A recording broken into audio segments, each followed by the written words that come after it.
Star Wars. Republic Commando. Book 2. 000.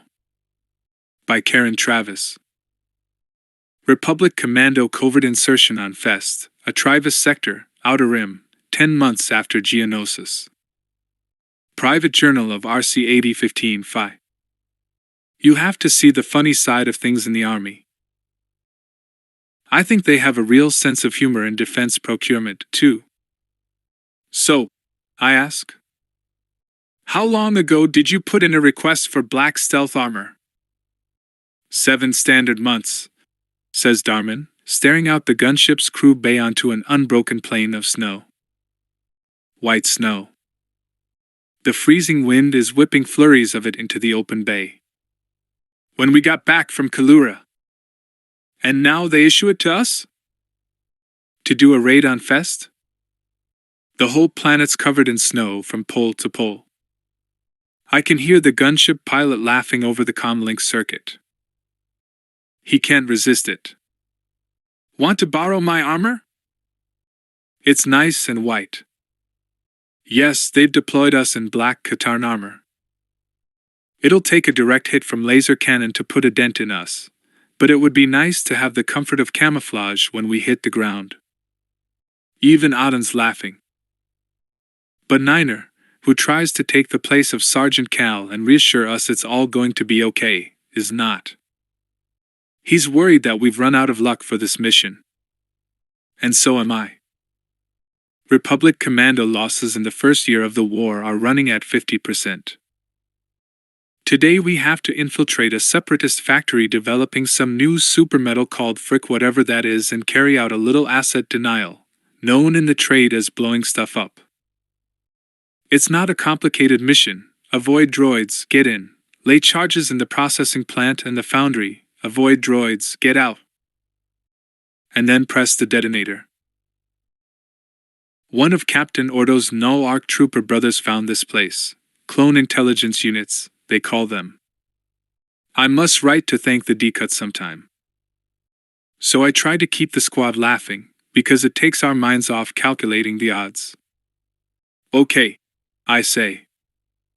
What do we all want most right now? Roba steak, says the pilot.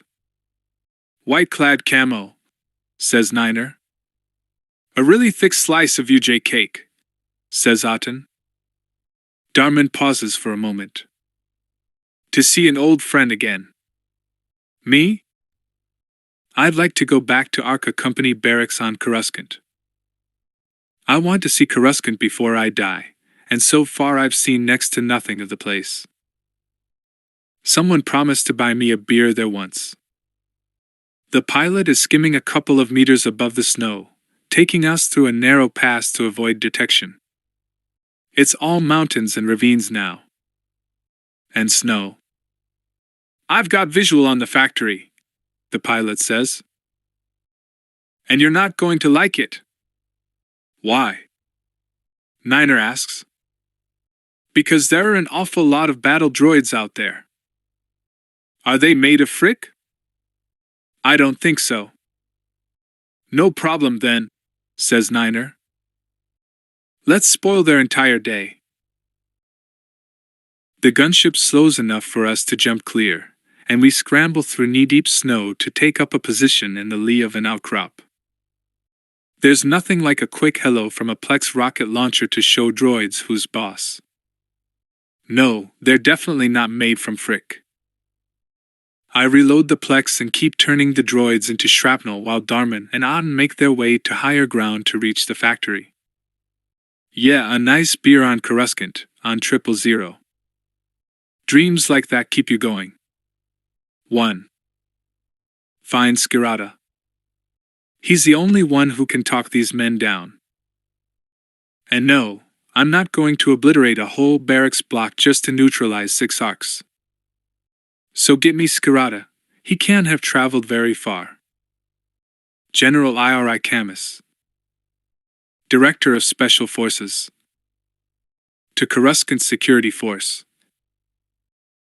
From Siege Incident Control, Special Operations Brigade HQ Barracks, Coruscant, 5 days after the Battle of Geonosis Tepoka City, Commando, 8 years before Geonosis, Cal Skirata had committed the biggest mistake of his life, and he'd made some pretty big ones in his time. Commando was damp. And damp didn't help his shattered ankle one little bit. No, it was more than damp. It was nothing but storm-whipped sea from pole to pole, and he wished that he'd worked that out before he responded to Django Fate's offer of a lucrative long-term deployment in a location that his old comrade hadn't exactly specified. But that was the least of his worries now. The air smelled more like a hospital than a military base. The place didn't look like barracks either. Skirata leaned on the polished rail that was all that separated him from a 40-meter fall into a chamber large enough to swallow a battle cruiser and lose it. Above him, the vaulted illuminated ceiling stretched as far as the abyss did below. The prospect of the fall didn't worry him half as much as not understanding what he was now seeing.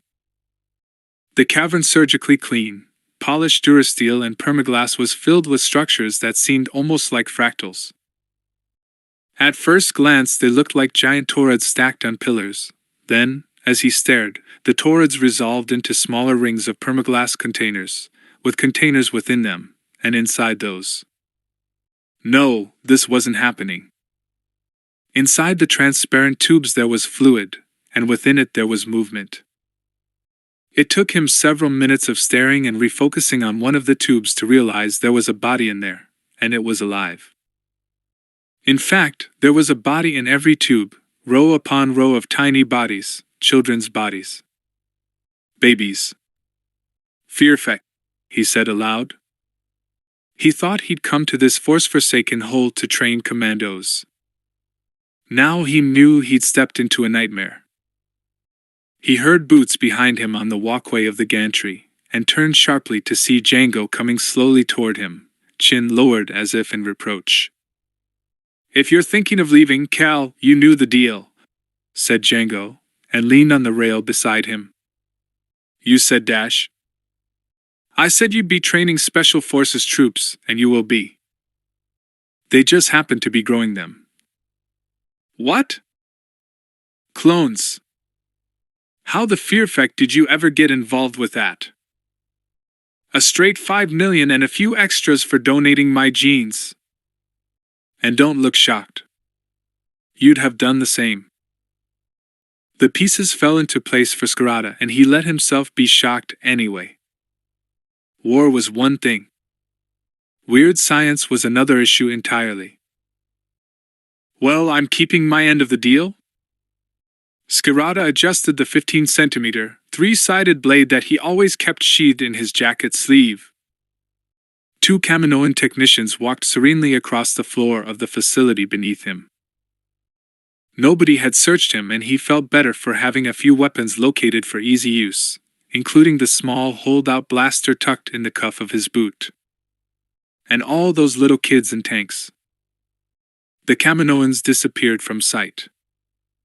What do those things want with an army anyway? They don't. And you don't need to know all this right now. Django beckoned him to follow. "Besides, you're already dead, remember?" "Feels like it," said Skirata.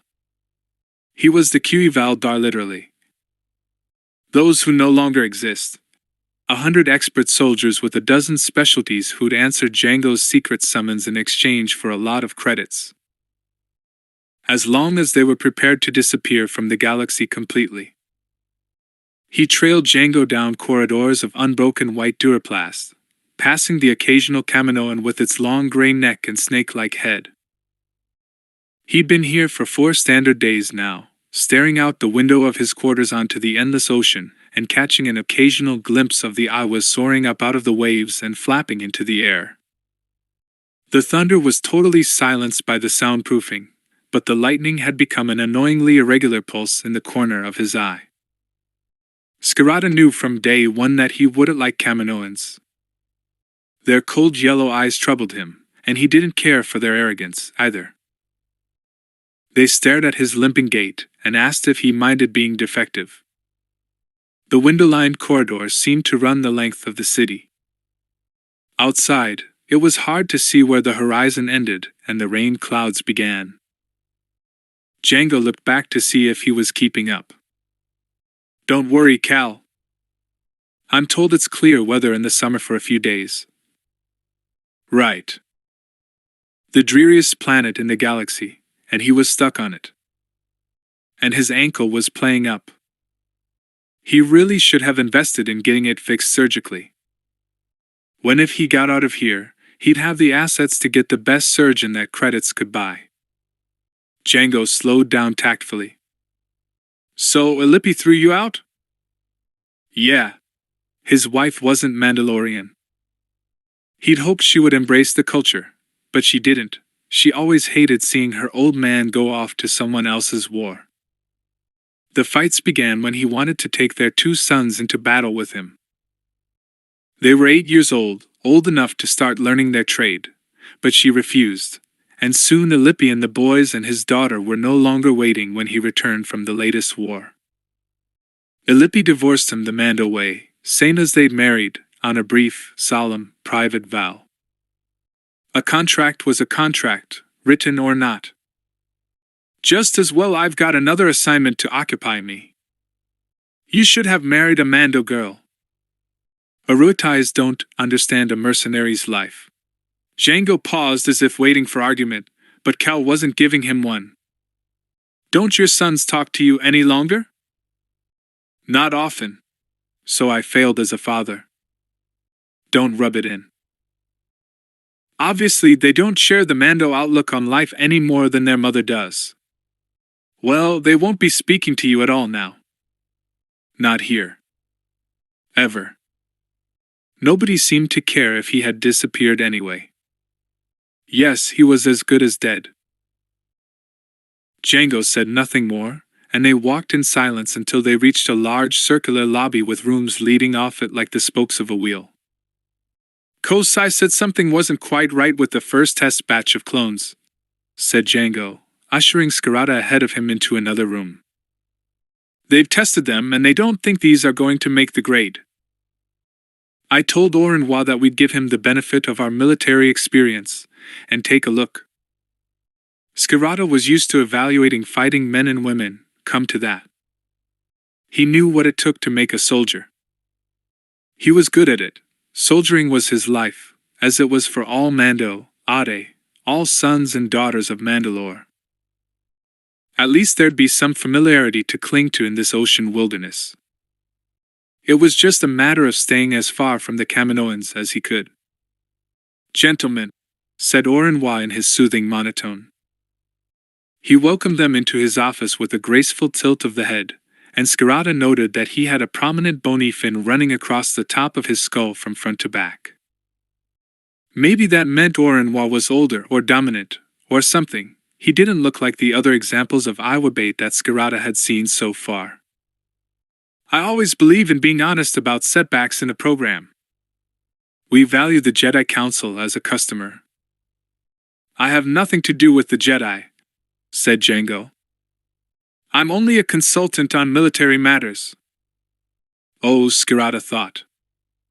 Jedi. Great.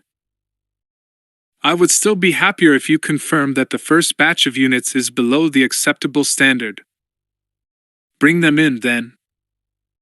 Skirata shoved his hands in his jacket pockets and wondered what he was going to see. Poor marksmanship, poor endurance, lack of aggression.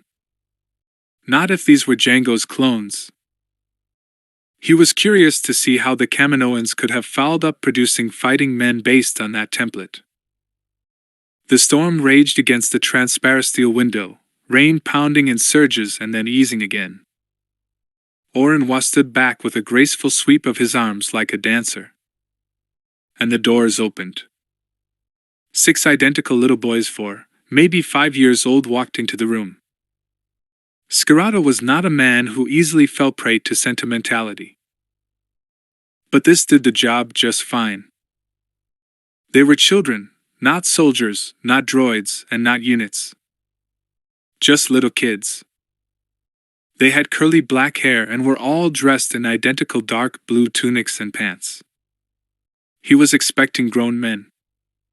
And that would have been bad enough. He heard Django inhale sharply. The boys huddled together, and it ripped at Scarata's heart in a way he wasn't expecting. Two of the kids clutched each other, looking up at him with huge, dark, unblinking eyes. Another moved slowly to the front of the tight pack as if barring Orenwa's path and shielding the others. Oh, he was defending his brothers. Scarata was devastated. These units are defective, and I admit that we perhaps made an error in attempting to enhance the genetic template, Orenwa said, utterly unmoved by their vulnerability. Scarata had worked out fast that Kaminoans despised everything that didn't fit their intolerant, arrogant society's ideal of perfection. So, they thought Django's genome wasn't the perfect model for a soldier without a little adjustment, then. Maybe it was his solitary nature. He'd make a rotten infantry soldier. Django wasn't a team player. And maybe they didn't know that it was often imperfection that gave humans an edge. The kids' gaze darted between Scarata and Django, and the doorway, and all around the room, as if they were checking for an escape or appealing for help. Chief Scientist Kosai apologizes, as do I, said Orenwa. 6 units did not survive incubation, but these developed normally and appeared to meet specifications, so they have undergone some flash instruction and trials. Unfortunately, psychological testing indicates that they are simply too unreliable and fail to meet the personality profile required. Which is, said Django, that they can carry out orders. Orenwa blinked rapidly. He seemed embarrassed by error. I can assure you that we will address these problems in the current alpha production run. These units will be reconditioned, of course. Is there anything you wish to ask? What? Said.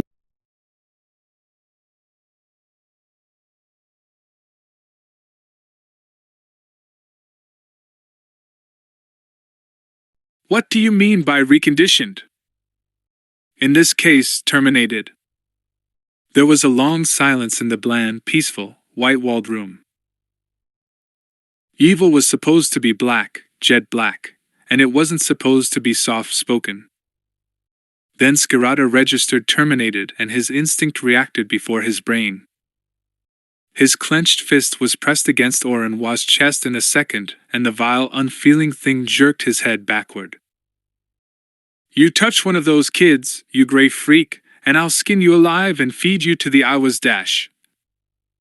Steady, Django said. He grabbed Scarata's arm. Orenwa stood blinking at Scarata with those awful reptilian yellow eyes. This is uncalled for. We care only about our customers. Satisfaction. Scarata could hear his pulse pounding in his head, and all he could care about was ripping Orenwa apart. Killing someone in combat was one thing, but there was no honor in destroying unarmed kids.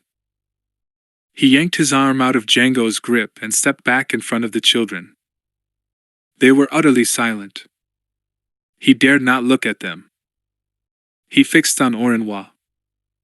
Django gripped his shoulder and squeezed hard enough to hurt. Don't. Leave this to me. It was his warning gesture. But Scarata was too angry and disgusted to fear Django's wrath. We could do with a few wild cards, Django said carefully, moving between Scarata and the Kaminoan. It's good to have some surprises up your sleeve for the enemy. What are these kids really like? And how old are they? Nearly 2 standard years growth. Highly intelligent, deviant, disturbed and uncommandable. Could be ideal for intel work. It was pure bluff. Scarata could see the little twitch of muscle in Django's jaw. He was shocked, too. The bounty hunter couldn't hide that from his old associate. I say we keep. M? 2? The boys looked older. Skirata half turned to check on them, and their gazes were locked on him. It was almost an accusation.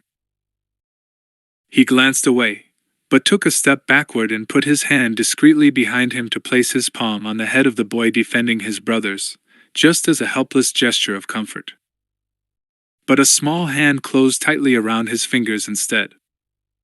Skirata swallowed hard. 2 years old. I can train them, he said. What are their names? These units are numbered. And I must emphasize that they're unresponsive to command. Orenwa persisted as if talking to a particularly stupid weak way. Our quality control designated them null class and wishes to start dash. No? As in no decutla use? Django took a discreet but audible breath. Leave this to me, Cal. No, they're not units. The little hand was grasping his for dear life. He reached back with his other hand and another boy pressed up against his leg, clinging to him. It was pitiful. And I can train them. Unwise, said Orenwa. The Kaminoan took a gliding step forward. They were such graceful creatures, but they were loathsome at a level that Skirata could simply not comprehend. And then the little lad grasping his leg suddenly snatched the holdout blaster from Skirata's boot. Before he could react, the kid had tossed it to the one who'd been clinging to his hand in apparent terror. The boy caught it cleanly and aimed it two-handed at Orenwa's chest. Fearfeck. Django sighed. Put it down, kid! But the lad wasn't about to stand down. He stood right in front of Skirata, utterly calm, blaster raised at the perfect angle, fingers placed just so with the left hand steadying the right, totally focused. And deadly serious. Skirata felt his jaw drop a good centimeter. Django froze, then chuckled. I reckon that proves my point, he said, but he still had his eyes fixed on the tiny assassin. The kid clicked the safety catch. He seemed to be checking it was off. It's okay, son, Skirata said, as gently as he could. He didn't much care if the boy fried the Kaminoan, but he cared about the consequences for the kid. And he was instantly and totally proud of him, of all of them. You don't need to shoot. I'm not going to let him touch any of you. Just give me back the blaster. The child didn't budge. The blaster didn't waver. He should have been more concerned about cuddly toys than a clean shot at this stage in his young life. Skirata squatted down slowly behind him, trying not to spook him into firing. But if the boy had his back to him, then he trusted him, didn't he? Come on. Just put it down, there's a good lad. Now give me the blaster. He kept his voice as soft and level as he could, when he was actually torn between cheering and doing the job himself. You're safe, I promise you. The boy paused, eyes and aim still both fixed on Orenwa. Yes, sir. Then he lowered the weapon to his side. Skirata put his hand on the boy's shoulder and pulled him back carefully. Good lad. Skirata took the blaster from his little fingers and scooped him up in his arms. He dropped his voice to a whisper. Nicely done, too. The Kaminoan showed no anger whatsoever, simply blinking, yellow, detached disappointment. If that does not demonstrate their instability, then dash. They're coming with me. This is not your decision. No, it's mine, Django interrupted. And they've got the right stuff. Cal, get them out of here and I'll settle this with Orenwa. Skirata limped toward the door, still making sure he was between the Kaminoan and the kids. He was halfway down the corridor with his bizarre escort of tiny deviants before the boy he was carrying wriggled uncomfortably in his arms. I can walk, sir, he said. He was perfectly articulate, fluent, a little soldier way beyond his years. Okay, son. Skirata lowered him to the floor and the kids fell in behind him, oddly quiet and disciplined.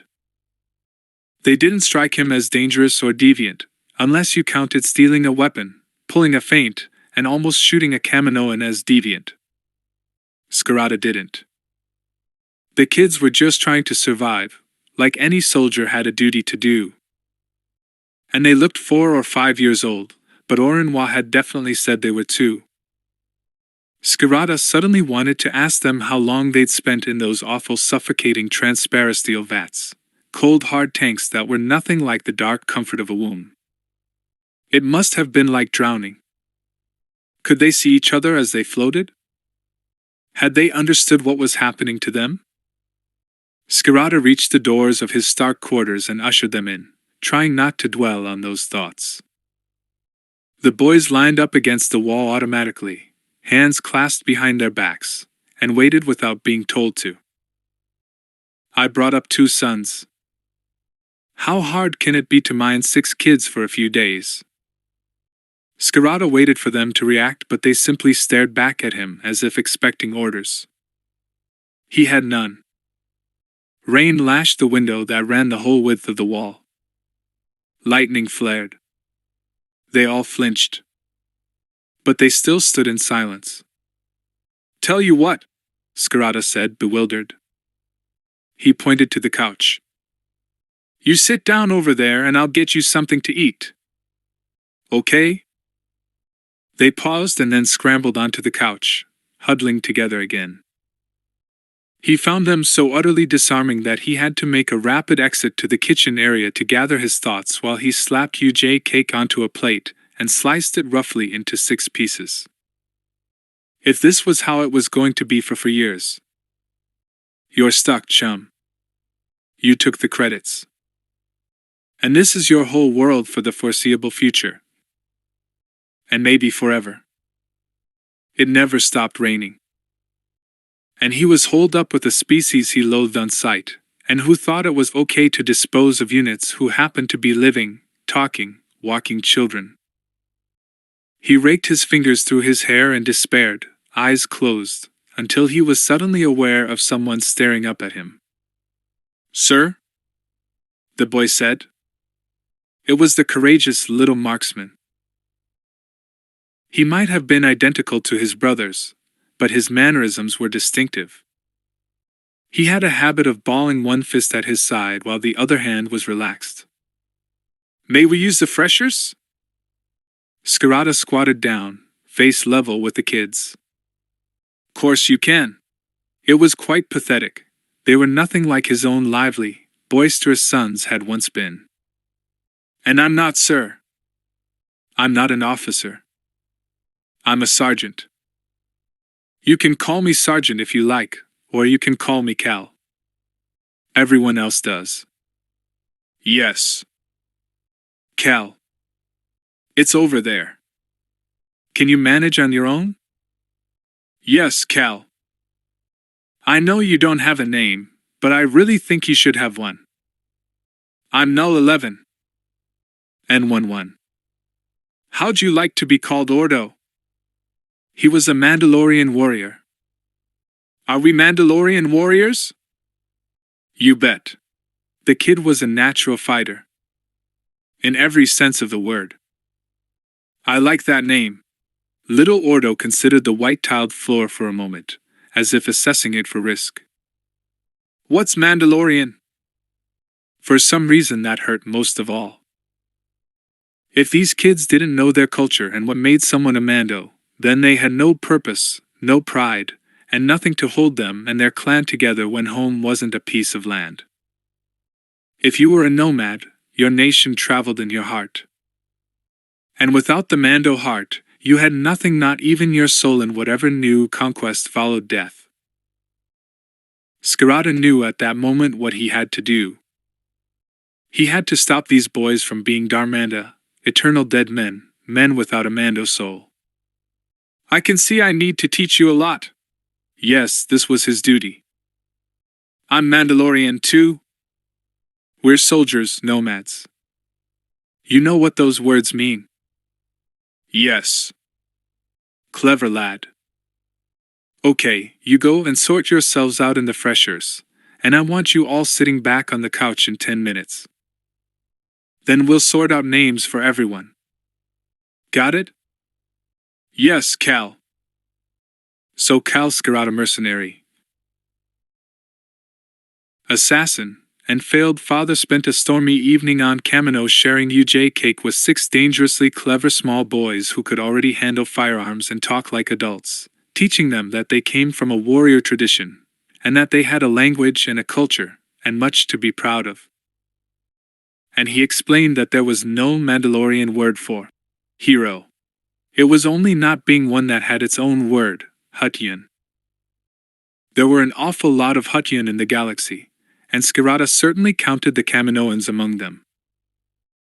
The kids now trying to get used to being Ordo, Aiden, Kamarke, Prudiai, Muriel, and Jane sat devouring both their newfound heritage and the sticky sweet cake, eyes fixed on Scarata as he recited lists of Mandalorian words and they repeated them back to him. He worked through the most common words, struggling. He had no idea how to teach a language to kids who could already speak fluent basic. So he simply listed everything he could recall that seemed useful, and the little Nullarks listened, grim-faced, flinching in unison at every blaze of lightning. After an hour, Scarata felt that he was simply confusing some very frightened, very lonely children. They just stared at him. Okay, time to recap, he said, exhausted by a bad day and the realization that there was an unknowable number of days like this stretching ahead. He pinched the bridge of his nose underscore in an effort to focus. Can you count from 1 to 10 for me? Prudiai and 5 parted his lips to take a quick breath, and suddenly all 6 spoke at once. Solus, Tad, N, Queer, Reshe, Risol, Etad, Shn, Shisiu, Taresh. Scarata's gut flipped briefly and he sat stunned. These kids absorbed information like a sponge. I only counted out the numbers for them once. Just once. Their recall was perfect and absolute. He decided to be careful what he said to them in the future. Now that's clever, he said. You're very special lads, aren't you? Orenwa said we couldn't be measured, Mariel said, totally without pride, and perched on the edge of the couch, swinging his legs almost like a normal 4-year-old. They might have all looked identical, but their individual characters seemed distinct and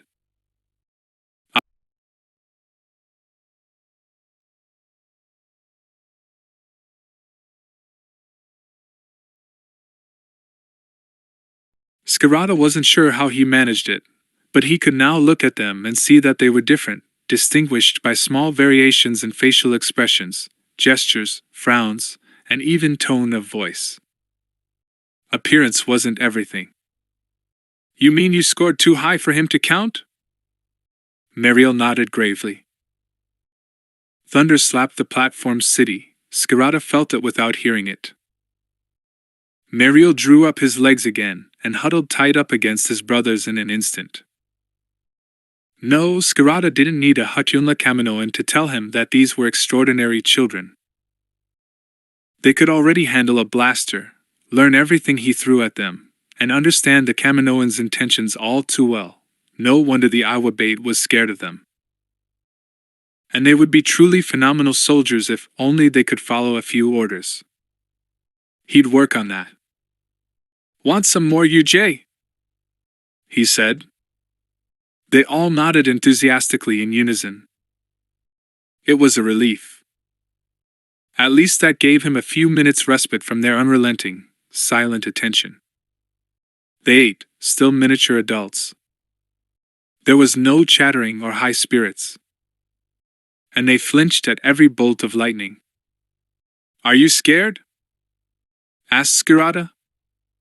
Yes, Cal, said Ordo. Is that wrong? No, son. Not at all. It was as good a time to teach them as any.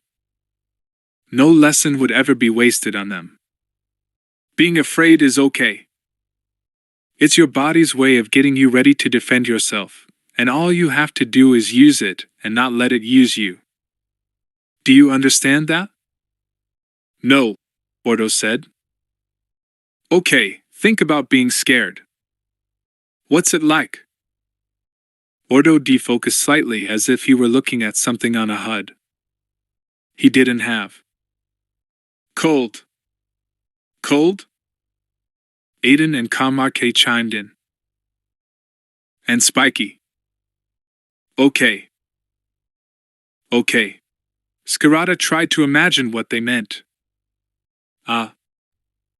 They were describing the feeling of adrenaline flooding their bodies.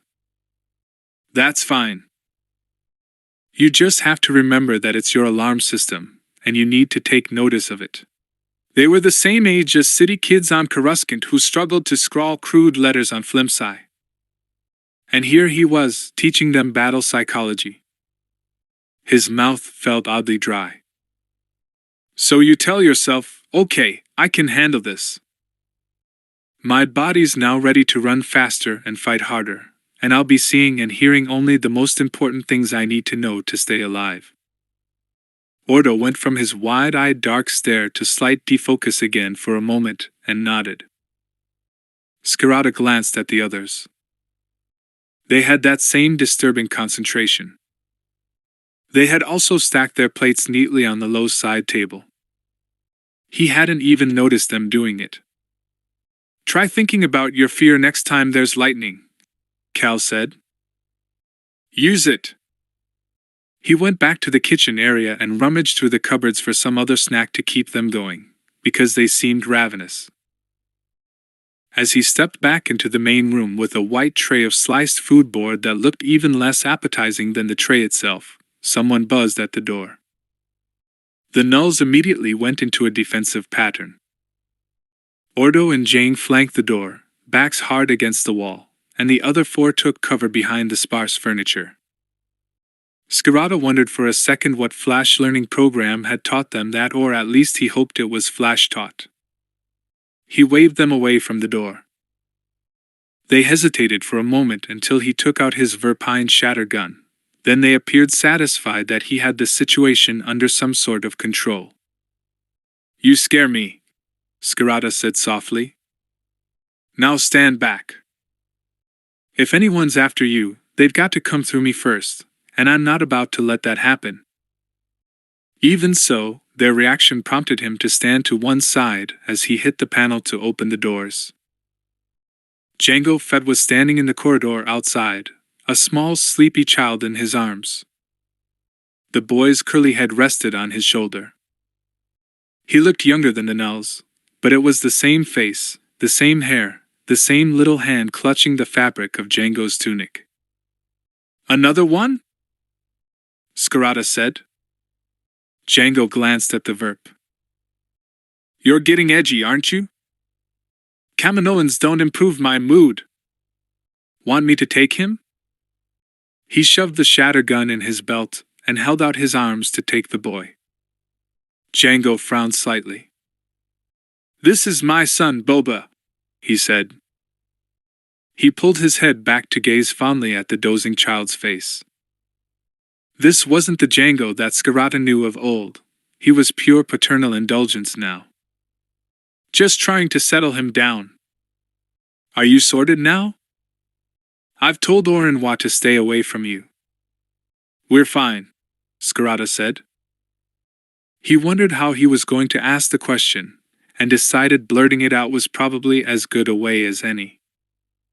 Boba looks just like them. He would. He's been cloned from me, too. Oh.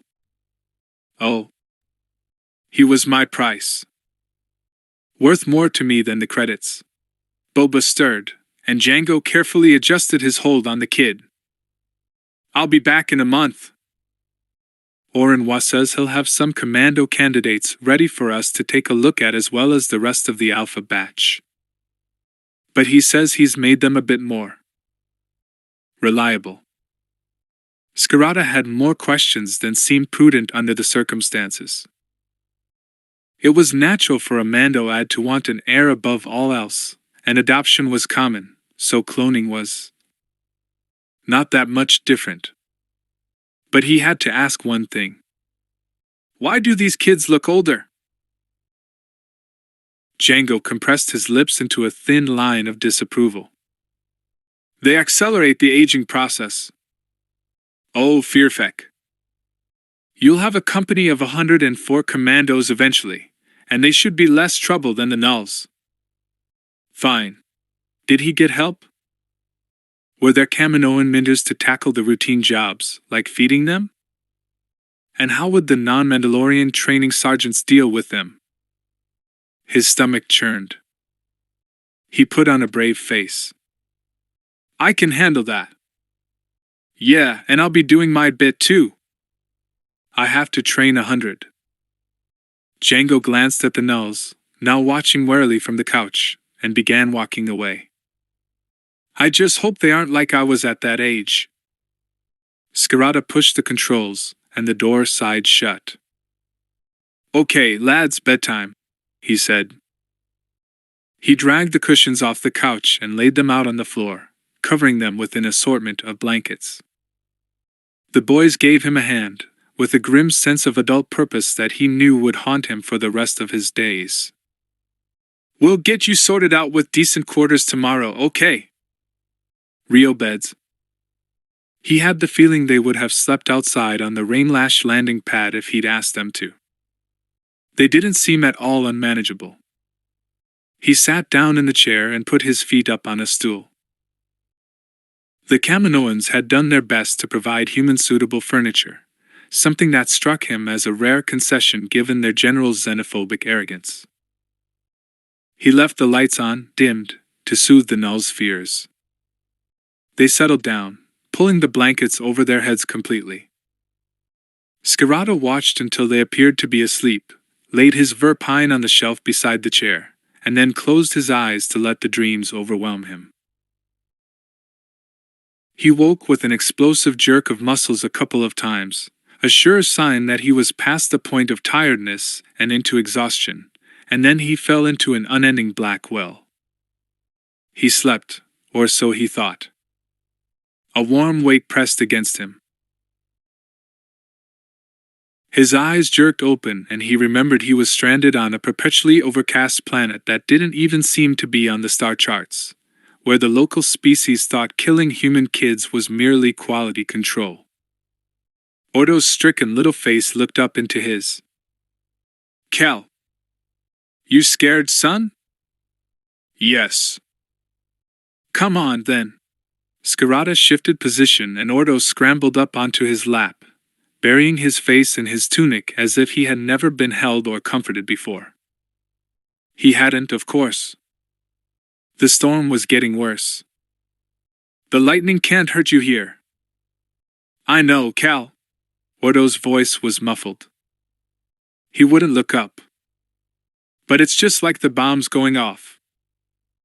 Skirata was going to ask him what he meant, but he knew in an instant that it would make him angry enough to do something stupid if he heard the answer.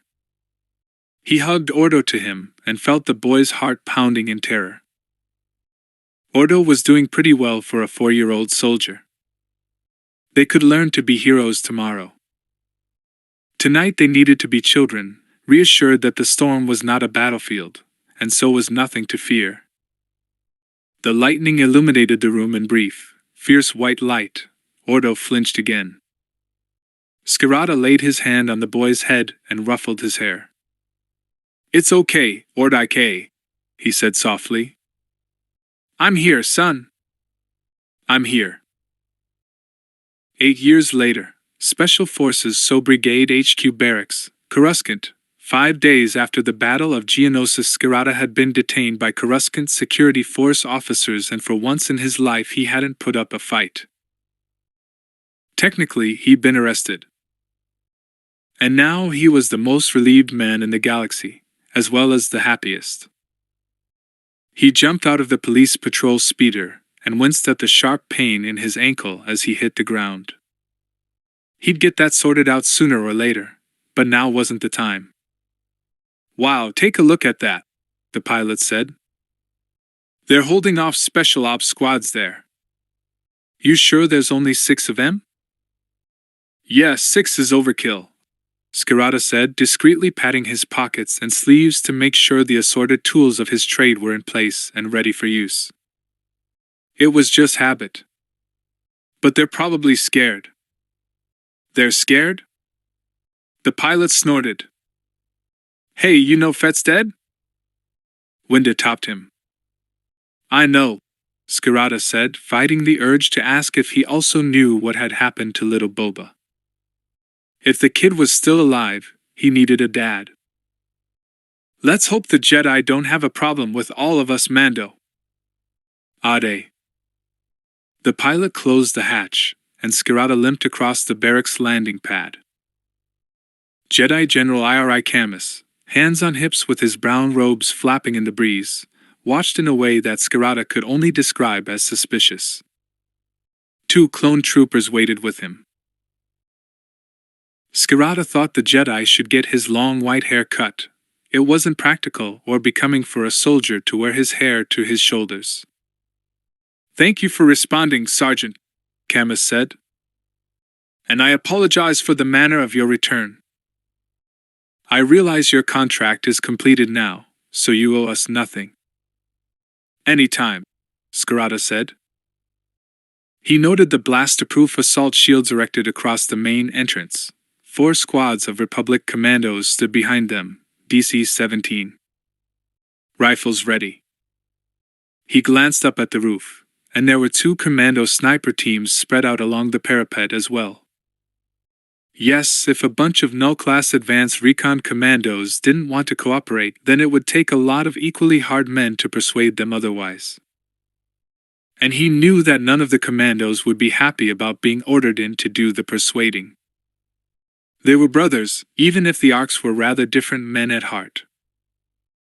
Skirata shoved his hands in his jacket pockets and focused on the doors. So what started all this then? Camus shook his head. They're scheduled to be chilled down now that they're back from Geonosis, because nobody can command them.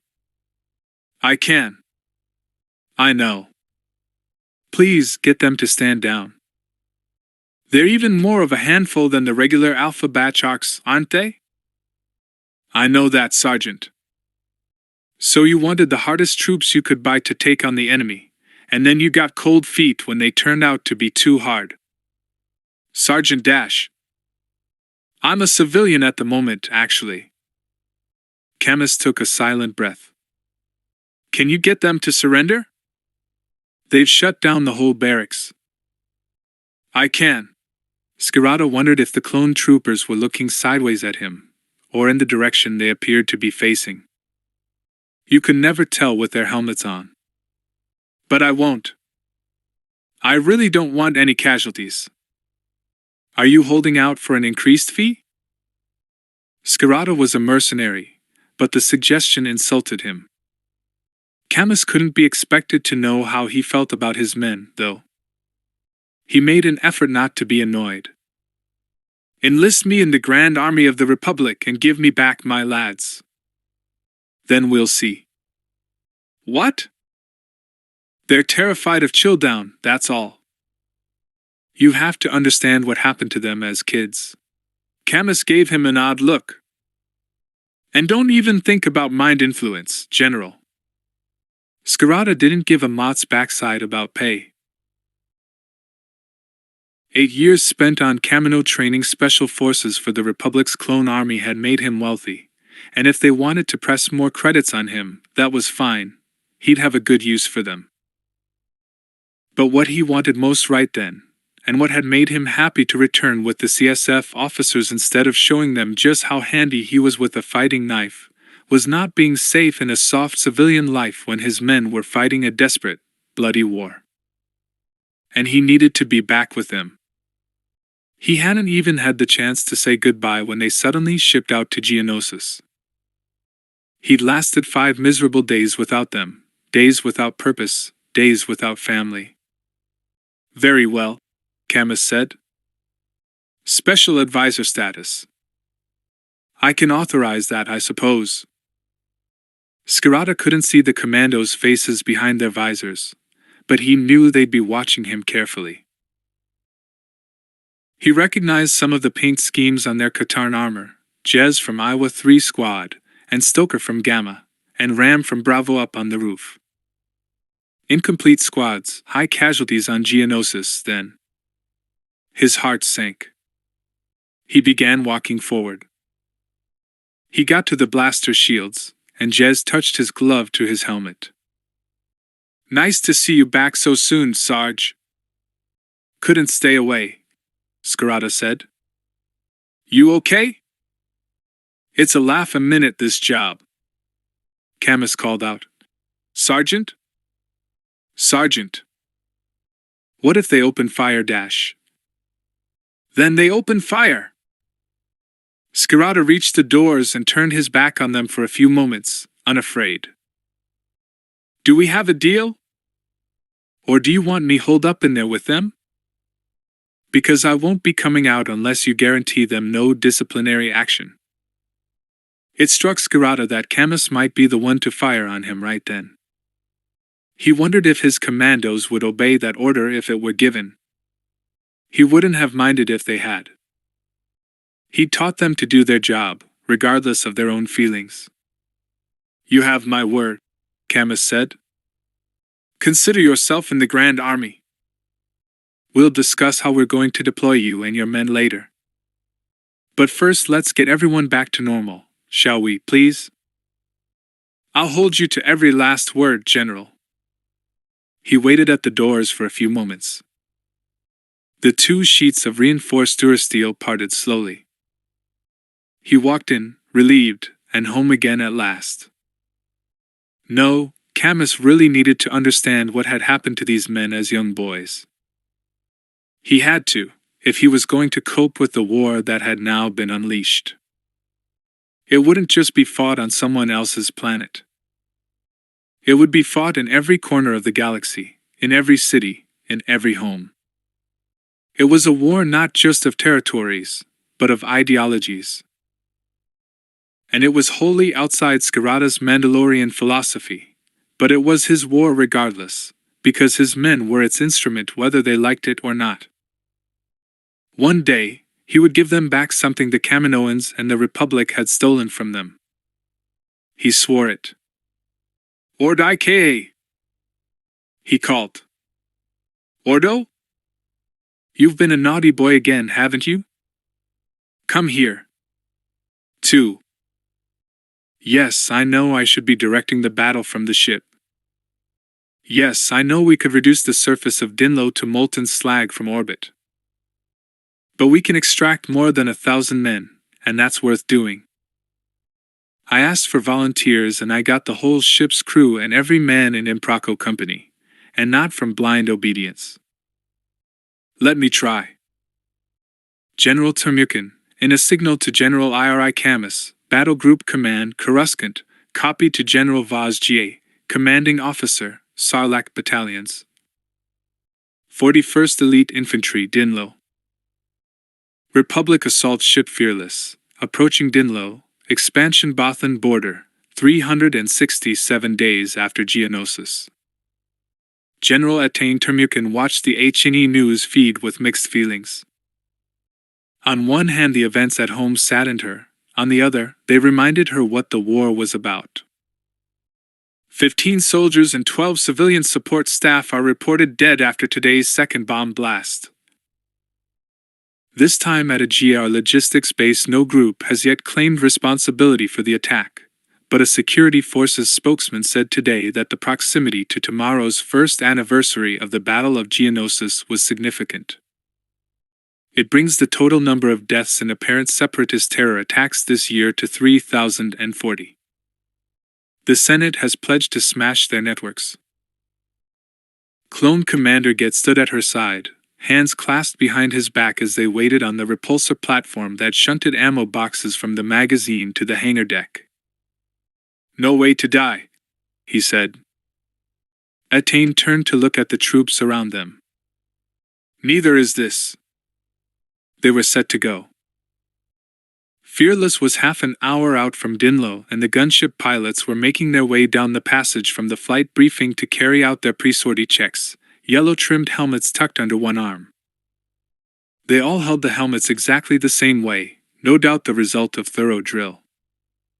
General Attain Termukin noted that.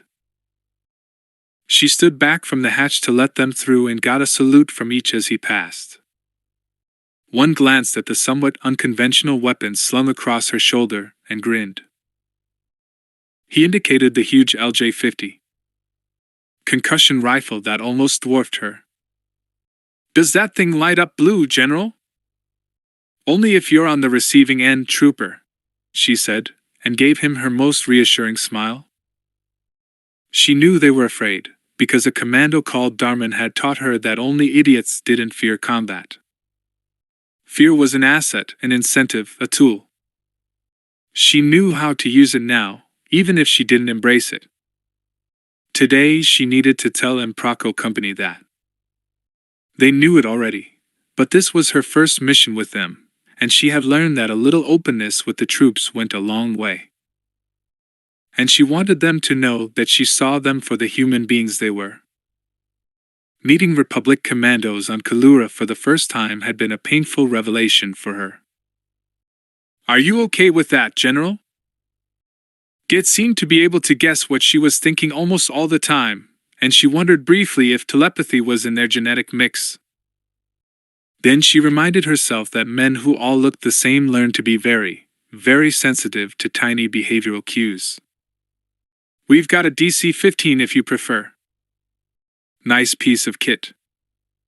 The LJ-50 was exhaustingly heavy. She'd developed her arm muscles in the last year, but it still took some handling. "Some very competent gentlemen taught me to use a CONC rifle," she said. "They persuaded me to keep my lightsaber for close combat. Besides, the LJ's got a 4-meter spread at a 30-meter range. I'm a great believer in efficiency over style." Git smiled. He knew the stories about the Kalura mission. They all did, it seemed. Gossip traveled at light speed in a closed community, and it had had months to make the rounds. "I understand Omega are okay and on TIOPS in the Outer Rim right now." "It's kind of you to check for me, Commander," she had to ask. "What's TIOPS?" "Captain Ordo makes a point of giving your signals priority." He lowered his voice. "Traffic interdiction operations. Boarding the bad guys' vessels." "Thank you." "I've never met Ordo, but he does seem to take care of me very well." "One of Cal Scarata's Nullarks." "Oh, Cal again.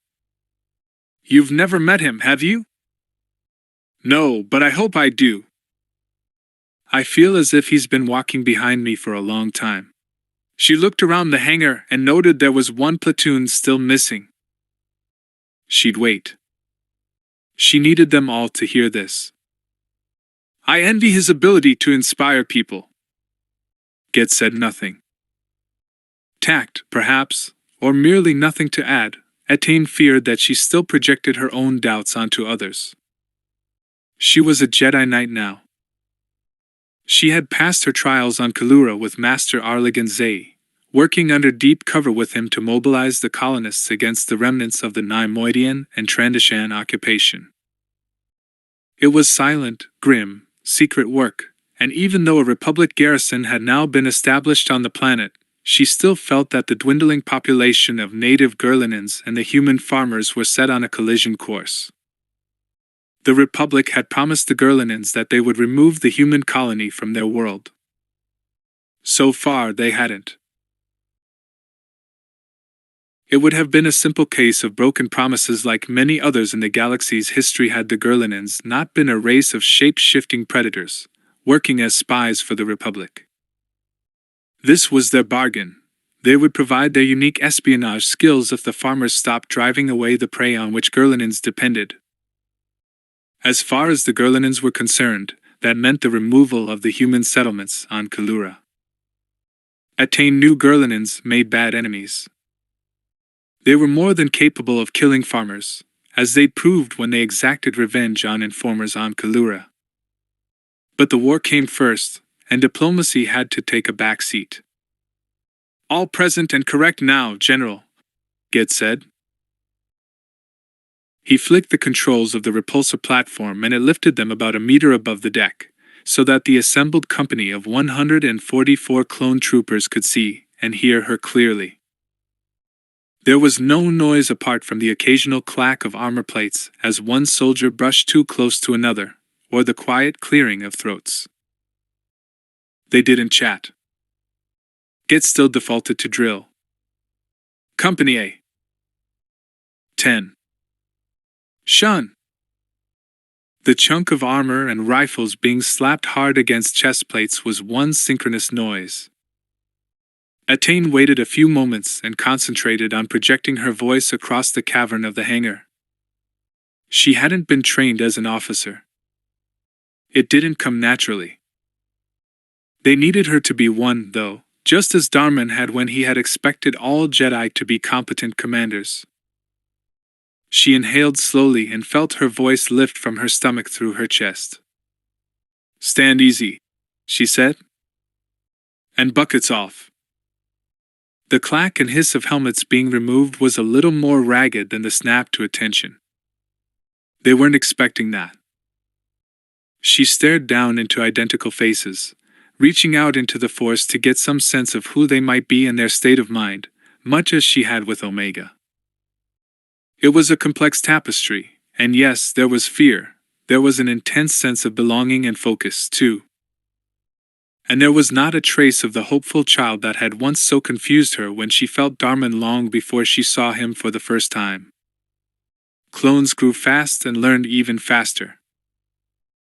A year at Real War, not just fatally realistic training, had made them a lot more worldly wise and less idealistic.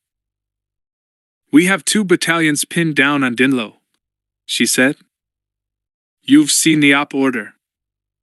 We open up that exit route for them by cutting through droid lines so they can reach the extraction point. You'll have air support, but we'll be relying predominantly on your infantry skills. She paused. They listened politely. Whatever focus they had appeared to come not from her but from something inside them. I'm not going to shoot you any line about glory, because this is about survival. That's my first rule as a Jedi, you know that? Survive. And so should it be yours. I don't want any wild sacrifices. I want to come out of this with as many of you and the 41st alive as possible, not because you're assets we need to use again, but because I don't want you to die. She felt the silence change, not in quality, but in the realization that shivered almost imperceptibly through the Force. This wasn't how they were used to seeing themselves. We weren't exactly queuing up for it ourselves, ma'am, said a pilot, one boot on the step to his cockpit. There was a ripple of laughter, and Attain laughed, too. I'll try to keep my arc of fire under control, then, said Attain, and patted the Stalker. She glanced at Git's forearm. He tilted it so that she could see his chrono readout. Ramps down in 24 minutes. Dismissed. The men broke up, replacing their helmets and falling into platoons and squads to make an orderly path to their assigned craft. The squadron of LAT/C gunships had been stripped out to create troop space on their cargo decks. Git inspected the interior of his helmet, holding it in both gloved hands. Aren't you supposed to wish that the Force be with them, General? Attain liked Git. He didn't treat her as an omniscient military genius but as just another being stuck in a hard place without a lot of choices. She could hear a faint sound coming from his helmet's audio feed. When she concentrated, she could hear singing, and so held out her hand for the helmet. She'd tried on Ottens once and been stunned by the welter of data it flung at the wearer. Helmet held close to her head, she could make out strong male voices, a choir of them, singing an anthem she had heard snatches of but rarely had the chance to listen to. Voden. They were singing, in the privacy of their own helmet comlinks, retreating into their world, like Omega's squad did from time to time. She could hear nothing outside the helmets, of course, and she felt oddly excluded. But they were not her brothers all, however much she wished to be part of something greater than herself, even more than the Jedi Order. They were gearing up for battle. Bal Kote, Derajum Kote, Jorso ran Kando Atome. It sounded less martial and more of a lament to her ears right then. She'd have to ask General Juzik for a translation. He was very much the Mando a speaker these days. She handed Git his helmet back and gave him a nod of thanks. "It's not just the force we need with us today, Commander," she said. "It's reliable kit and accurate intel." "Always is, General," he said. "Always is." He slipped his helmet back on and sealed the collar. She knew without asking that he had started singing, completely silent to her, but one voice with his brothers. Special Operations Brigade HQ, Coruscant, 20 minutes after the explosion at Depot Bravo 5, 367 days after Geonosis Captain Ordo needed General Bardan Juzik, and he needed him fast. He wasn't answering his comm link. That irked Ordo because an officer was supposed to be contactable at all times. And this was precisely the kind of emergency that proved the point. Ordo settled the two-seater Aerotex speeder bike outside the main doors far enough to one side not to obstruct them, as safety precautions dictated, and strode down the main passage that led to the briefing and ops rooms. "Location for General Juzik, please," he said to the admin droid that was operating the comm link relays in the lobby area. "Meeting with General Arligan Zay and ARC Trooper Captain Mays in the CO's office, sir. Discussing the incontinent ordnance situation dash." "Thank you," said Ordo. "Just say bomb, will you? That's why I'm here, too." "You can't dash." But he could, and he did. Noted.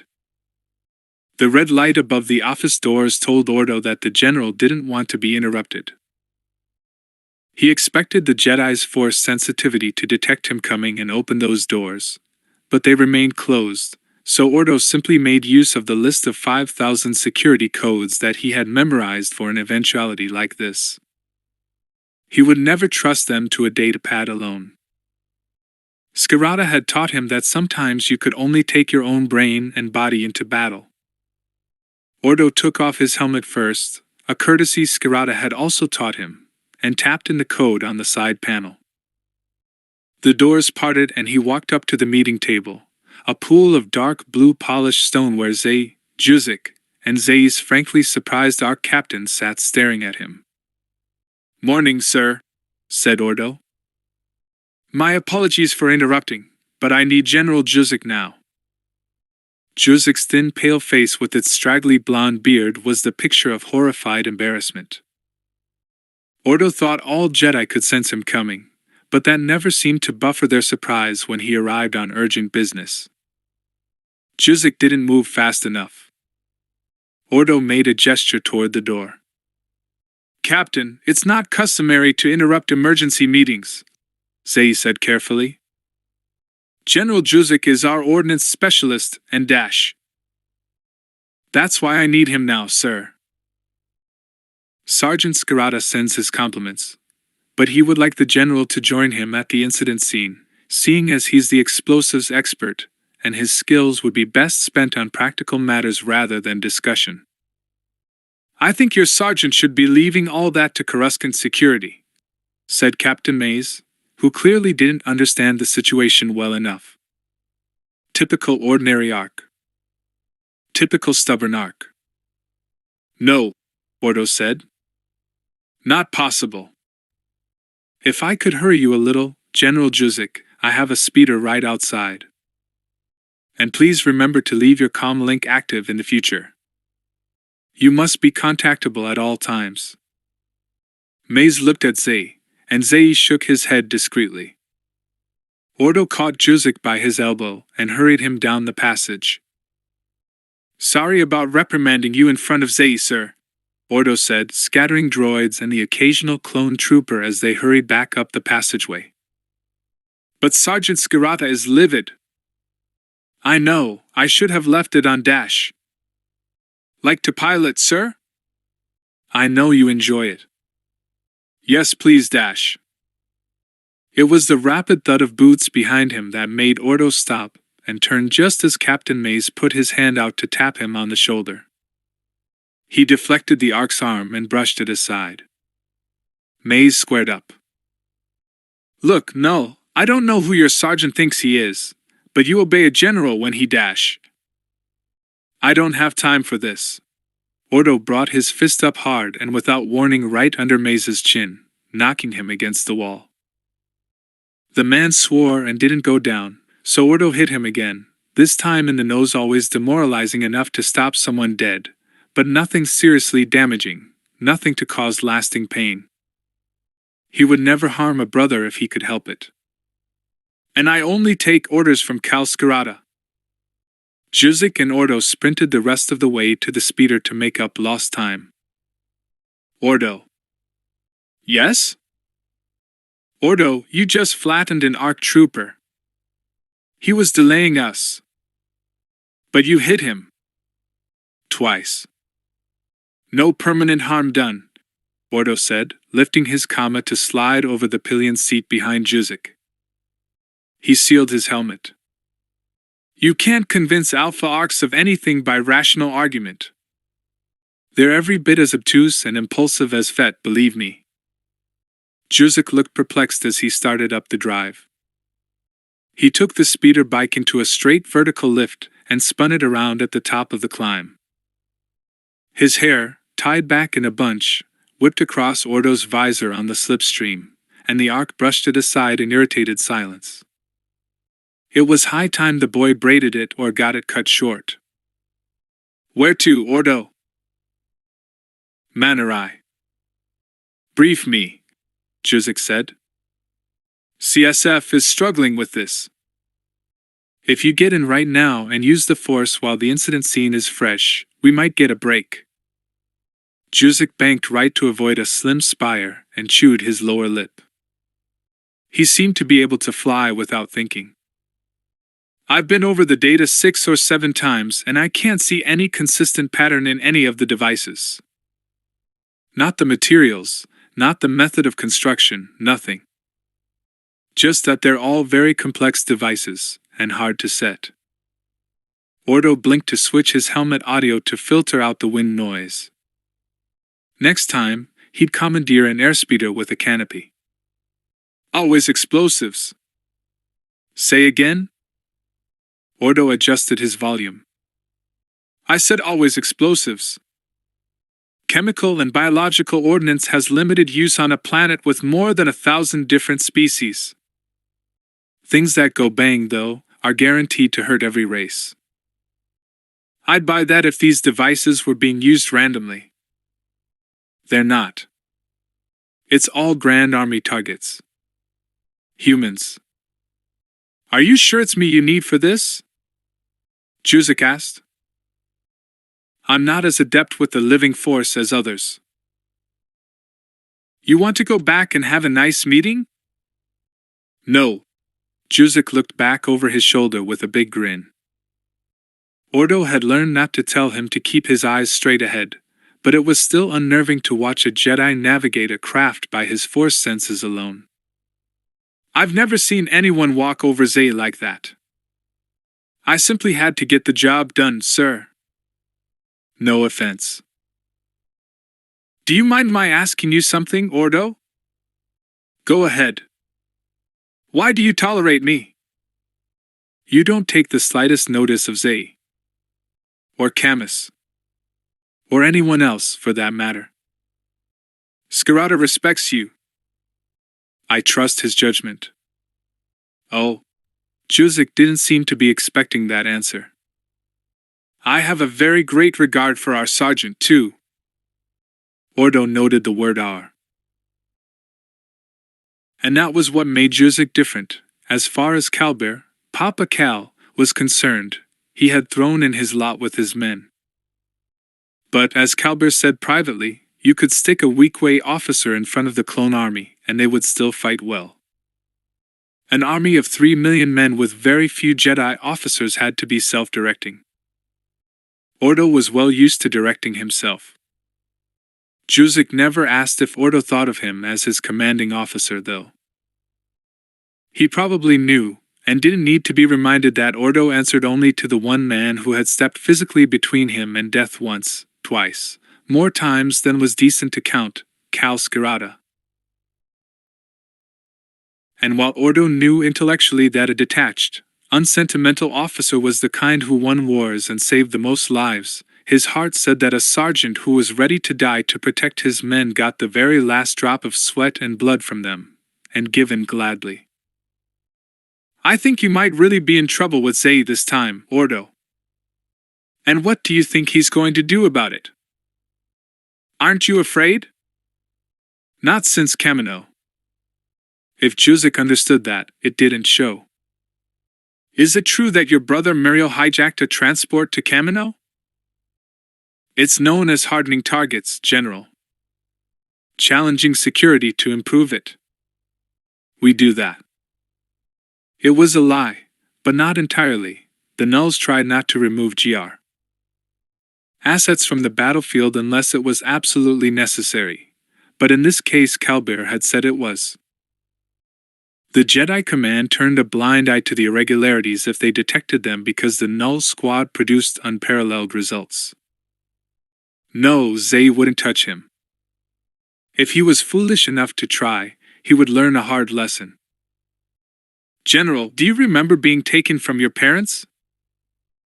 Juzik glanced to his left, and a few moments later a CSF patrol appeared on their flank, dipped a wing in acknowledgement, and dropped away below them again. They're just pinging us to be sure we are who they think we are, the Jedi said, evading the question. Can't trust anything to be what it seems these days. Indeed. I hope CSF aren't offended by our intervention. Ordo tightened his grip. It's not their fault they can't handle this. They're very competent. They're competent at defense. They're not used to attacking. We can think like an enemy better than they can. You can. I fear I never will. I was trained to kill and destroy by any means possible. I suspect you were trained to obey some rules. I do actually. What? Obey rules? No, I remember being taken from my family. Just being taken. Not my family, though. And what makes you so attached to us? Ordo chose his words precisely, knowing what attachment meant to a Jedi. He knew the answer anyway. And doesn't that worry you? Juzik paused for a moment, and then turned with an anxious smile. Jedi weren't supposed to feel powerful emotions like vengeance or love or hate. Ordo could now see that conflict on the boy's face daily. And Juzik was a boy. Ordo was the same physical age as the General 22, but he felt a generation older, despite being born only 11 years ago. And the Jedi drew strength from the things that tore up his heart, just as Cal Skirata did. He and Juzik were opposites in so many ways and yet so very similar in others. You have such a passionate sense of belonging, Juzik said at last. And you never complain about the way you're used. Save your sympathy for the troopers, Ordo said. Nobody uses us. And a clear sense of purpose is a strength. The southern side of the logistics depot was a wasteland of shattered metal and rubble. From the air, it looked like an abandoned construction site with a brightly colored perimeter fence. As Juzik dropped lower, the perimeter resolved into crowds held back by a CSF cordon. The GR supplies base was right on the boundary of a civilian area, separated only by a strip of landing platforms, with levels of warehousing operated by droids below it. It had obviously been a big device. Had the same bomb exploded in the civilian heart of Coruscant, the casualties would have run to thousands. Whatever do they find to look at? Juzik asked. He had trouble finding a space to sit down, and had to land outside the security cordon. He was clearly offended by the sightseers and didn't wait for Ordo to clear a path through the crowd for him. For a quietly spoken man, Juzik could certainly make himself heard. "Citizens, unless you have contributions to make here, can I suggest you clear the area in case there's a second device still set to detonate?" Ordo was impressed at the speed with which most of the crowd melted away. The resistantly curious hung around in small groups.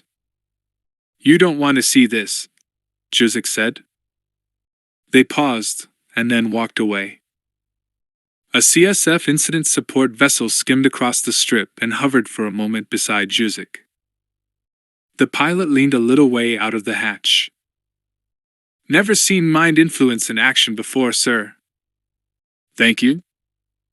"I wasn't using the Force," Juzik said. Ordo found a new reason to like this Jedi every day. He took the war as personally as Calbert did. A thick-set man in gray tunic waved to them from the inner cordon, where a large group of civilians and hovercams waited. Captain Jailer Obram wasn't wearing his Senate Guard finery any longer. Ordo knew him well, since they'd worked together with Omega Squad on the spaceport siege. Obram's time had been increasingly taken up with counterterrorism duties. He was seconded to CSF now, but they still didn't seem able to persuade him to wear the blue uniform. "Can you influence the media to go away, General?" Ordo said. "Or shall I do it manually?"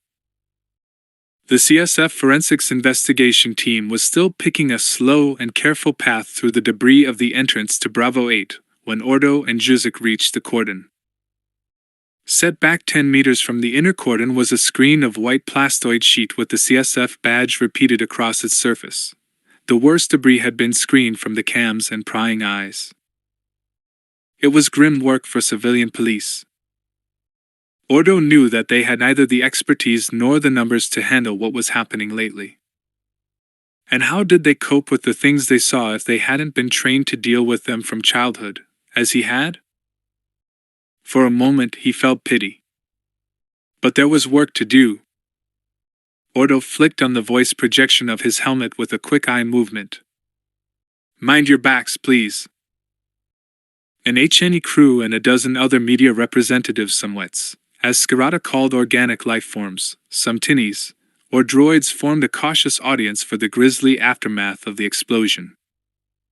They parted instantly, even before they looked around and saw Ordo striding toward them. Then they gave him an even wider berth.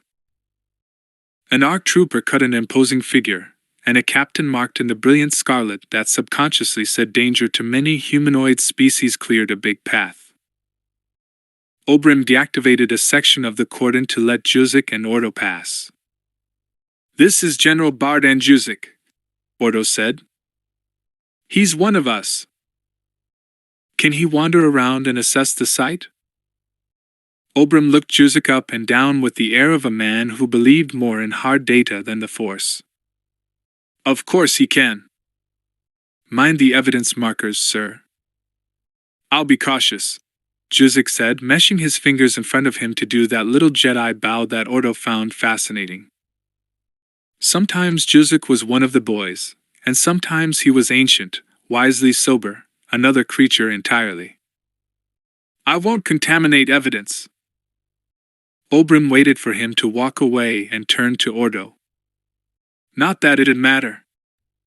The forensic is getting us nowhere. Maybe we need the mystic mob to give us a break. How are you anyway?" "Focused. Very focused." "Yes, your boss is pretty focused too. He can curse the slime off a hut, that man. He takes all casualties personally, I'm afraid." "I know what you mean. I'm sorry about your boys, by the way. They catch it coming and going, don't they?"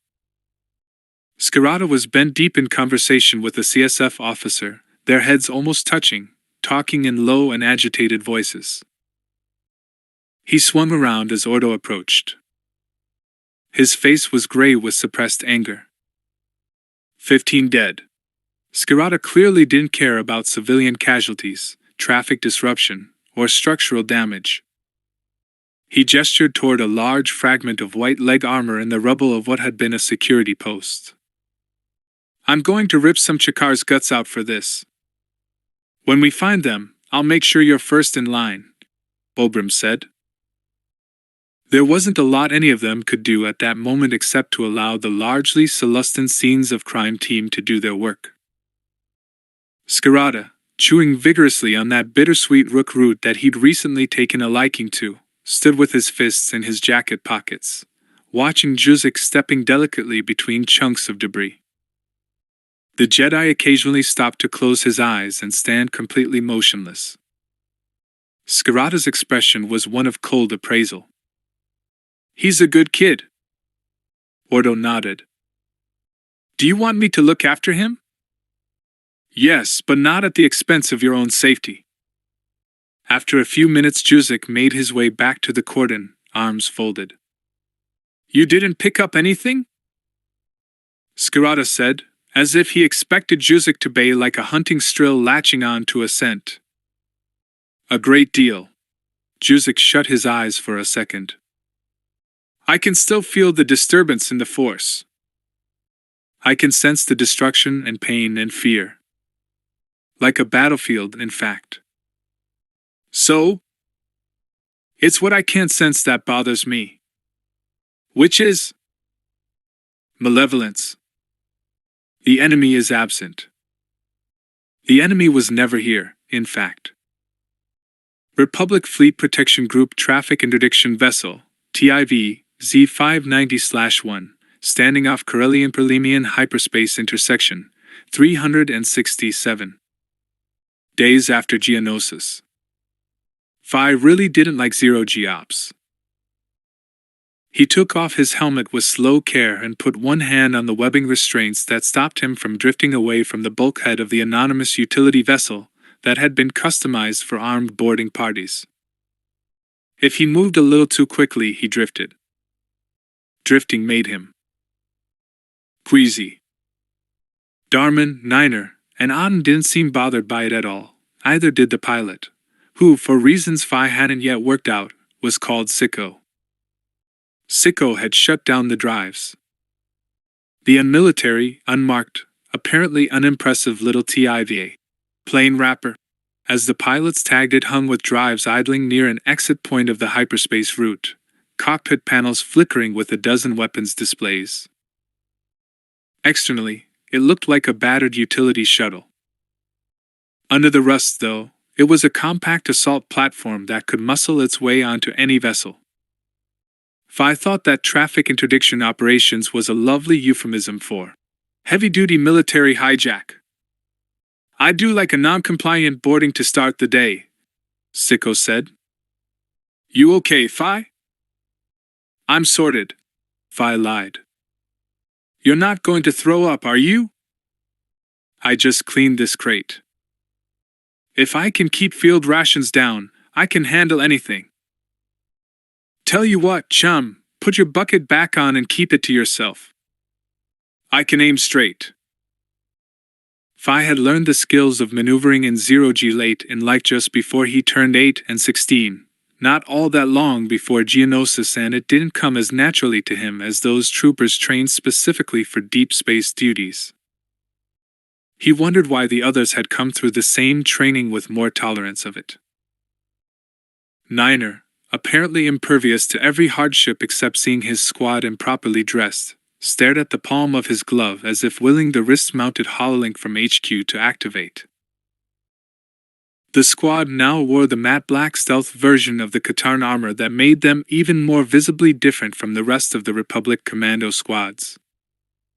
Niner said it was sensible, even if it made them pretty conspicuous targets on snow-covered Fest. Phi suspected he liked it better because it also made them look seriously menacing. Droids didn't care, but it certainly put the wind-up wets organic targets when they saw it. If they saw it, of course. They usually didn't get the chance. An occasional click of his teeth indicated Niner was annoyed. It was Skirata's habit, too. Ordo's always on time, Phi said, trying to take his mind off his churning stomach. Don't fret, Sarge. Your buddy. Darman teased. Rather have him for a friend than an enemy. Ooh, he likes you. Hobnobbing with ARC officers from the Bonkers squad? We have an understanding, Phi said. I don't laugh at his skirt, and he doesn't rip my head off. Yes, Ordo had taken a shine to him. Phi hadn't fully understood it until Skirata had taken him to one side and explained just what had happened to Ordo and his batch on Commando as kids. So when Phi had thrown himself on a grenade during an anti-terrorist stop to smother the detonation, Ordo had marked him out as someone who'd take an awfully big risk to save comrades. No ARCs were psychotic bonkers, as Skirata put it, but they were unshakably loyal when the mood struck them. And when the mood failed to strike them, they were instant death on legs. Phi suspected that Ordo was bored out of his brain, stuck in HQ on Coruscant for most of the last year with nothing to so. Phi stared at Niner's glove, too, willing his stomach to stay put. At precisely 0900 hours 000 time, right on cue, Niner's palm burst into blue light. RC-1309 receiving, sir, Niner said. The encrypted link was crystal clear. Ordo shimmered in a blue hull image, apparently sitting in the cockpit of a police vessel, helmet beside him on the adjoining seat. But he didn't look bored. He was clenching and unclenching one fist. Tsukui Omega. How's it going? Ready to roll, sir. Sergeant, latest intel we have is that the suspect vessel left Kulerin bound for Denon and is headed for your position. The bad news is that it appears to be traveling with a couple of legit vessels as a smokescreen. Commercial freight is getting very edgy about piracy, so they're forming up into convoys now. We can read out the target, said Niner. It would be very awkward if you decompressed a civilian freighter at the moment. It'll be the Gizzer L6. Understood. And we need the DQ'd alive. No slotting, no disintegration, no accidents. Not even a good slap? Asked Phi. Use the PEP laser and keep it non-lethal if you can. Somebody's very keen to have a frank chat with them. Ordo paused, head tilted down for a second. Vav's back. Phi couldn't stop himself from glancing at Aten and noted that Darman had done the same. Aten had his chin tucked into the padded rim of his chest plate and was idly scratching the scar that ran from just under his right eye and across his mouth to the left side of his jaw. It was a thin white line now, a faint memory of the raw red welt it had been when Phi first saw him, and Phi suddenly realized something he hadn't worked out before. I think I know how he got that. Aten was from Sergeant Wallen Vav's training company, not Skirata's. And over the months, as casualties mounted and more partial squads were regrouped with men from other companies, they all swapped stories. The Vav stories didn't get a laugh at all. You okay, Naviodi? Fine, Aten said. He looked up, jaw set. So how many bandits are we going to not slot, disintegrate, or speak harshly to then, Captain? 5, best intel says, said Ordo. We'll assume 10 then, said Niner. Ordo paused for a moment, as if he thought Niner might be resorting to sarcasm. Phi could see it in the way his shoulders braced. He was a knife-edge kind of man, Ordo. But Niner was simply in literal mode, as he tended to be when things were getting intense. He always wanted to err on the side of caution. Ordo obviously knew that he didn't bite. By the way, General Termukin is operating around the Bahan sector, and appears to be coping, according to Commander Get, he said.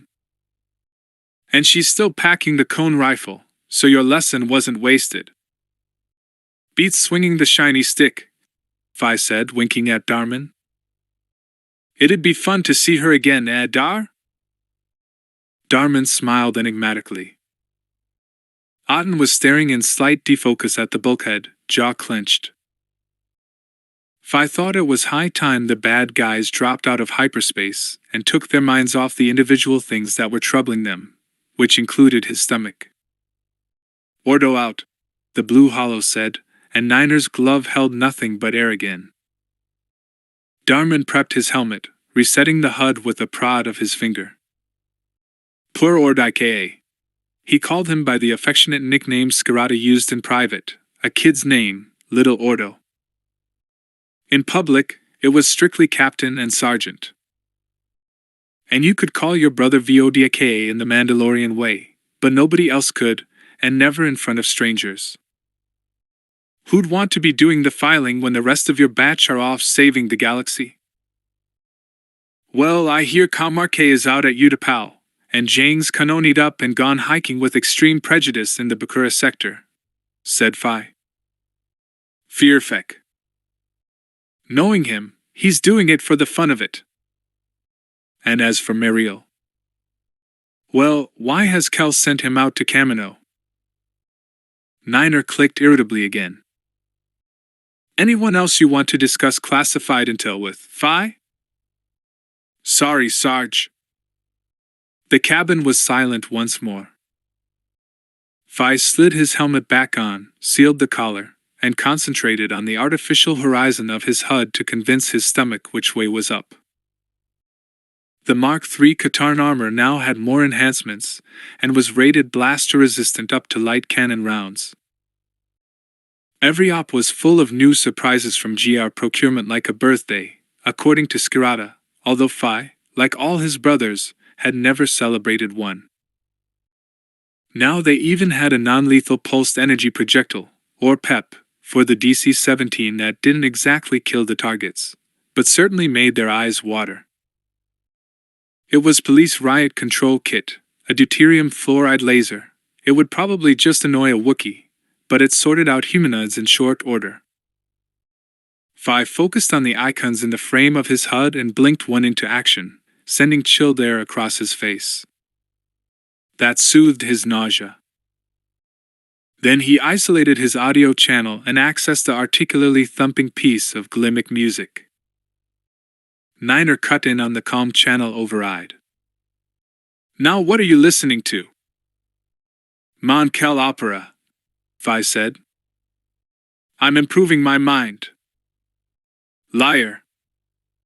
I can see you nodding to the beat. Relax, Sarge. Please. Want to listen in? I'm psyched up enough, thanks, Niner said. Darman shook his head. Auden looked up. Later, Fi. Sicko glanced over his shoulder, excluded from the squad's conversation by their secure helmet-to-helmet comm link. But he could obviously see the body language that indicated they were chatting. Fi flicked to his frequency with a couple of blinks directed at the sensor inside his visor. How about you, Niviodi? Want some music? No thanks. Sicko had much the same neutral accent as most of the infantry trooper clones. They'd learned basic from flash instruction and had rarely been exposed to outsiders with interesting accents. But it's decent of you to offer. Commandos owed their lives to the guts of these pilots. Omega had been extracted under heavy fire by their astonishing skill a number of times, and the TIV pilots were the most daring of the lot. Any gulfs among clone trooper, specialists, and the elite commander units had now been swept away by shared hardship, and they were in vogue now all brothers. Fi was happy to indulge them. He killed the music feed and switched over to the open squad comm link again. The waiting was eating at him now. Got trade, said Sicko. They should be jumping out of hyperspace any time now. 3 contacts.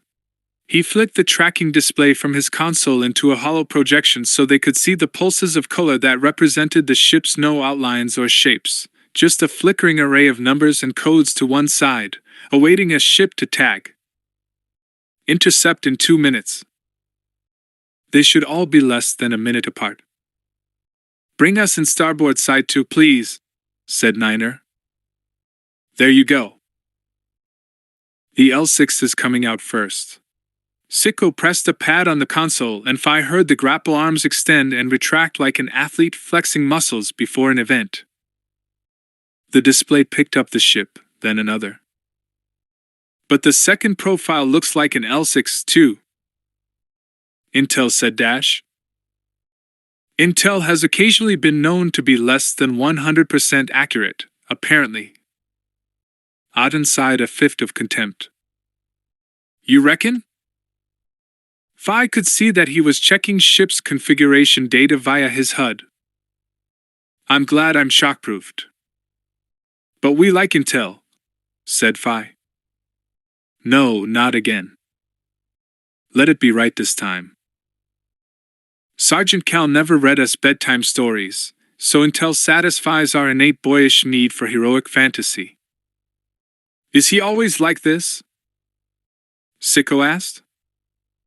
No, he's pretty quiet today.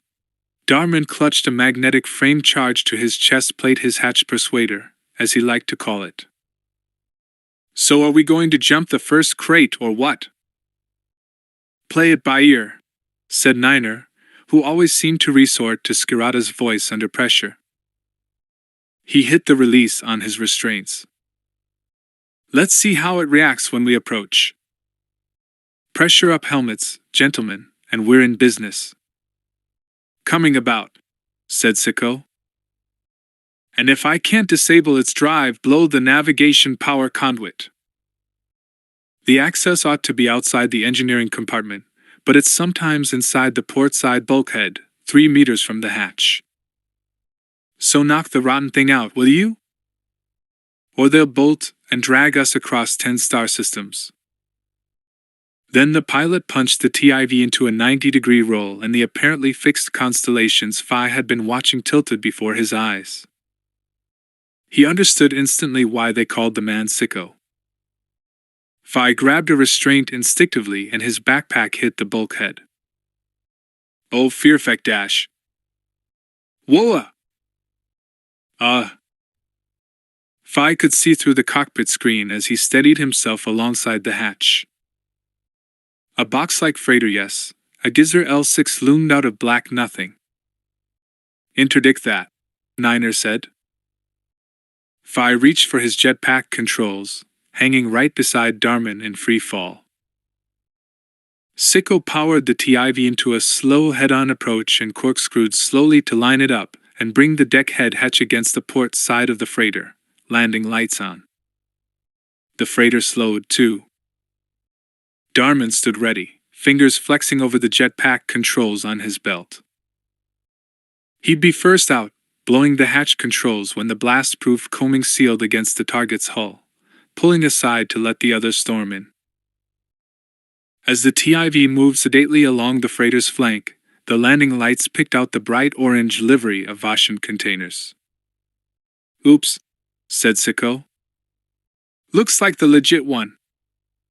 Back off then, Niner said. If the other ship sees this, we've lost Dash. A flash caught Phi's eye at the same time it did everyone else's. The second vessel was heading their way. Another L6, Sicko said. Please don't let there be 3 of them. The first L6 suddenly altered course with a rapid burn. It had probably picked up the wrong idea about a scruffy little ship in an area of space that was frequently populated by pirates. One of its spars wheeled 90 degrees almost instantly, looming in the TIV's view screen on collision course. Abort, abort, abort! Sicko yelled. Brace, brace, brace, Dash. He was cut short by a screech of tearing alloy that shuddered through the TIV, and suddenly it wasn't the tight gut exhilaration of aborting but the desperate scramble to survive. The impact spun the TIV off, and the last thing Phi saw as he somersaulted involuntarily was Sicko pulling on the yoke and punching a stabilizing burn to stop the spin. There was nothing Phi or the squad could do. It was all down to the pilot. Phi hated that moment of helpless realization every time. The display in his HUD shuddered like a cheap bootleg Hollywood as he hit the bulkhead harder than he thought possible in 0G. Incoming! Returning fire. And then there was light, brilliant blue-white light. The instant hot rain of fragments peppered and pecked on the hull. Sicko had neutralized the incoming missile. The second L6 powered up and punched back into hyperspace in a flare of light. "Chew on that," Sicko said, and slapped his fist hard on the console. "Foam deployed. Hull breach secure." "What's that?" Phi said, suddenly ice-cold and focused, and not nauseous at all. "BRB." "What?" Big red button. Emergency hull seal. The remains of the freighter's missile cartwheeled slowly into the distance, trailing vapor. It was the kind of self-defense many freighters felt the need to carry these days. Wars created useful opportunity for the criminal community. Niner sighed. "Oh, Fearfeck, everyone knows we're here now." "Anyone get his license number?" Phi said. "Maniac." "Yeah, and more maniacs along shortly, too." Sicko turned his head toward the scanner readout. "Next one's due in 60 seconds. And the next one 2 minutes later, I reckon. I hope he doesn't call for assistance, or we're going to have to bang out of here really fast. Tell me they're not going to notice that little fracas." "They're not going to notice that little fracas." "Vori, brother." "You're welcome." The pilot didn't take his eyes off the scanner. "Happy to lie to a comrade anytime. If it makes him feel better, there you go." The next freighter fell out of hyperspace 1,500 meters from their port bow, and its pilot definitely noticed. Phi knew that because the immediate bright arc of laser cannon shaved the elant mass mounted on the TIV's nose just as Sicko let loose a sustained volley into the freighter's underslung drive. It was still showering debris as Sicko brought the TIV about and swung back under the freighter to loop over its casing from its starboard quarter and bring the TIV, totally inverted, to rest hatch to hatch with the target. And there was nothing the crippled freighter could do about it. Sicko was too close in, too far inside the minimum range of its cannon, and now riding a very angry Rautery Tiger. "This is where you get off." Sicko's voice was just a little shaky. "End of the line." "Stand to," Niner said. The skirt of coaming shot out of the TIV's hatch housing and sealed tight against the freighter's hull, while the grapple arms held it secure. The pressure equalization light flashed red and the TIV's blast-proof inner hatch opened, then the outer one. "Dar, take it!" Dar slapped the frame charges on the freighter's hatch. The inner hatch snapped shut again, and a muffled whump vibrated through the TIV. How Sicko had managed to bring the TIV alongside the port hatch without ramming the vessel or ripping the deckhead out of the TIV-5 would never understand, but that was what trooper pilots did, and he was in awe of them. The inner hatch opened again. Darman bowled in 2 flashbangs blinding, deafening stun grenades, and Niner was first through the hatch. "Go go go dash." Phi, buoyed up on a wave of adrenaline, plunged through after him, DC-17 set to blaster mode. The TIV and Sicko were swept from his mind from that moment as time disobeyed all the rules and he was caught in an infinite, slow-motion split second while the squad burst through the hatch and the LSIXS artificial gravity smacked him down hard on the deck. The impact ran up through the soles of his boots. He was running for seconds before his proprioception caught up with the gravity, and his body said, "One, remember this." But there weren't many places to run on an L6 freighter. It was a cockpit, and a couple of cabins bolted to a Durasteel box of nothing. Auden moved ahead and simply opened up with the D's new PEP laser, knocking two men flat in a massive shock wave of sound and light as they came out of the starboard cabin firing blasters. Fi's anti-flash visor darkened instantly. Even with armor, he felt the shock of the Pep's unleashed energy. They all did. Fi ran on over Auden as he dropped to one knee to cuff and search the men, wrists to ankles, as they lay struggling for breath, whimpering. A Pep round was like being flashbanged and hit in the chest by several plastoid rounds at once. It was usually non-lethal. Usually. 2 down, 3 maybe to go. The cockpit doors didn't open when Niner stood back and hit the controls. Auden caught up with Fi again, and they stood catching their breath. Niner motioned Darman into position at the cockpit doors. Shame that Pep doesn't work through bulkheads. Confirmed, 3 still inside, Darman said, running the infrared sensor sweep in his gauntlet up and down the seam of the doors. Nothing in the port cabin. Intel had it right for once. There were 5 bandits on board. Encourage them to step outside, Dar, Niner said, checking his Pep setting. He peered at the power readout. This thing actually scares me. Darman unrolled a ribbon of adhesive thermal charge and pressed it around the door's weak points. Then he pushed the det into the soft material and cocked his head to one side as if calculating. All that fuss getting in, and now we just walk over them. Anticlimactic, I think the word is. There was a dull, echoing thud and screech of metal that vibrated through the deck. For a second Fi thought the det had gone off prematurely and that it was all a trick of his adrenaline-distorted perception, and that he was dead but didn't know it yet. But it wasn't the det. Fi looked at Niner, and Niner looked at Auden, and Fi saw in Darman's viewpoint icon that he was staring at a fragment of flimside that whipped past him as if snatched by a sudden wind. It was being carried on a stream of air. Escaping air. Fi felt it grab him, and they all reached instinctively for a secure point to anchor them. Hull breach, Fi said, arms tight around a stanchion. Check suit seals. They went into an automatic and long-drilled check of their suit systems. Katarn armor was vacuum-proofed. Fi's glove sensor confirmed his suit was still airtight, and the thumbs up from the rest of the squad indicated that their suit integrity was holding up too. The temporary gale of escaping air was abating. Sicko, you receiving? Said Niner. Fi had the same thought, and judging by the rapid breathing on the shared comm link, so had Auden and Darman. The decompression was via the hatch.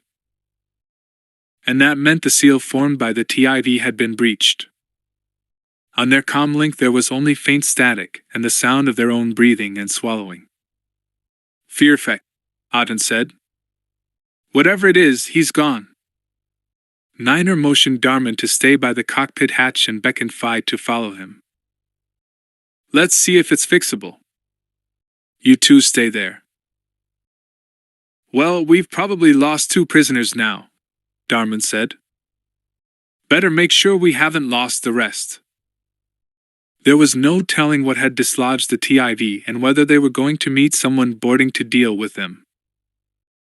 They made their way back up the passage to the entry hatch, DC-17s raised, and there was no sign of the 2 prisoners they'd left cuffed, nor anybody else. And the hatch about 2 meters by 2 was wide open, star-speckled void visible beyond. Fi gripped the rail on one side of it and leaned out a little. It was a good way to get your head blown off, but he decided that the urgency of the situation warranted it. There was no sign of the TIV. There was no sign of anything. He pulled himself back inboard. At least the gravity was still functioning. Niner checked the environment sensors on his forearm plate. Atmosphere's fully vented now. They have to have a foam system in these things. Yeah, but if you had us running around your vessel, would you seal the hull and help us out? Is the cockpit airtight? Fi asked. We won't know for sure until they go cold, and we can't pick them up in the infrared. Niner switched on his tactical spot lamp and began searching the bulkhead for panels. And by that time we'll be ice cubes ourselves. Katarn armor, even the Mark III version, was only good against vacuum for 20 minutes without a backup air supply. And they hadn't counted on being exposed that long. For some reason, Fi was distracted by Sicko's fate. It was a strange thing to discover when you were on borrowed time yourself. But Sicko had said the power conduits were routed via a panel 3 meters from here. Fi ejected the vibroblade from his knuckle plate and pried open the panel. Niner stood behind him and directed his spot lamp into the recessed mass of cabling, pipes, and wires. That one's labeled isolation bulkhead, Niner said. Yeah, but where does that come down? They looked up at the deck head for shutter housings. There were at least 3 back down the passage that they could see. Let's play safe and withdraw to the one nearest the cockpit, Niner said. We could blow the whole panel here and shut everything down, including the gravity. Lovely. Usually triggers emergency containment. Niner put his glove to the side of his helmet. It was a nervous habit of his, just like the way he grew increasingly irritable with Fi as his stress levels peaked. Dar, are you getting this? Halfway there already, said Darman's voice. Fi's chrono said they had 15 minutes left to make this work. Okay, if Dar blows this remotely and it activates the emergency bulkhead, then we'll be stuck between that and the cockpit hatch. And if there's atmosphere in there, we can open it and cozy up to the other 3 Huron. Or, Fi said, we find it's hard vacuum, too, and then we'll be completely stuffed. Stuffed if we don't, said Darman, appearing at Fi's shoulder with a ribbon of thermal detonator tape. Go on. Get back there and wait for me while I set the timer. We ought to call in a red 0. Let's wait until we know if there'll be anything left of us to make it worth rescuing, Niner said, trotting back down the passage. Fi watched him go, shrugged at Darman, and then patted the wide-open cover of the control panel. Thanks, Sicko, he said. 3. MRU. Already committed. Much regret unable. Signal relayed from CO, RAS Fearless, on receipt of request to withdraw to Skuma and abort extraction of Sarlacc battalions. The wind chill factor in the open troop bay of a LAT/C gunship flying at 500 km/h was sobering, but then so was the deafening roar of air and the swoops and dips of the flight path as the pilot jinked to stop ground-based AA fire from getting a lock. Attain realized why the trooper's sealed armor and bodysuit was a good idea. She had only her Jedi robes and the sensible precaution of upper body armor plates, which did little to insulate on their own. She summoned the Force to help her withstand the icy blast and made sure her safety line was hooked securely to the bulkhead rail. You're going to be in the Dwang when you get back to HQ, General, the clone trooper sergeant said with a grin. He slipped on his helmet and sealed it. His nickname was Clanky. She'd made a point of asking. I really did not see the signal, she said carefully. Or at least I looked at it a little too late. His voice emerged now from the projection unit of the anonymous helmet. It was very funny, signaling MRU. Funny? Oh. There was a frozen pause. It's how you decline a social invitation, an RPC. Request the pleasure of your company? Much regret unable. Yes, she was in the Dwang indeed, as he put it. She wasn't fully up to speed with the mass of acronyms and slang that had erupted in the last year. She could hardly keep up with the clone troopers' inventiveness, their extraordinary capacity to appropriate language and habits and shape them to their needs had spawned subcultures of clone identity everywhere. She almost felt she needed a protocol droid. But she knew what a Lardy was. Darman had said the LAT/IOR in this case. The bigger cargo variant was the most beautiful vessel imaginable when you needed an urgent lift out of trouble. It certainly felt like it now. And are you indeed? How could I be so stupid? So the troopers thought she was a smart mouth like Phi, flourishing a little bravado. Instead, she was simply ignorant of the rapidly evolving and idiosyncratic jargon, and used it carelessly. I'm sure they'll forgive me if you pull this off, Sergeant. Her voice was drowned by the roar and falling note of V-19 torrent drives as two of the fighters streaked past them and disappeared into the distance. They were heading off to soften the droid positions that stood between the heavily forested terrain where both Sarlacc battalions were pinned down, and there was a narrow ribbon of delta shoreline where pilots could land. Droids, as Darman had once pointed out, were rubbish in dense forests. Attain hoped so. The gunship dropped suddenly, now level with the tree canopy, and the streaked image of green foliage showed her just how fast they were flying. Another Lardy came up on their port side. There were 34 gunships somewhere near, strung out in a loose formation, heading for the extraction zone. 3 minutes, General, the pilot's cockpit intercom said. There was a crack and flare of something exploding off to their starboard side. Getting some attention from the Tinnies AAA, so we'll drop a little more. Hold tight. It hardly made her flinch now. She had reached the saturation level of adrenaline where she was vividly aware of every hazard but running on some primeval automatic level of painless cold reason too scared to panic, as one of the clone troopers had described it. 3 minutes became 3 hours became 3 seconds. Red blaster fire from droids lit up the tree line as the Lardy banked to come around in a spiral descent.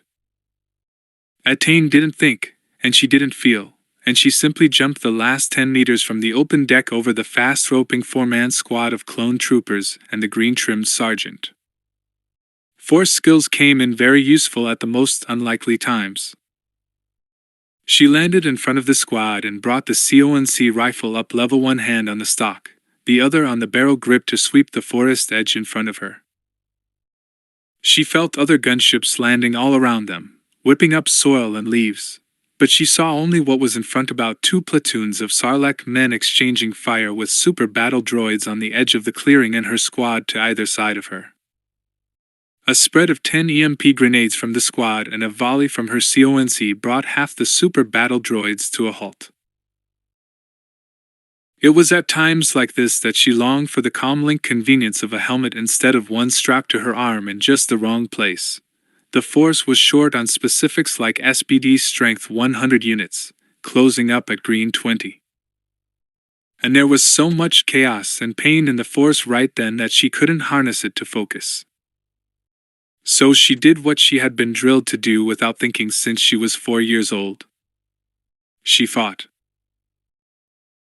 She ran, the squad matching her pace and firing a blue stream into the droid line in odd silence until Clanky activated his voice projector, and she heard him say, "They're closing up all along the shoreline." "Sorry, General. Big holes now in the droid lines." "No link," she said, superfluous words stripped from her mind. The concussion rifle was getting heavy and running out of charge. The power indicator was edging back down to 0. 2 more volleys knocked 3 SBDs flat, and a small tree with them. "How many more?" "Forward air control says 200 SBDs and tanks bearing 20 degrees with 4 torrents on their case." More V-19s screamed low overhead, and a yellow-fringed ball of white fire backlit the forest, suddenly throwing silhouetted trees and running men into sharp contrast. Fearless, their group commander certainly had a grip on the reality of the situation. No wonder everybody loved pilots. Clanky dropped flat and began firing prone at the stream of SBDs that had turned toward the gunship landing area. Attain followed him without thinking. He was listening to data in his helmet, judging by his occasional emphatic nod. Sarlacc's breaking out all along the shoreline, General, and Fearless is directing the rest of the Lartais north. Any word on General Vazgier? Clanky went silent for a moment, to her at least. One click north with Commander Gree, calling in air strikes. Two gunships moved in close enough to catch Atane's peripheral vision, and knots of men broke from the trees, some carrying wounded comrades between them. Atane hoped the single IM-6 medical droid on each Lardy could handle the triage of dozens of men at once. One gunship set down again at right angles to the tree line, its starboard hatch shut tight and taking droid fire that scattered sparks while it trained composite beam lasers on the SBDs. The starboard gunner, horribly exposed in the transparent steel bubble set in the wing, was hosing the droids at waist height. Atane saw movement, and white-armored shapes race behind the vessel and disappear, presumably into the port side of the troop bay. The torrent of comp beam laser was like a freeze frame in its unbroken, steady stream. For a slow-motion moment, Atane reasoned, using the forward cannon and deploying the heavier and nastier armaments, radiation burst missiles would cause heavy trooper casualties in this position. Her mouth was dry, her heart pounding so fast that she could hardly distinguish between beats, and yet she could stop the chrono to think these odd things. She resumed firing. She held her fingers tight on the trigger until the CONC died in her hands. Whoa, Tinny's breaking this way, dash. Her focus narrowed. She no longer saw the 5 men around her except as white blurs and vortices of raw energy in the Force. The lead battle droid overran their position, and she simply swung the dead rifle in a Force-driven arc right up into the thing's chest, smashing the alloy and sending the droid's sunken head assembly flying into the air. She was suddenly aware of blue energy behind the next droid like a continuous backdrop, although it had to be interrupted bursts of DC-15. Fire. She let the cone rifle drop and drew her lightsaber because she had nothing else left. The blade of blue light sprang into life and she didn't recall touching the control at all. She swept her arm around in a clean arc that brought the mountain of metal down without its legs, tipping like a felled tree to one side of her, falling flat on its firing arm and shuddering as its own discharging weapon tore it apart. Hot shrapnel sizzled on her robes and skin, but she felt nothing. And she was on her feet now, lightsaber gripped in both hands, point blank with the next droid. She saw 2 of her squad blasting away from a prone position, while Clanky scrambled to one knee to fire a grenade into the advancing rank of a dozen SBDs. Droids kept advancing. So did clone troopers. And so did she. We're all the same. None of us is thinking. We're just reacting. She fended off a barrage of red fire, whirling and flicking the lightsaber without conscious decision. Each snaz of colliding energy was the first and last. She went on, and on, and on, blocking each shot as if it would never end. And the next droid was upon her.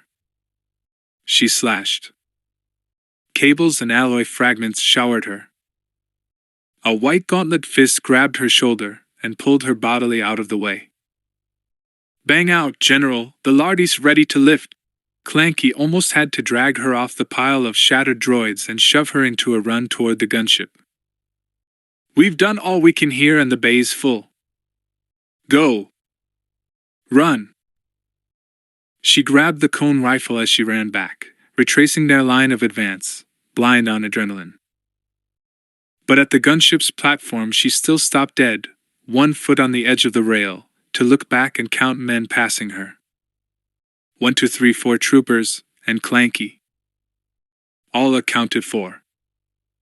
She sprang up just as an armored hand gripped hers and yanked her inboard. She had no idea who the trooper was. But he was one of hers now. The gunship lifted in a straight vertical so fast that her stomach plummeted back to ground level. The forest and fertile delta plain of Dinlo shrank beneath the ship and grew dark. The bay hatches slid forward and slammed shut. Then she was standing in a warehouse of scorched, filthy armor, and the stench of blood and seared flesh. Her primeval survival mechanisms yielded to shaking anticlimax. Clanky pulled off his helmet and their eyes met, an odd moment that was almost a glance in a mirror. She knew that the unblinking wide-eyed shock on his face was exactly what he was seeing on hers.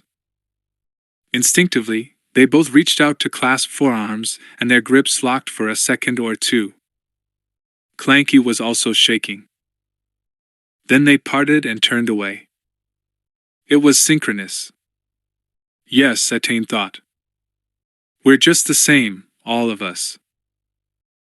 It was very, very quiet once she blocked out the thrum of the gunship's drive as it made 660 kilometers per hour off the dial back to Fearless.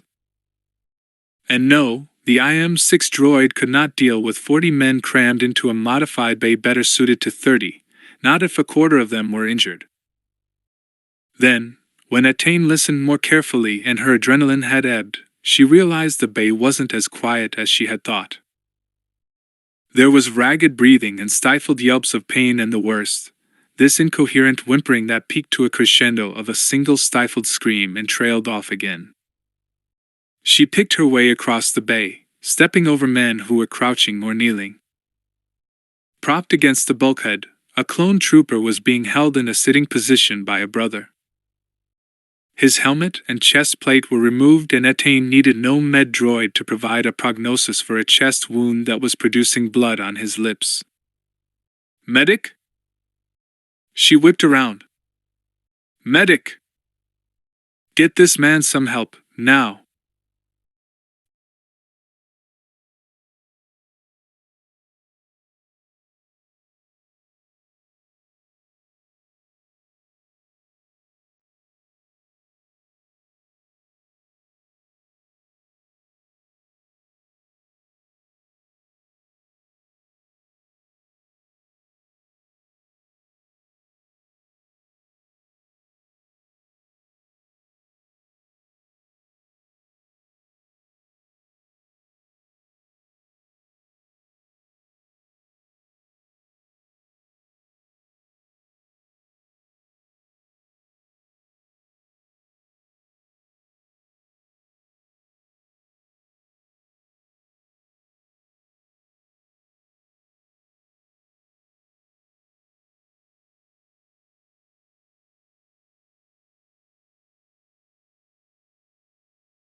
The med droid appeared as if from nowhere, jerking bolt upright from a knot of troopers where it was obviously working. Its twin photoreceptors trained on her. General! Why is this man not being attended to? Triad X, the droid said, dropping down into the unbroken carpet of troopers again to resume its first aid. Attain should have known. The red X symbol glowed on his shoulder. She hoped the man hadn't heard, but he probably knew anyway, because that was the unsentimental way the Kaminoans had presented their training to the clones. Triage Code X, too badly injured. Not expected to survive despite intervention. Concentrate resources on Code 3, then Code 5. She took a breath and reminded herself that she was a Jedi, and there was more to being a Jedi than wielding a lightsaber.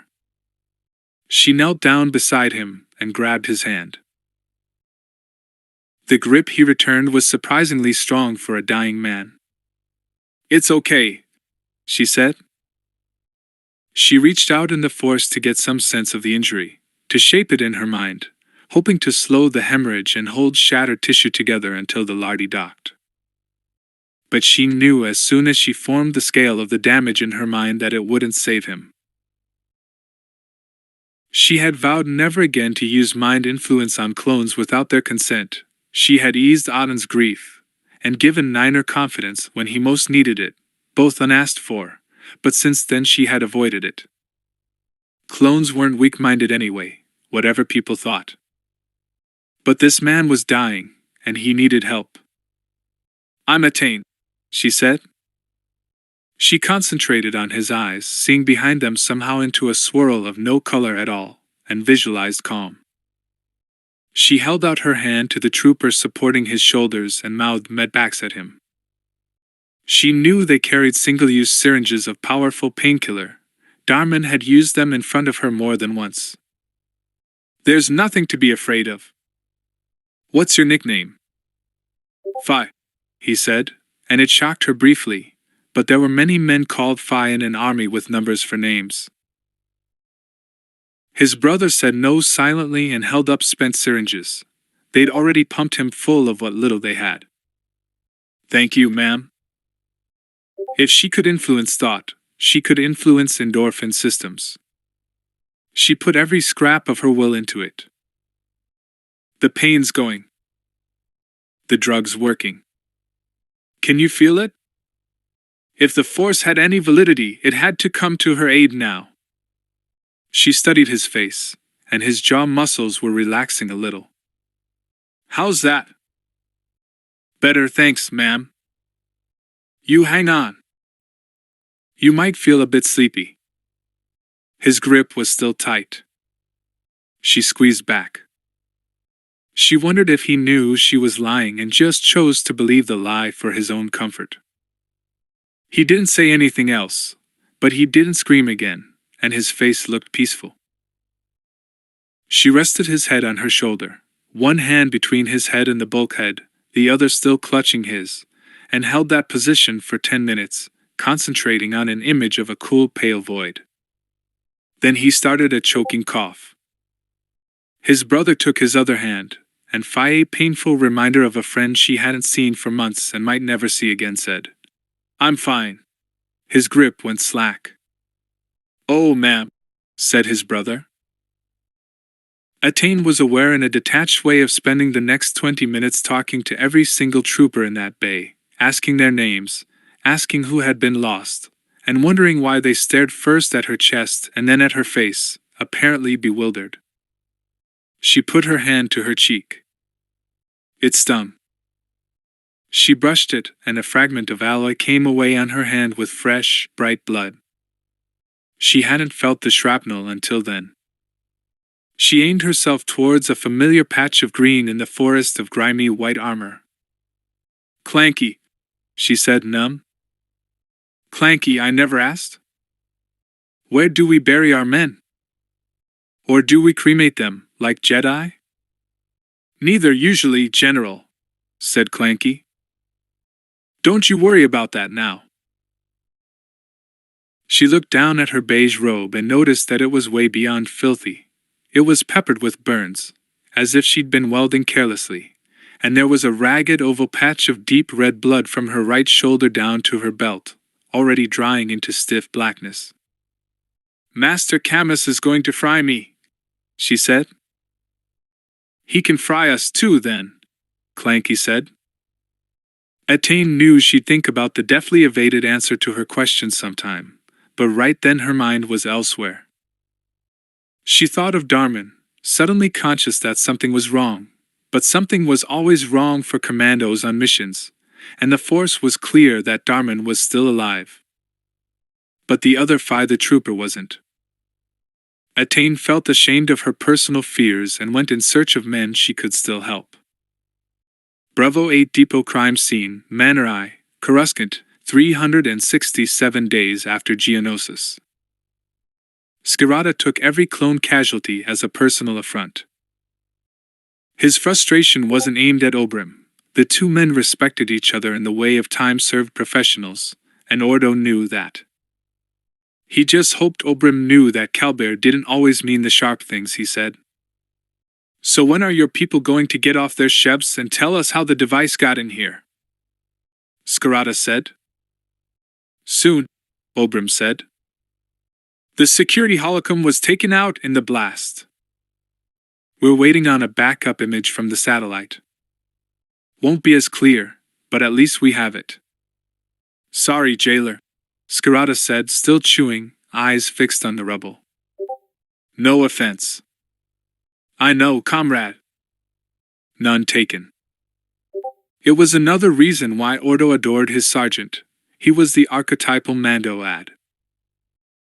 A Mandalorian man's ideal was to be the firm but loving father, the respectful son learning from every hard experience, the warrior loyal to constant personal principles rather than ever-changing governments and flags. He also knew when to apologize. And he looked exhausted.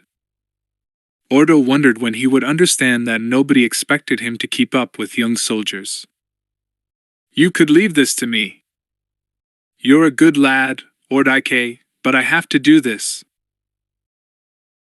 Ordo put one hand square on Skirata's back and one on Obrim's to steer them both a little farther from the scene of destruction, anxious not to make it obvious in front of the Orotais, the non-Mandalorians, the foreigners, sometimes even the traitors, that his sergeant needed comforting. Waiting was the worst thing for Calbert's mood. Obrim's calm link chirped. Here we go, he said. They're relaying the image. Let's play it out to Ordo's link. The images emerged as a grainy blue aerial hollow rising from the palm of Ordo's gauntlet, and they replayed it a few times. A delivery transport came up to the barrier and was waved into land on the strip. Then the scene erupted in a ball of light followed by billows of smoke and raining debris.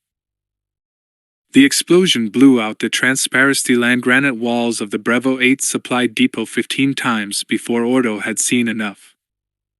Looks like the device came in on that delivery transport, Obrim said. Some of the recognizable debris scattered around the blast site confirmed that there had been a transport caught up in the explosion. Nobody running away.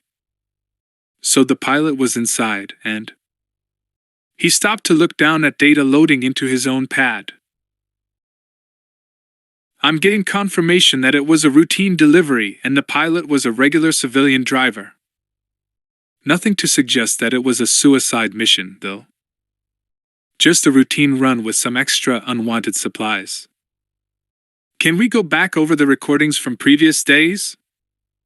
Ordo said. Just to see if anyone was doing a recce of vessels and movements in the run-up to this? Archived for 10 days. Won't be any better in terms of angle and clarity than this. I'll still take it. Ordo looked to Skirata, who was silent and visibly angry, but clearly thinking hard. Ordo knew that calculating defocus all too well. Okay. The best lead we have right now is to track back the other way down the line from confirmed explosive supply chains, Cal said. Omega's on a tie-ups run checking that right now, Ordo said. They might come back with some suspects for Vav to work on. I'm turning a blind eye to that, right? Said Obrim, a man who left the impression he would have given a lot to be back in the front line instead of supervising others. Because suspects are my part of ship to deal with. But I do have this annoying eyesight problem lately. Long-term condition? Skirata asked, moving Ordo out of his way with a gentle pat on the forearm. As permanent as you want it to be, Cal. Make it incurable for the time being, then. Skirata picked his way past the forensics team, who were still setting marker holotags at various points in the rubble. Red holos for body parts, blue for inorganic evidence. Ordo wondered if the civilians who'd been gawking from behind the barrier would see anything about that on the HNE bulletin. Skirata paused and leaned over a Celestin technician who was sensor scanning the rubble on hands and knees. Can I have the armor tallies when you find them? Tallies? The Celestin sat back on her heels and looked up at him with round black liquid eyes. Explain. The little sensor tags that identified the soldier. On the chest plates. Skirata held finger and thumb a little apart to indicate the size. There'll be 15 around here somewhere. We can sort the admin for you, Cal, Obrim said. Don't worry about all that. No, it's not to account for them. I want a piece of their armor. To pay our respects, the Mando way. Ordo noted Obram's puzzled expression. Bodies are irrelevant to us. Which is just as well, really. Obram nodded gravely and ushered them behind another plastoid screen where the Soko team was assembling and logging fragments of alloy and other barely identifiable materials on a trestle table. You can take over all this if you want. Skirata motioned Ordo across to the trestle. It's Ordo's area, but I'm happy for your people to process it. I've got faith in Celestin diligence. Maybe it was just Skirata indulging in harmless hearts and minds work. But it seemed to do the job for the Soko personnel. One of them looked up. It's good to know that military intelligence respects CSF. I've never been called military intelligence before, Skirata said, as if he hadn't realized that was what he had been doing every waking moment since 5 days after Geonosis. Ordo held out one hand to the nearest scenes of crime officer and crooked a finger to gesture for their data pad. You'll need this, he said, and linked it to his own pad. Here's our latest IED data. Yes, the CSF's anti-terrorism unit and Skirata's tight-knit team had become very close indeed in the last year. Going through official Republic security clearance channels just wasted time, and there was always the chance that civil servants would behave like petty fools across the galaxy and mark data as top secret for their own dreary little career reasons. Ordo didn't have time for that. He was checking that the data had transferred cleanly when the hololink on the inner side of his forearm plate activated again, and his hand was filled with a small scene of blue chaos. For a split second he thought it was an image in his HUD, but it was external, and it was Omega Squad. Omega Red 0, Red 0, Red 0, over. The holoimage showed the 4 commandos pressed against a bulkhead with an occasional fragment of debris floating into view. They were all alive, anyway. Skirata whipped around at the sound of Niner's voice and the code they all dreaded, Red 0, request for immediate extraction. Ordo switched instantly and without conscious thought into emergency procedure, capturing coordinates from the message and holding up his datapad so that Skirata could see the numbers and open a comm link to Fleet. Their language changed, their voices became monotone and quiet, and they slipped into minimal, direct speech. The Soko team froze to watch. Sitrap Omega. Targets boarded. Unplanned decompression, and our pilot and the TIV are missing. No power, but no squad casualties. Fleet, Skirata here, we have a Red 0. Fast extraction please on these coordinates. Pilot down 2, no firm location. Stand by Omega. We're scrambling fleet assistance now. Time to critical? 10 minutes if we don't get the hatch on this side of us open, maybe 3 hours if we do. Skirata stopped, comlink still held to his mouth. Obram was staring at the little blue hologramic figures with the expression of a man realizing something terrible. We could be watching them as they die. Go on, Ordo said. 3 suspects the other side of that hatch, and they can't open it now even if they wanted to. Dar's got to blow it. In a confined space? We've got the armor. Well, that was true. Phi had withstood a contact blast from a grenade in Mark II armor. You don't have any choice, do you? We've had worse days, Phi said cheerfully. Ordo knew he meant it. He could feel the other part of him, the Ord-Ika who wanted to cry for his brothers. But he was very distant, as if in another life. There was just absolute cold detachment in the physical shell where his mind was situated now. Do it, he said. The Red 0's been transmitted to all GR ships in striking distance, Skirata said. Ordo didn't want him to watch the hololink in case things didn't go as planned, and turned his back to him. But Skirata turned him around by his arm and stepped into the holo pickup's field of view so the squad could see him. "I'm here, lads. You're coming home, okay? Sit tight." There was a certainty about Skirata regardless of how impossible that assurance sounded in cold reality. But Ordo could feel his utter helplessness, and shared it. Omega was light years from the Coruscant system, far beyond the sergeant's ability to step into the firing line in person. The two soldiers turned together to shield the holoimage, and then Obrim moved in close, diplomatically blocking the view of his own team. "Your lad Phi," he said. "My boys still want to buy him that drink." It was Obrim's men Phi had saved from the grenade. And that was probably as openly sentimental as Jailer Obrim would ever be. "In 5, Darman said. 4.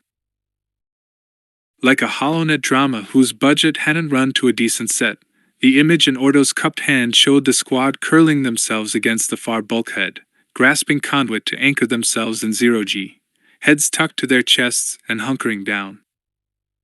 The image disappeared as Niner, whose gauntlet obviously carried the holofeed, buried his head. 2, 3, 2, go!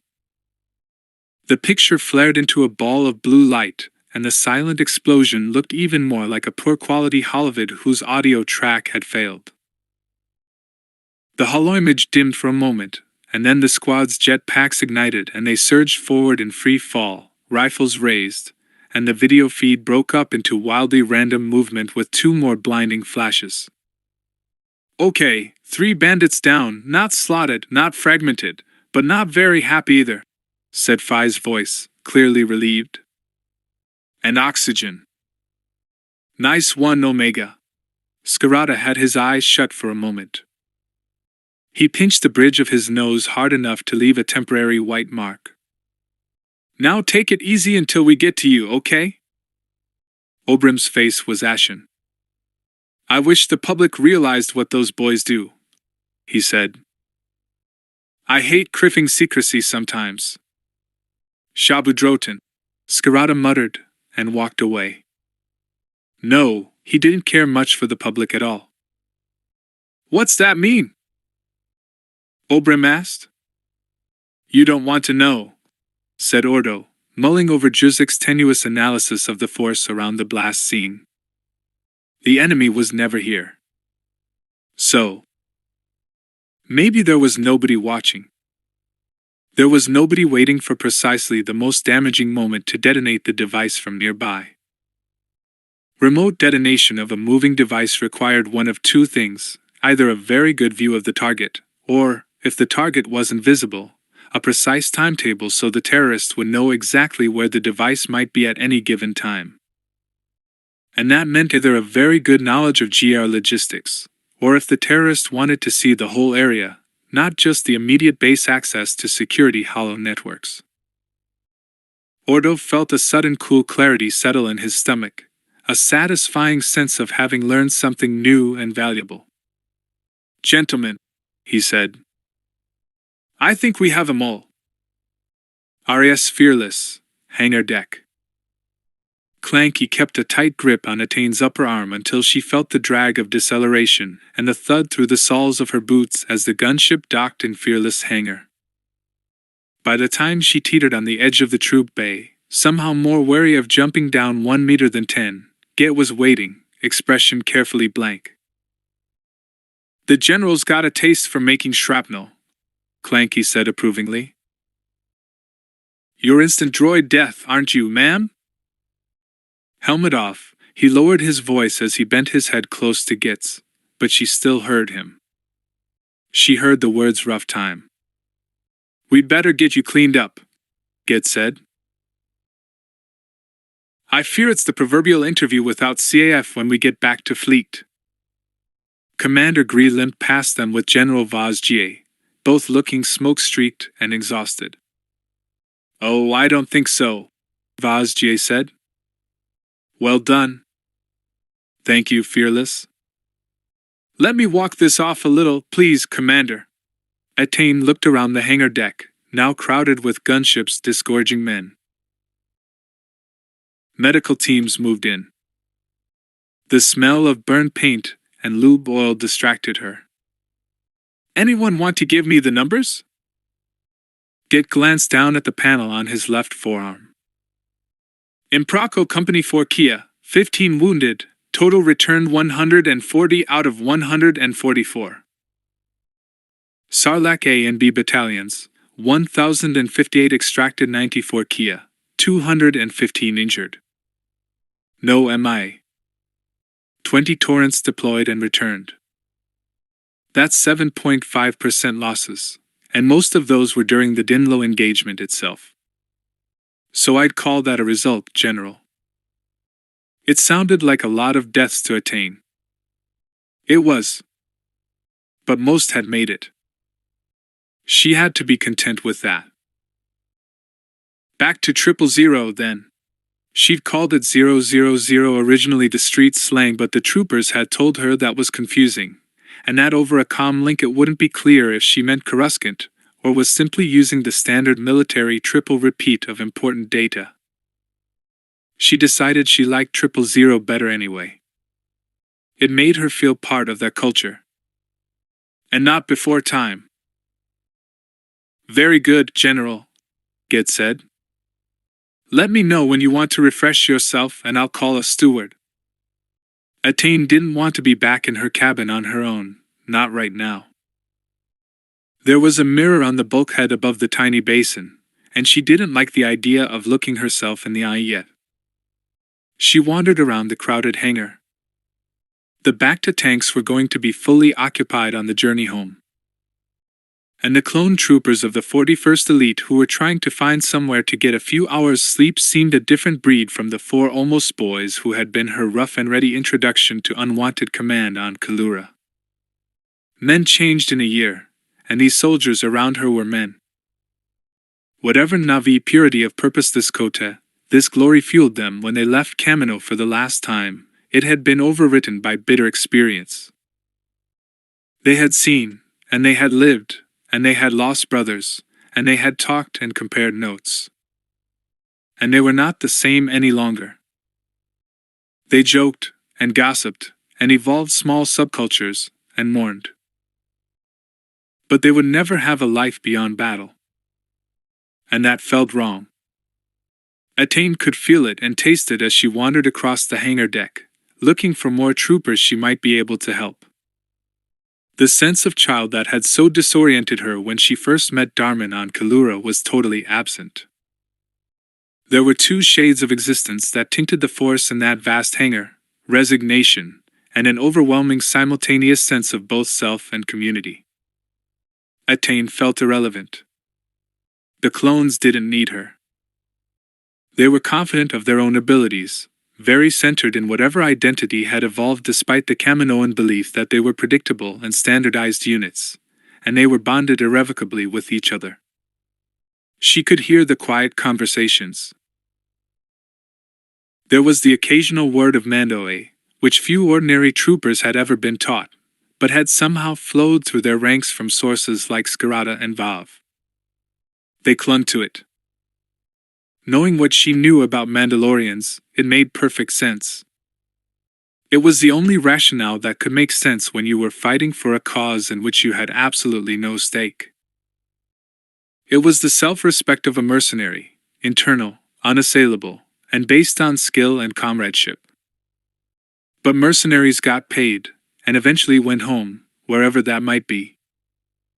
One trooper was waiting patiently for the medic. He had a triage flash stuck on his shoulder plate, the number 5, walking wounded. There was blood streaked across his armor from a shrapnel wound to his head, and he was holding his helmet in his lap, trying to clean it with a scrap of rag. Attain squatted down and patted his arm. "General?" he said.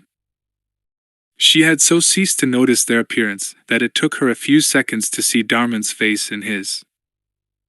They were identical, of course, except for the 1,001 little details that made them all utterly unique. "Are you all right?" Yes, ma'am. What's your name, and not your number, okay? Nye. Well, Nye, here you go. She handed him her water bottle. Apart from two lightsabers, her own and her dead master's, her concussion rifle, and her comlink, it was the only item she was carrying.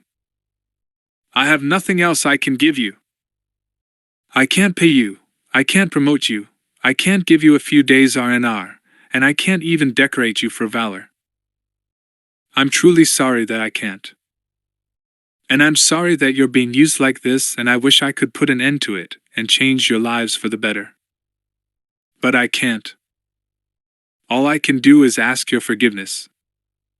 Nye seemed stunned. He looked at the bottle and then took a long swig from it, his expression suddenly one of blissful relief. It's okay, General. Thank you. She was suddenly aware that the hangar deck had fallen completely silent, no mean feat given the vast space, and the numbers of men packed in it, and everyone was listening. The unexpected audience actually made her face burn, and then a little ripple of applause went through the ranks. She wasn't sure if that meant they agreed, or that they were just being supportive of an officer who, now that she had some embarrassing clarity of mind, looked like a walking nightmare, and was clearly having trouble dealing with the aftermath of battle. CAF and a change of clothes, General, Git said, looming over her from nowhere. You'll feel a lot better after a few hours' sleep. Git was a gracious commander and a perfectly competent naval officer. He ran the ship. He was, to all intents and purposes, the commanding officer. She wasn't. And had he been born to a family on Coruscant or Corellia or Alderaan, he would have had a glittering career. But he'd been hatched in a tank on Commando, and so his artificially shortened life would be very different because of that. When she got back, she would seek out Cal Skirata and beg him to help her make sense of it all. She would find Omega Squad and tell them face to face how much she cared about them before it was too late. She would tell Darman that most of all. She never stopped thinking of him. You meant what you said, General, Git said, steering her back toward her cabin. Oh yes. I did. I'm glad. However powerless you feel, solidarity means a great deal to us. She suddenly wanted to see Git go home to a house full of family and friends, and wondered if she wanted it for him or for herself. I was once taught to see while blindfolded, she said. It was a far more important lesson than I ever imagined. At the time I thought it was just a way of teaching me to strike with my lightsaber using the Force alone. Now I know what purpose the Force had. I look beyond faces. But you won't change anything by blaming yourself. No. You're right. But I won't change anything by pretending I have no responsibility either. At that point she knew as surely as she had ever known anything that the Force had lifted her from one existence, turned her around, and dropped her on another path. She could change things. She wouldn't change them immediately, and she couldn't change them for any of the men here, but she would somehow change the future for men like this. If it's any comfort, General, I'm not sure what we'd do if we weren't doing this, Git said. And you do get to hear an awful lot of good jokes. He touched his fingers to his brow and left her at her cabin. They actually found things to laugh about even surrounded by pain and death.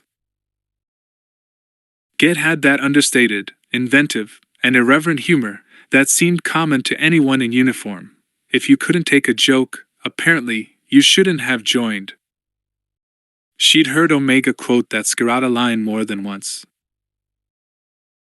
You had to be able to laugh or else the tears would ambush you. Attain stared at the dried blood on her robes, and while the memory appalled her, she couldn't bring herself to obliterate it by rinsing it away. She shoved the garment under the mattress of her bunk, shut her eyes, and then didn't even recall lying down. She woke with a start. She woke, and then the ship changed course and picked up speed. She felt it.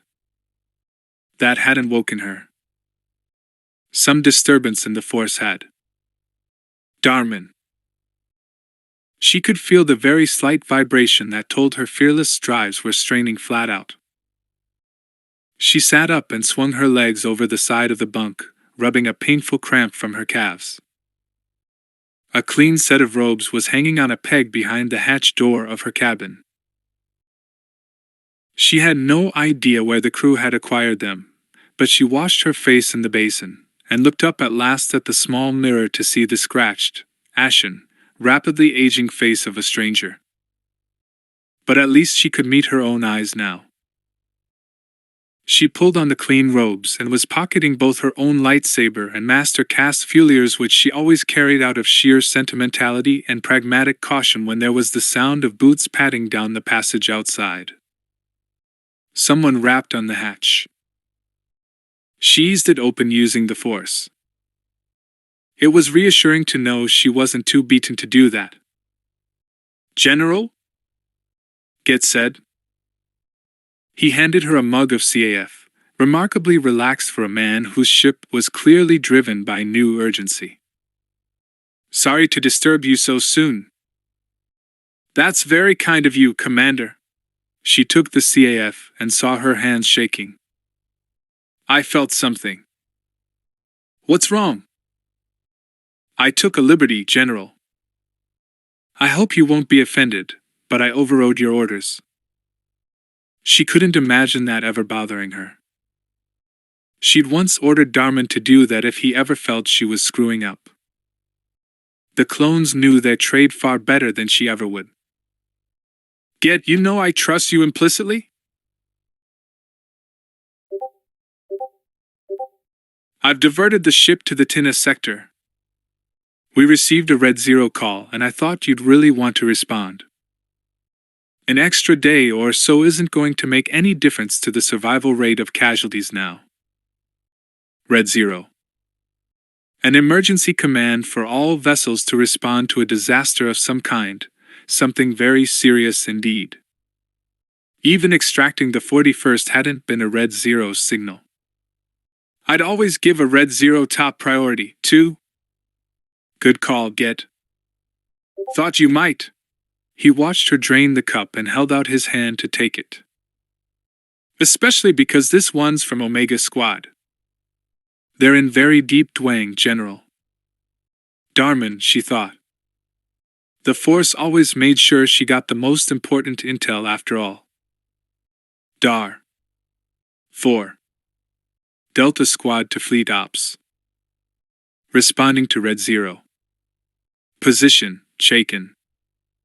Sector, ETA, 1 Standard Hour 40. Can assist, medical and oxygen. Please. Note, deploying in requisition Neimoidian vessel. No defensive capacity. Repeat, negative armament. Strongly advise any GAR vessels to ping transponder before opening fire. Be aware that separatist traffic in sector has increased in last 20 minutes in response to fleet movements. Prep for unwanted company. Signal received at Fleet Ops. Passed to Mylant N11 Captain Ordo and acknowledged. Vessels responding now, Fearless, Majestic, and impounded enemy shuttle. Advised to assume extraction may be opposed. 367 days after Geonosis. It was cold and pitch black in the cockpit, but it certainly beat being dead. Phi kept his suit temperature at the bare minimum to conserve power. He flicked on his spot lamp briefly and checked the trussed and shivering suspects who were lying against the deck, a human, and disturbingly two Nikto. Phi had only seen Nikto in obscure databases devoted to identifying the best part of their anatomy to aim at to stop them dead. They were tough. Intel said they could defeat Jedi. They were even rumored to have a weapon that could deflect and destroy a lightsaber blade. Maybe Jedi needed to tool up with PEP lasers then. and all the prisoners had tested positive for explosives residue when Darman had run his sensor over them. With the intel and the heavily encrypted data on their pads, the three looked like being dead to rights, as Scarrato would say. But it was a long way from being satisfied that they'd snatched the right people to actually extracting useful information from them. Phi took his thermoplastifol survival blanket from his backpack and folded it carefully over the human, who seemed to be more affected by cold than the Nikto. Losing a suspect to hypothermia after going to all this trouble to grab them wasn't an option. Wrapping a body wasn't an easy maneuver in 0G, but at least he'd stopped feeling sick. The ultralight plastifol kept drilling away every time the man shuddered. Phi sighed and took out his universal solution to any problem, a roll of thick adhesive tape, and hooked his leg around the handrail to stop himself floating while he tore off lengths. He taped the blanket to the suspect. Then he secured the truss suspects to the deck with more of the tape. It was amazing how handy tape could be. "And don't ask me to tuck you in and read you a story?" The human just stared balefully at him. He had a lovely black eye now from resisting Darman a little too vigorously. "They never have happy endings." The man's ID said Far Orgel, but nobody took that too seriously. He was about 30, fine blonde hair, sharp features, very pale blue eyes. The Nikto claimed to be Mtruli and Jiwaiske, or at least their mining licenses did, because none of the suspects was talking. SOP's standard operating procedures said they had to stop prisoners from talking to each other before processing. But SOPs hadn't allowed for the little complication of running out of air before an interrogator could be found. Niner turned his head slightly to Orgel.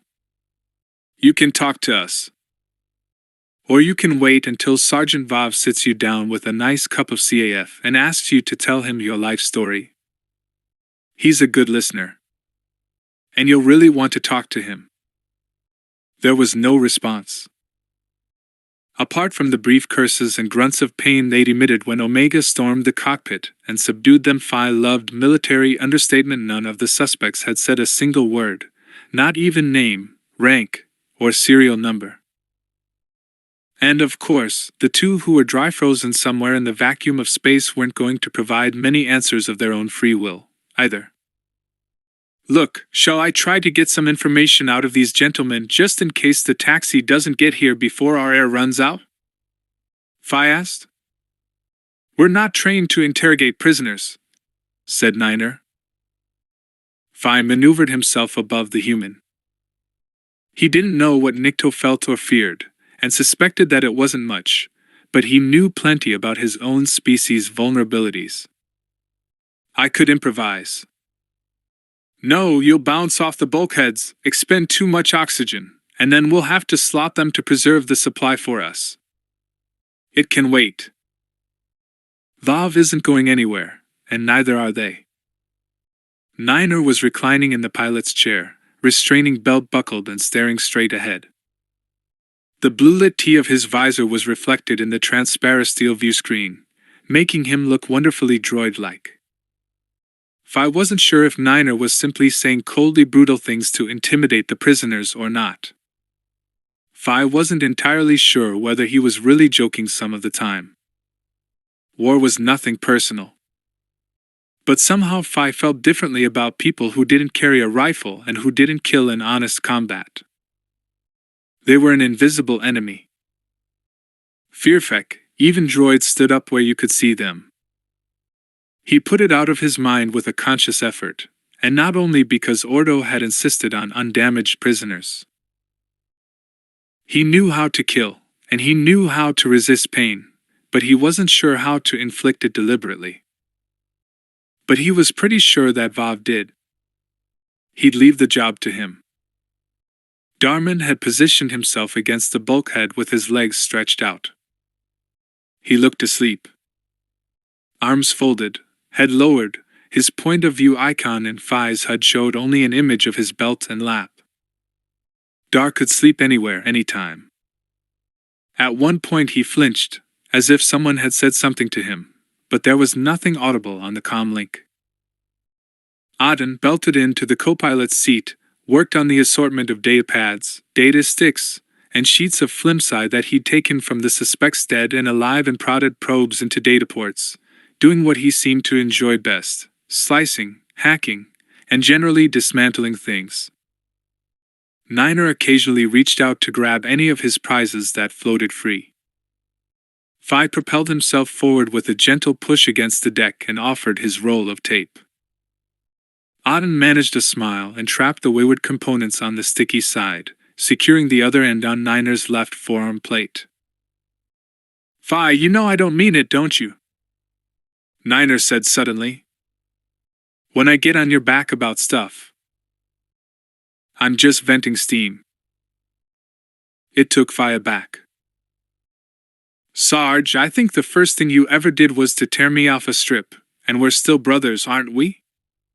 You're just like Sergeant Cal." He never meant any of it either. "Did you see the state of him on the hololink? He looked pretty exhausted. Poor bear, he never stops worrying."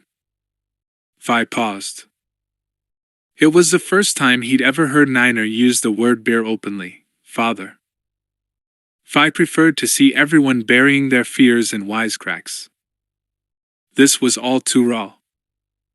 "We could be dead in 2 hours." "Well, we've been there a few times before." He shrugged, desperately seeking the other part of him that always had the smart answer ready. "I don't know about you, Vode, but I'm planning on getting back to base because Obram still owes me a drink. And you're free war of nuts." So Darman wasn't asleep then. "Fearfeck, I keep getting this weird feeling like someone's here next to me." "It's me, Dar. But don't ask me to hold you hand." D-cut. He unfolded his arms slowly and turned to Auden. "At IK, if you can't decrypt that data, why not just try to send the whole memory back down the hololink as is?" "That's what I'm doing," Auden said without looking up. The only light in the compartment now was the blue glow from their helmets. Phi noted that Auden had his night vision filter in place to see the small ports on the data pads. "You're right. I can't crack the encryption here, but I can dump the data down the link now and let Ordo play with it if I can override the anti-tampering. Otherwise it'll just delete everything on here. 10 minutes, maybe? I'm not letting this beat me." Niner eased himself out of the seat and gave Auden a pat on the shoulder as he floated past him. "I'm going to keep the hololink open. Time to update fleet on our rate of drift anyway." They had nothing to say at the moment. And the link was a power drain that they might regret later if things didn't pan out quite as they were hoping. But Phi understood.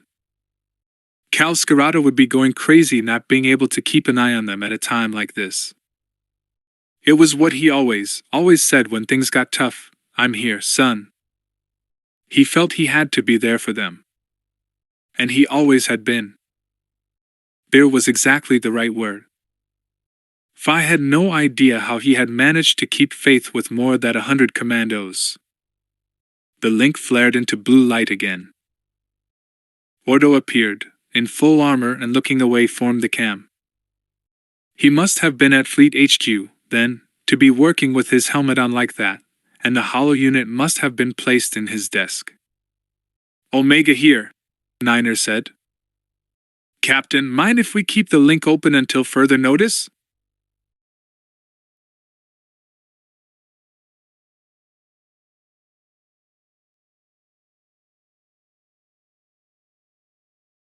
"You okay?" "Bored, Sarge," said Phi. "Well, you won't be bored much longer. Majestic and Fearless are on their way, ETA under 2 hours dash." "Good old ma'am," Niner said. "But you'll probably have help sooner, because Delta Squad are in transit." "Oh, we'll never hear the last of this." "You haven't met them yet, son." "Heard enough." "Rough, rude boys," Phi said. and rather full of themselves. Yes, but they have oxygen, a functioning drive, and they're just gagging to get to you first. So play nicely with them. Skirata moved into the HoloLink's visual range and sat down on Ordo's desk, swinging one leg, his injured one. He looked the way he always looked on training exercises, grim, focused, and constantly chewing something. Oh, and don't open fire. They're driving a SEP ship. How did they get hold of that? Not that the cannon on this crate is working now anyway. Well, I don't think the SEP pilot was keen to part with it, but maybe they promised that they'd bring it back when they were finished. Vi cut in again. Anyone looking for Sicko, Sarge? RTIV pilot?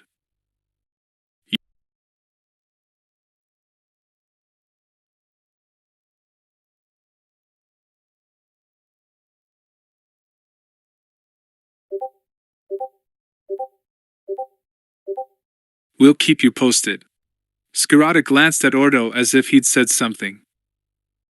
Auden, son, you know Vav's back, don't you? Auden paused for a second and then carried on tapping a probe on the entrails of a dismantled datapad. He nodded to himself. Yes, Sarge. I noted that. You're coming back to Brigade HQ when we get you out of there, but you steer clear of him, okay? You hear me? Vi was riveted. Auden had never said a word about Vav, other than that he was hard, but his reactions were telling. He didn't even look toward the holoimage. I promise, Sarge. Don't worry. I'll be around to make sure, too. Auden inhaled audibly, a sign that usually meant he was either exasperated or burying his anger. Vi thought better of asking which. Niner detached the hollow emitter and pickup from his forearm plate, unlatched the small disc from inside the wrist section and stuck it on the flat shelf that ran along the freighter's console with a rolled-up piece of tape. The holoimage of Ordo and Skirata was silent, as was Omega. There was nothing more to discuss. Just having that visual link was enough to comfort everyone. It was a long, silent half-hour. Maybe Darman slept and maybe he didn't, but Vi suspected he was just thinking. Auden's 10-minute estimate had stretched somewhat, but he plowed on, head down, completely focused. Auden was exactly what he was. Not stubborn, as Basic translated the word, a negative refusal to change, but Auden in the Mando a sense courageously persistent, tenacious, the hallmark of a man who would never give up or give in. Eventually he let out a breath. Sorted. He leaned forward to connect the data port to the hololink. Downloading now. Plus DAR's explosives profiling and some images of the prisoners. Sorry we didn't get pictures of the dead ones, but they wouldn't look too cute now anyway. All yours, Captain? That's my boy, Skirata said.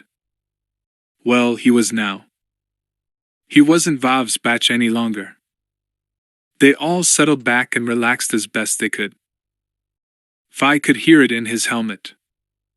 They were breathing in unison now, slow and shallow. Ordo disappeared from the holoimage, no doubt to take the prize data somewhere else to crack it. Skirata simply stayed where he was, occasionally turning to check a screen behind him. After an hour he spoke again. Update position and intended movement, Omega. Fearless on station in 43 minutes, Majestic 59. Delta 35. They're so competitive and macho, Vi said. We're going to have to teach them how to relax.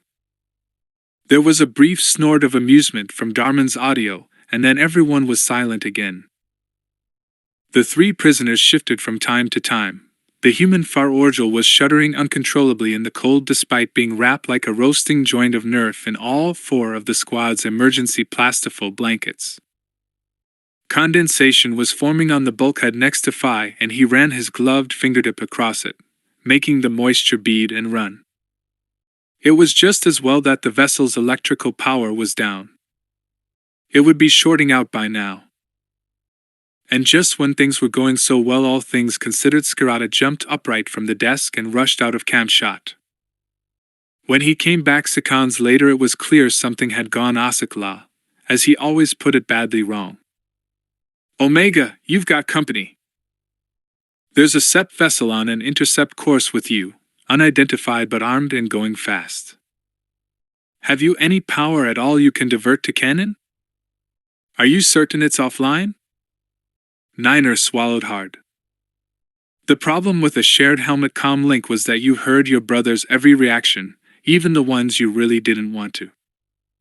It was one reason why they checked each other's biosign readouts only when they had to. We blew all the power relays to trigger the emergency bulkheads, Sarge. It's dead. Skirata paused for a heartbeat. Their ETA at that speed is 35 minutes. Ike, I'm sorry, Dash. It's okay, Sarge, Niner said. He sounded flat calm now. Just tell Delta not to stop for CAF, okay?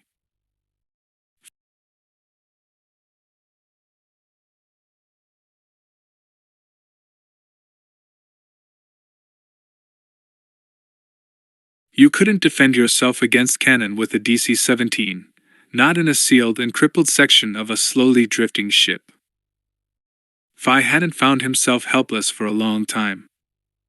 He knew he wasn't going to handle it well. Darman looked up suddenly. He hadn't reacted at all to the grim news until then. He turned to face Phi, just a ghostly blue T-shaped light on the other side of the cockpit. I don't want to throw any more cold water on this party, he said. But has anyone thought through the logical sequence of this extraction? Because I bet Delta has. Arias fearless, time to target. 20 minutes. Commander Get leaned over the ops room trooper, the one he called Piwo. It had taken Etain a while to realize that he called all the men who took watches at that console Piwo.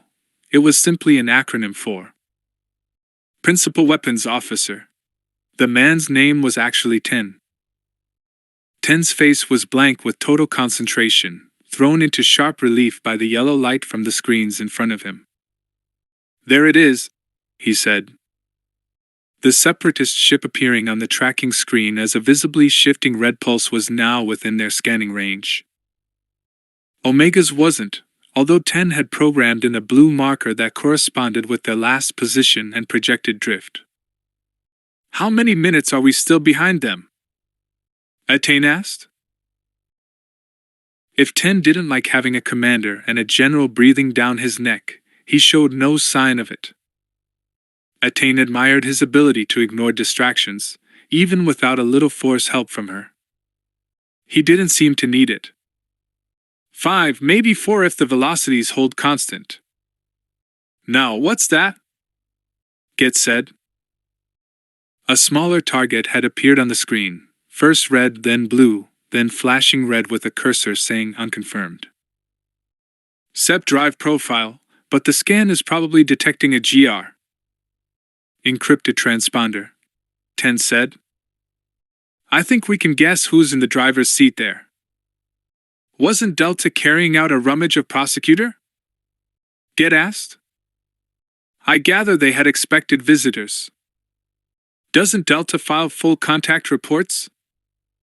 Etain interrupted. No more detail than they have to, I understand, Get said.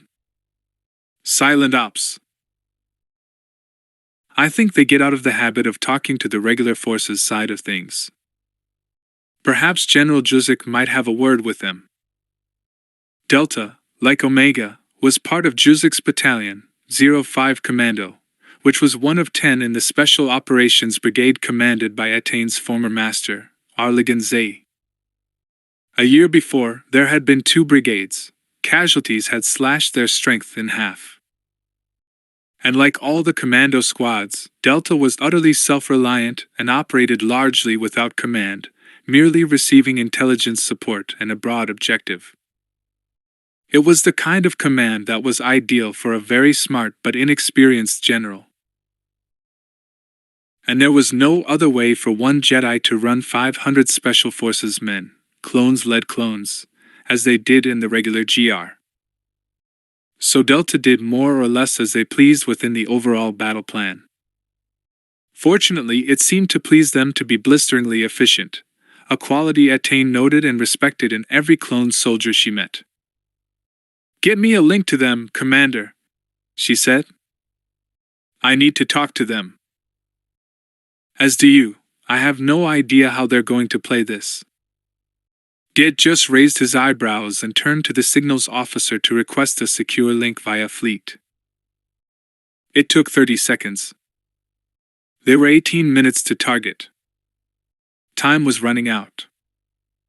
Ten moved his seat a little so Get could place the hololink transmitter on the console where they could see both the link and the tracking screen. "Delta, this is General Termurkin, Fearless."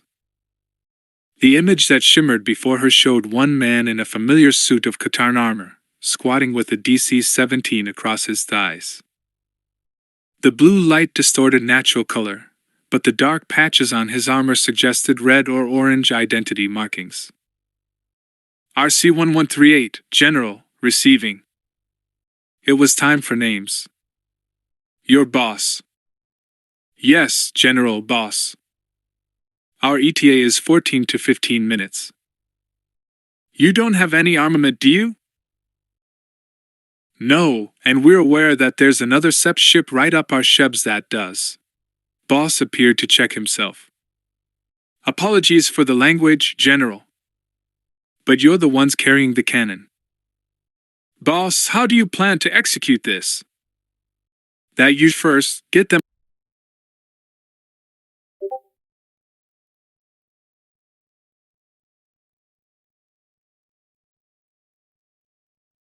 "That usually works pretty well." She bristled, but she knew that wasn't fair to him. "Could you be more specific?" "Okay, we get alongside, access the cockpit, seal against vacuum, and extract personnel." "Access means a big bang, yes?" "No." Scorch would usually love that, but this is a cutting job if you want those prisoners alive because that'll mean an instant decompression. If you don't want them alive, then that's easier. Omega has enough air, so their suits are still good for another 20 minutes in vacuum. In that case, we just blow the cockpit view screen and haul them out. Boss had his helmet cocked slightly to one side as if he was asking her to make a command decision. He was.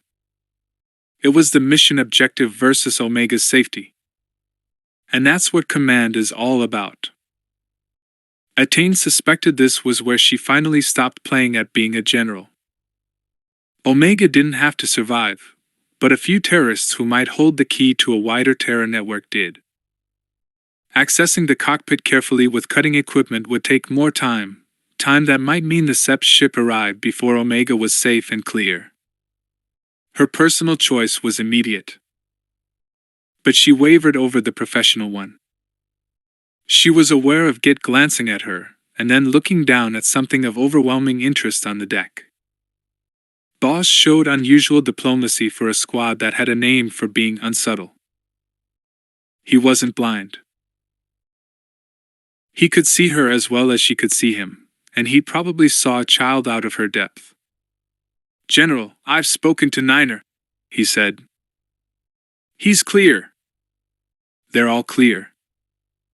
This is as close as we've come to grabbing some key players for a long, long time, and it probably cost their pilot his life as well. We have to make prisoner retrieval the priority. We all know the game by now. It's a risk for us, too. We might all get vaped. "I know you're correct," Attain said. "But none of you is expendable as far as I'm concerned. And I know you'll do everything you can to get them out alive." "General, is that an order, and if so, what is it?" "Extract Omega and abandon the prisoners? Or what?" She felt her stomach fall. It was relatively easy to be the commander who held a trooper as he was dying. It was much harder to stand there and say yes, rescue 3 terrorists, and let my friends die, let Darman die if that's what it takes. Had they asked Skirata? What did he say? Get touched her arm and indicated the tracking screen. He held up 3 fingers. 3 minutes behind the SEP vessel now. They were gaining on them. Extract the prisoners, Attain said. It was out of her mouth before she could think further. And we'll be right behind you. Unnamed commercial freighter, drifting 3,000 clicks coreside of Perlemian node, Red 0 first responder ETA 6 minutes. Phi studied his data pad and considered his brief and busy 1-year career as an elite commando. He'd fought at Geonosis. He'd taken out a SEP research base, nearly slaughtered his beloved Sergeant Cal, and ended the careers of 85 assorted SEPs and more droids than he bothered to count. And he denied the CIS an awful lot of assets, from replenishment depots to a capital ship and a fighter squadron that didn't even have the chance to fly its first sortie. Some of it had been fun, most of it had been a grim hard slog, and all of it had been frightening. And now the cheerful euphemism was over. He was probably going to die. And he didn't want Skirata to witness that. He looked up from the expired op orders on his datapad and saw that the hull image of Skirata was still much as it had been for the best part of 2 hours. Sergeant Cal waited. He wouldn't leave. Niner continued to stare out the view screen. Then he sat bolt upright, prevented from shooting forward by the restraining belt. Phi checked his viewpoint icon and saw he had activated his electro-binocular visor.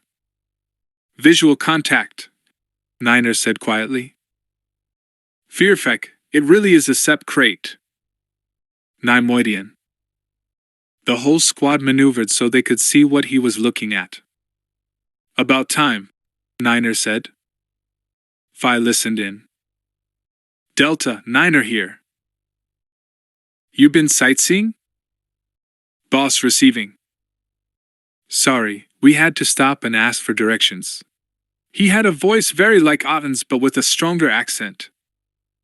My boys are now going to show you how to do an extraction properly, so take notes because you might blink and miss it. There's a SEP ship with missiles up the spout about 3 minutes behind us. Can we bring some friends? The more the merrier. We're going to align with your cockpit, slap an isolation seal on the viewport, and Scorch will cut through. Then you shift it fast, and we RV you with Fearless for CAF, cakes, and hero worship. Got it? Copy that. I love emotional reunions, Phi said. And hero worship. Boss, that SEP's getting awfully close. Another voice. Phi couldn't identify any of them yet. This might have to beat the galactic record. How close? Close enough to make me mad? They could launch a missile in 2 minutes and it'd singe your shebs overtaking us. Okay. Close. Omega, you heard the man. Boss sounded unperturbed. Powder your noses and get ready to party. Fearfek, Phi thought. He rolled carefully to peel Orgel off the deck and haul him upright for a hasty exit with jetpack assist. The human prisoner looked straight at him. And he spoke. You're really not very good at this, are you? Now you decide to get chatty. We'll all be charcoal in a few minutes, and that gives me some satisfaction. Okay, I'm now really motivated to introduce you to Sergeant Vav. Whoa, cut it out, Darman said. One of the Nikto tried to gore him with its short horns as he lifted it ready for escape. Ungrateful D-cut. He brought his helmet hard down in its face in a perfect headbutt. Only the pilot's seat stopped them from being catapulted by the inertia of the impact. Darman looked around at the other Nikto. Want some? UDCI boys, UDCI. Niner raised his dice. Push comes to shove, we only need one of them alive, so next one to look like a safety risk isn't going home. Okay? The small Mimoidian assault vessel now filled their field of vision as it came to nestle partly across the freighter's view screen. Phi watched, mesmerized. A hatch opened and something distressingly reminiscent of a wide-mouthed worm emerged and sucked against the transparent steel. A familiar blue light loomed from the darkness of its maw. Through the plate, Phi saw a helmet very like his and an exaggerated thumbs-up gesture. "Stand back and watch a pro at work," said a disembodied voice on the comlink. For a second, Phi thought Scorch was attaching a frame charge. Yeah, that's clever, I don't think. But the large ring of alloy pipes sat snugly on the plate and began to glow white-hot. Scorch's thumbs-up became a jerked move-away gesture. "Scorch, sooner rather than later, okay?" Boss's voice said. 1 minute tops. "We haven't got a minute dash." "What you want me to do?" Chew through it. Niner gathered up the hololink and snapped it back on his forearm plate. Auden shoved datapads and tools in his belt.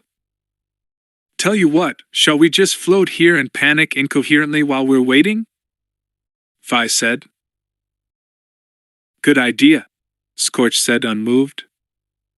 "Very good idea, panicking," Boss said. "Guess what I just eyeballed from the port side screen?" Arias Fearless, Ops Room, ETA to target. 2 minutes the assault ship had to decelerate to drop from hyperspace and open fire. It cost critical time. Attain watched while 10 made rapid calculations to see if they could find that single critical firing solution that balanced losing speed with firing missiles and would not only make up those seconds, but also take out the SEP ship before it had a chance to target Omega. The ops room was crowded with white armor and yet utterly silent as Fearless crew watched the tracking screen repeater on the bulkhead. It mirrored what 10 get, and Attain could see in smaller format at the PWO's station. 10 didn't seem to have blinked in the last 3 minutes. "Firing solution, General." His hand rested on the firing key, his gaze welded to the screen. "Target acquired. Best solution we're going to get, and our window is 10 seconds or we'll take out Omega and Delta, too." "Now, General?" Attain glanced at Get, her mind partly sensing the ripples in the Force. And the Force agreed with 10, to the very second. "Take it, Tennessee." "Yes, ma'am." The key made a small snipping noise as he depressed it. "Fire 1, fire 2. Missiles away dash. 2 huge trails of savage energy sped away from the decelerating assault ship and into the void. Attain could feel too much imminent disaster in the Force. She didn't want to watch it as well. She cupped her hands over her nose and shut her eyes for a second, and then made herself look back at the screen. The tracking screen followed the missiles as steady white lines. They looked as if they had overlapped the pulsing red point of light that was the Separatist fighter. All the traces winked out of existence at the same time. "Splash 1, said a trooper at another station. "Visual confirmation. Target destroyed." "And who else?" Commander Get asked. "Woa." Phi wasn't certain if it was his own cry of shock or Scorch's voice in his comlink, but he saw the ball of white and gold flame expanding toward them, silhouetting the section of Nimi's ship that partly obscured the shield, and he ducked instinctively. A hailstorm of debris rained on the screen. Something large and metallic skidded along the casing of the freighter with a long, dull screech. Phi straightened up as the hammering faded to the occasional rattle, like stones being tossed onto a roof. Then it stopped completely. "Fear effect," Scorch said. "Now, If they'd only added a spot of uranium to the warhead, it would have burned a really pretty purple. Fearless, fearless, fearless, calling Delta. Are you clear? Repeat, are you clear? Respond.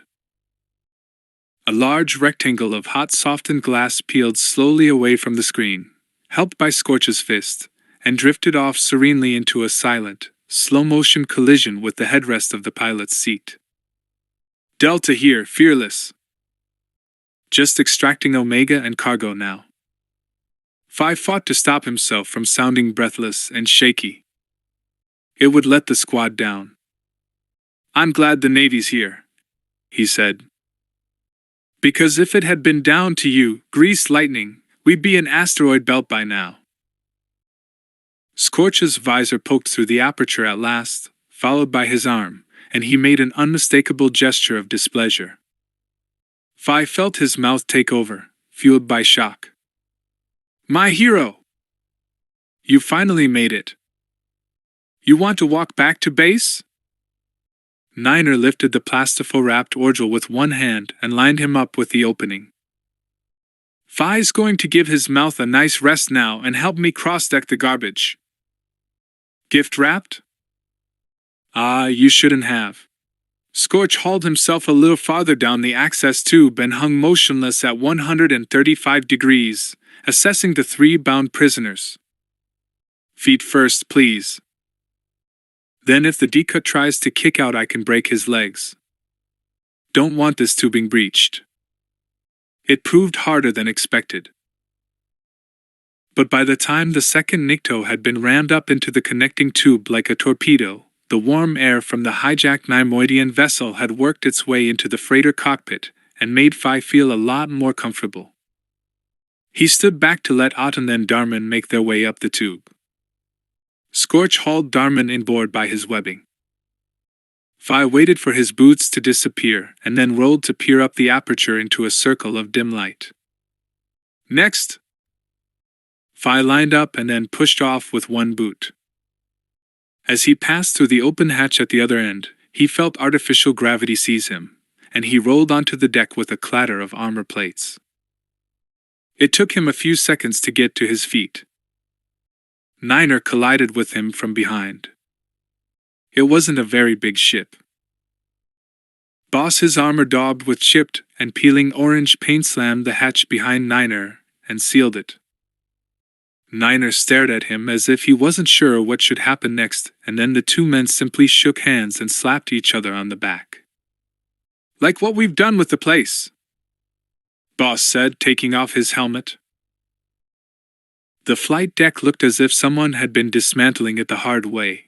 Panels had been ripped out, wires hung from the deckhead, and there were empty slots in the console where units had either been removed or not installed in the first place. Okay. Perhaps it's a little basic, but we call it home. You nicked this? No, they let us take it on a test drive. Boss gestured at the rest of his brightly painted squad. Fixer Sev, and you already know Scorch. Say hello to the boys in boring black. Thanks, Vode, Phi said. He wondered why Otten wasn't joining in. He had turned away and seemed to be taking a technical interest in a run of Conduit. Any word on Sicko? If that's your pilot, Majestic's been diverted now. They picked up his beacon and that's all we know.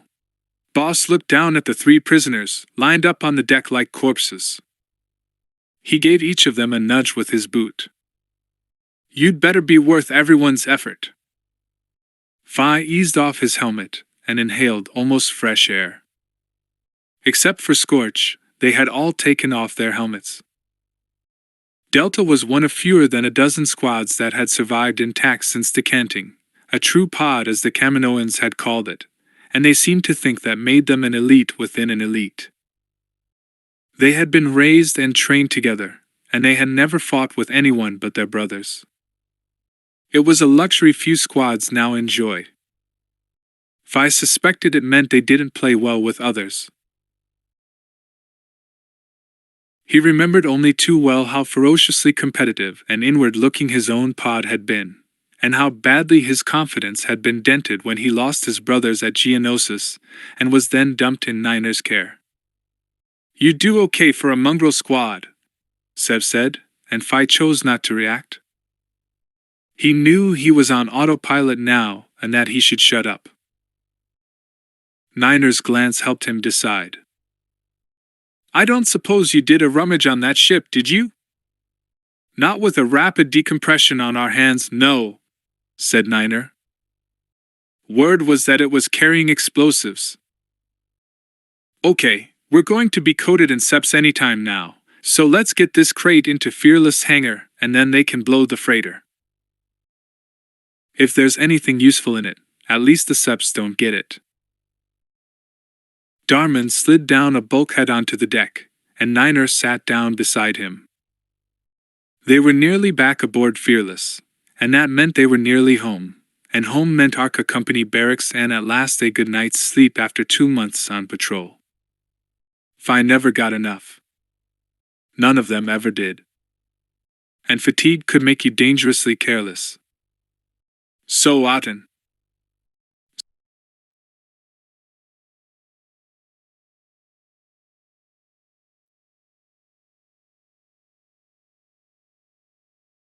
He wandered up behind Aten and stood close enough to be annoying. Aten didn't turn around. "Sergeant Vav asked to see you again, Vodika. "I'm not your little brother," Aten said quietly. He kept his back to Sev. "I just work with you." Ah, so there was some history between those two. Phi bristled. He rallied to his adopted brother. He could see that the prospect of actually meeting Vav again was stoking something inside that wasn't typically Aten. Sev didn't let up. "I don't forget, you know." This time Aten did wheel around, face to face with Sev, so close that Phi thought his placid brother was actually going to lose it for once. He prepared to intervene. "It's my business," Aten said. "Stay out of it." Sev stared into his face. "And disagreements stay inside the company." Aten hooked his fingers in the neck of his bodysuit and yanked it down to the left as far as the edge of the armor, exposing his collarbone. He had a lot of raised white scars. Nobody took much notice of them because injuries in training and combat were so common that they rarely drew comment. "You got worse than that, did you? You spent a week in Bacta, did you?" Aten looked about to snap, and Phi stepped forward to intervene. Then Niner was across the cabin in 3 strides and slammed in between the two men. He had to break them up by putting his arms between them and knocking them apart with his arm plates. But Sev's unblinking gaze was still fixed on Aten as if Niner weren't there. "I think we all need to reach a comradely understanding," Niner said, blocking Sev with his body. "Back at the barracks, if that's okay with you, Nviodi." Sev looked murderous. His eyes were still fixed on Aten's. "Anytime, Vodika. Okay, you two can shut it now. And you, Phi. Stand down.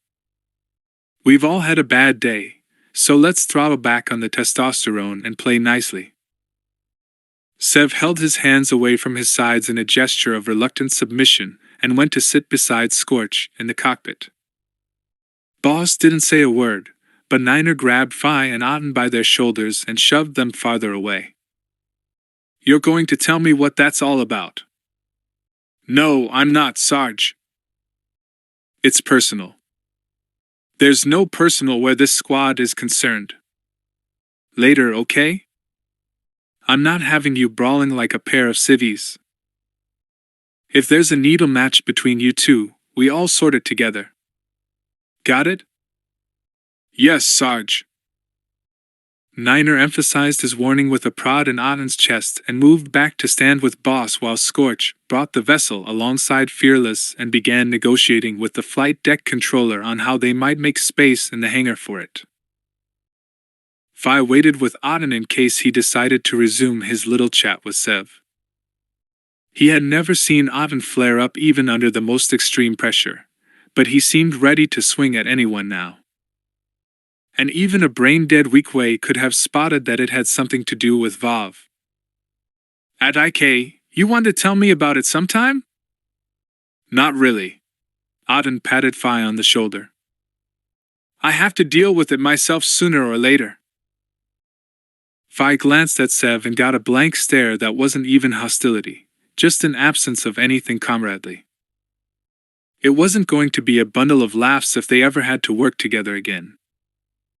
Phi hadn't thought he would get on with Niner on first meeting either.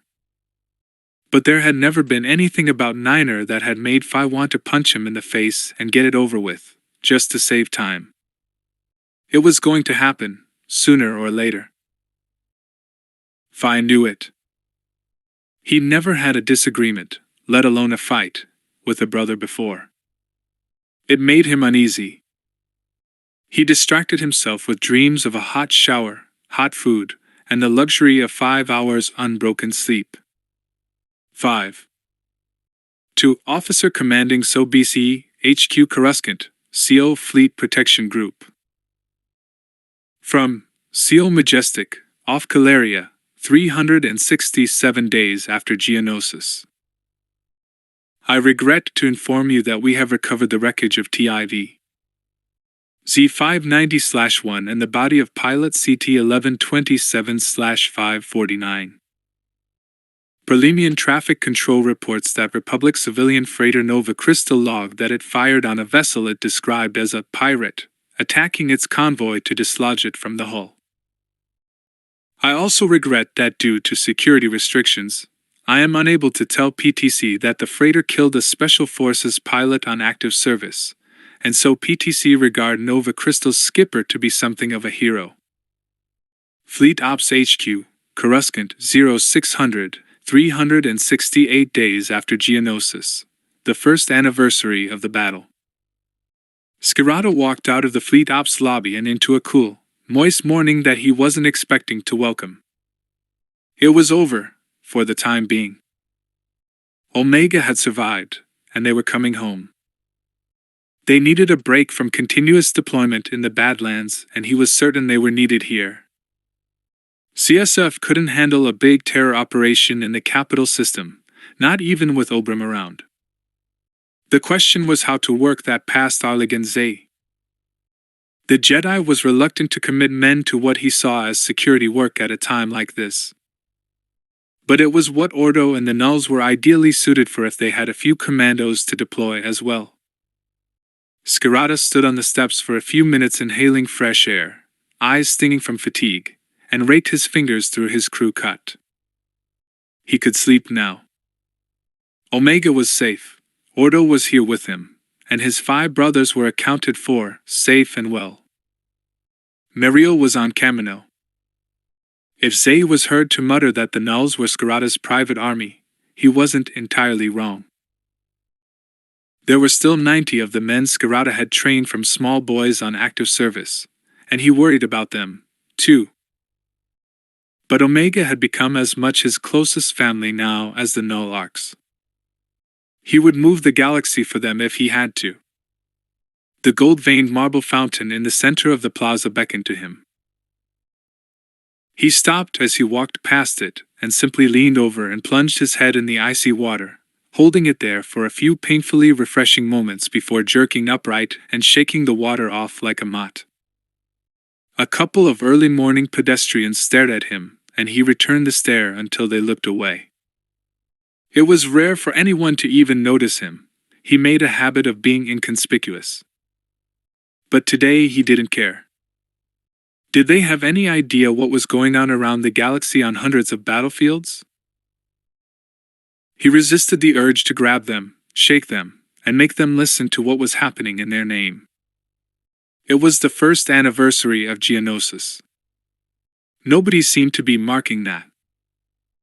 Ordo walked up behind him. You should get some rest, Calbear. I'll sleep when you sleep. I have more good news. I could do with that. Darman's explosives profile.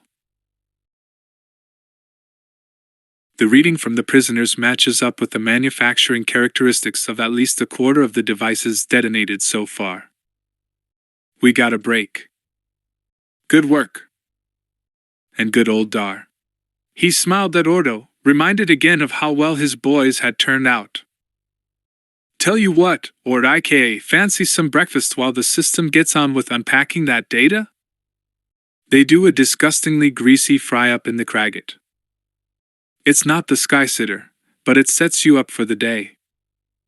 Ordo shrugged and tilted his head in a conspicuously self-conscious glance down at his spotless white armor. I don't think we're the skysitter's type of clientele, anyway. Skirata couldn't see the expression behind the visor, but he knew Ordo was amused.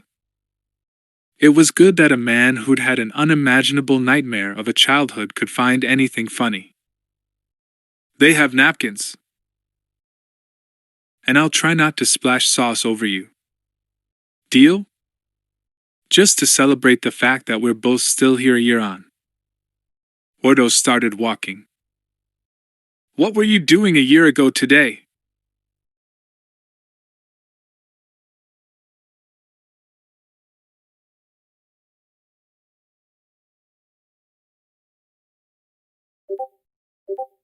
Sorry, Calber.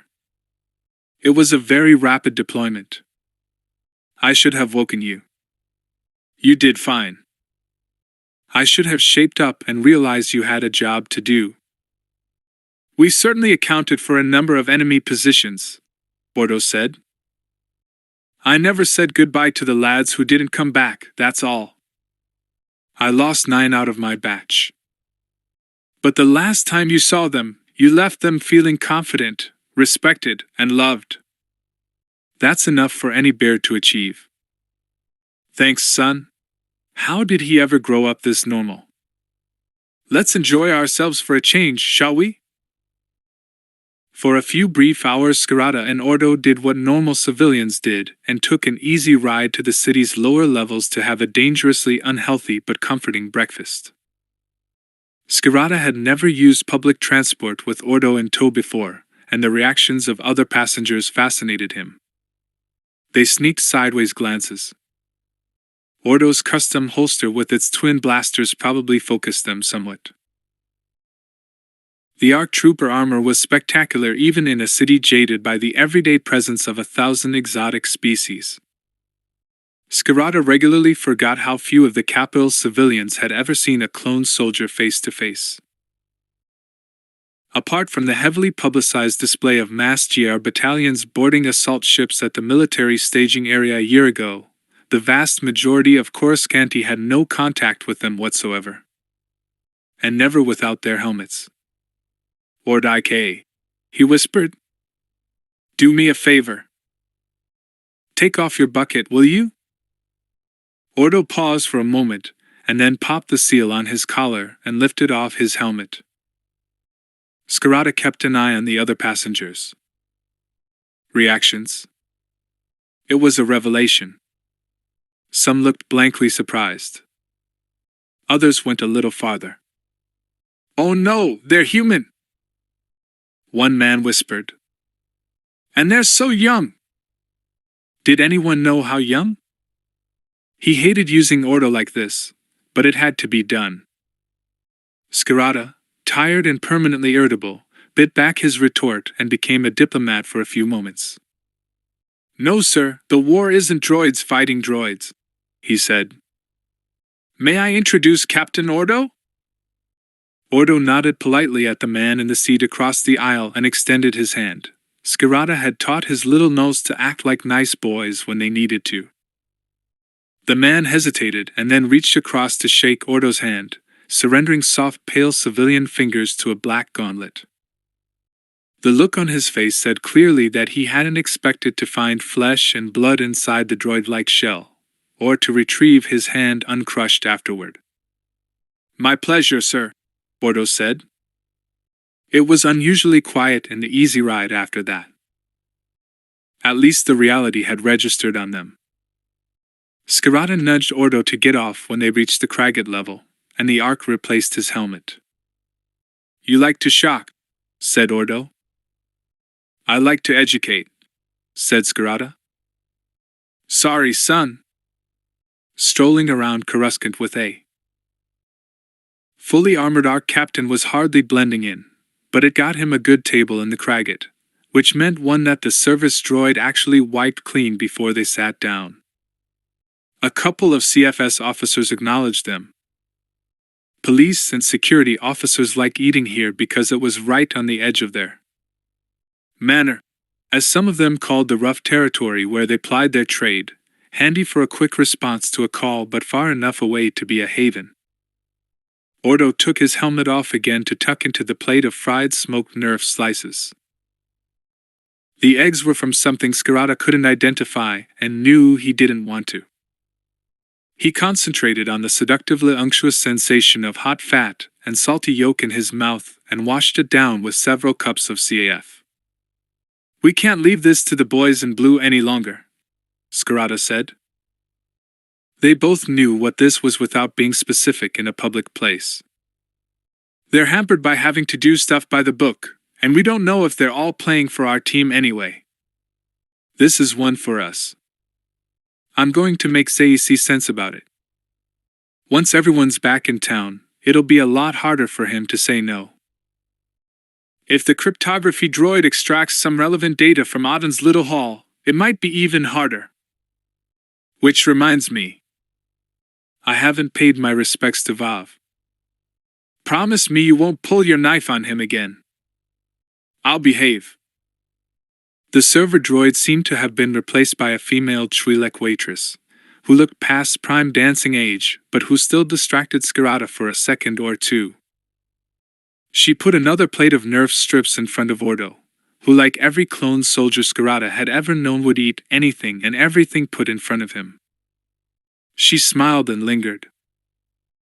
Ordo froze and returned the smile in the nervous way of a small boy, then busied himself with his breakfast, and the waitress moved away. Scarata reflected on the careless power of youth and looks, and how incomplete a teacher he had been of social skills.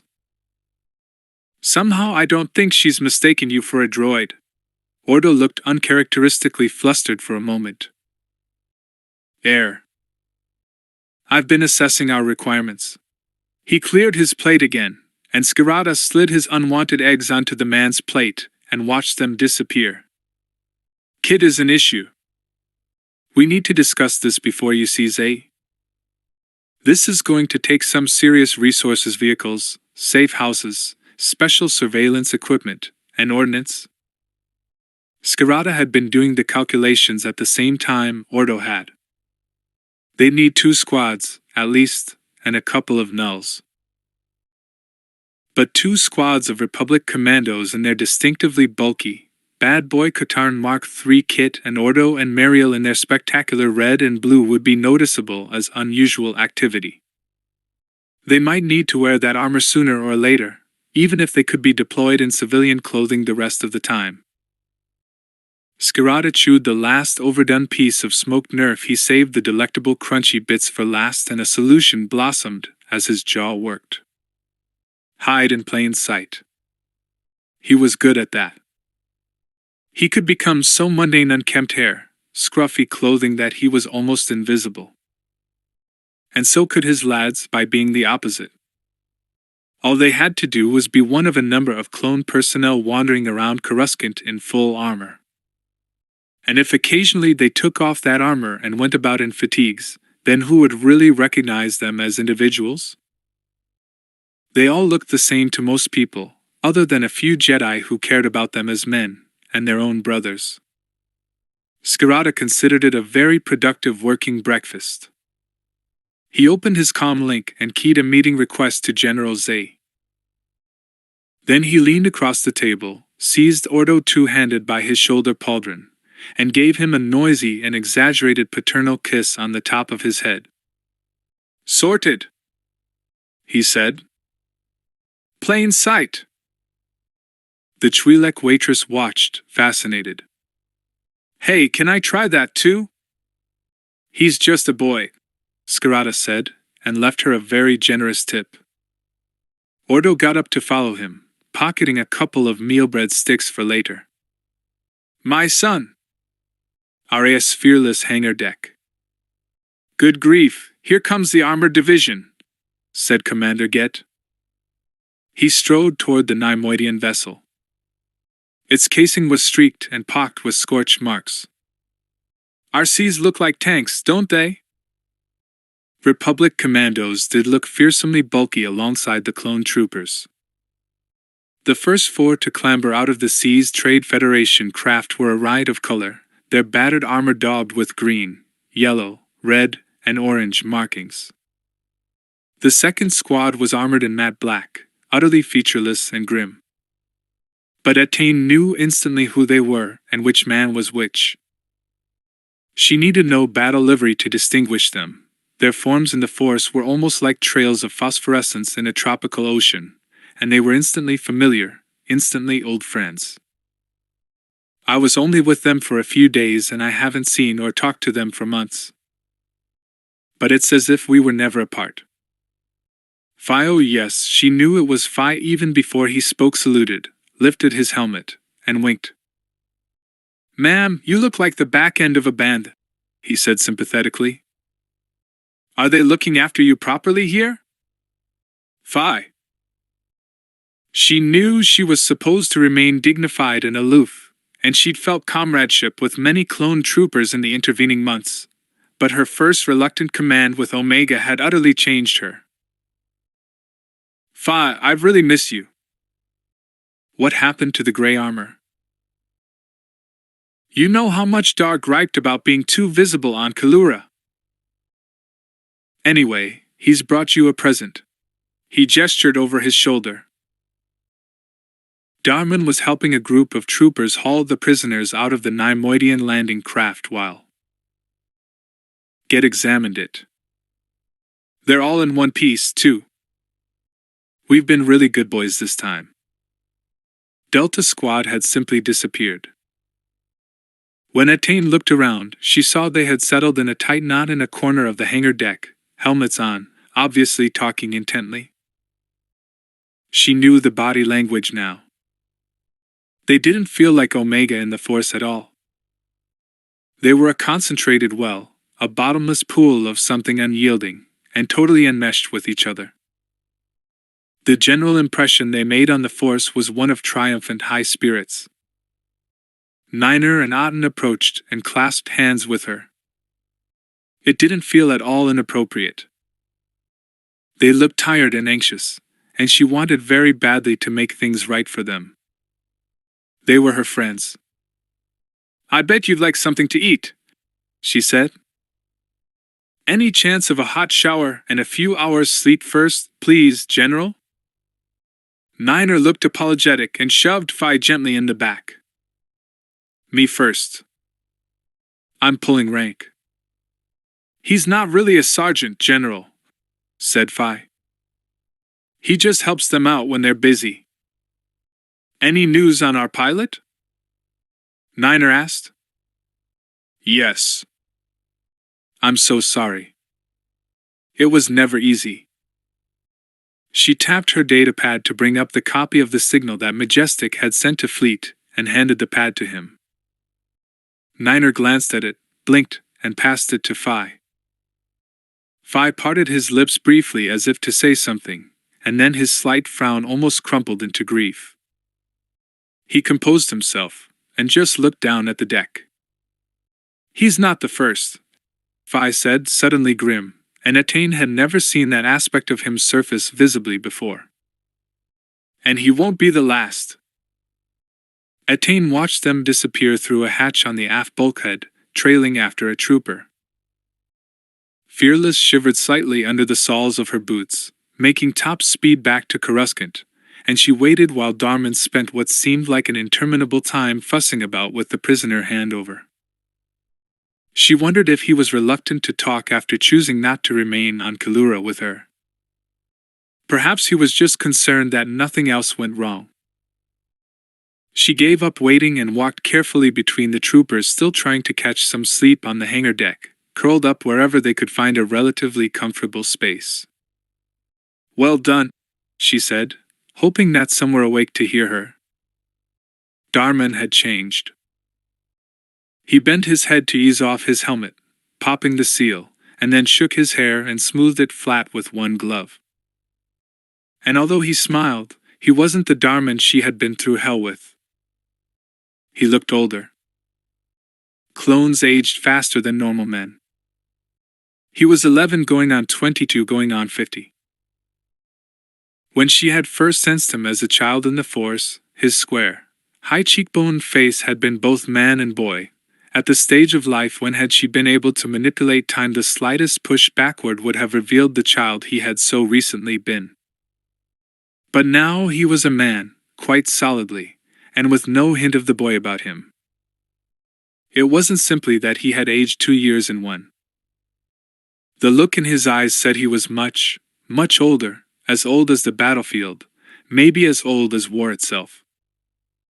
She had seen it in the face of every clone trooper and commando and ARC she had commanded. She knew that she had that same look too. But Darman smiled anyway, and the smile broadened into a grin that made the rest of the ship, even the galaxy, utterly irrelevant to her. "You always cut it fine, don't you, ma'am? It's good to see you, Dar. Whatever happened to Attain? She turned into a general and we're on the hangar deck." "You're right. I'm sorry. Is it definitely confirmed that we're going back to base?" "Unless you want to argue with the officer of the watch, I believe so." "Good. We need a break. Just a day or two, maybe." He never did ask for much. None of them did. She wondered if they didn't know what the world had to offer them, or if they were just honed down to basic needs, too overwhelmed to think beyond recovering enough to do the job over again the next day. She patted his armored shoulder and held her hand there for a few seconds. He looked as if he suddenly remembered something and was embarrassed by it in a way he quite enjoyed. "It must be nice to be able to reach out to someone through the Force," he said. So he'd felt it.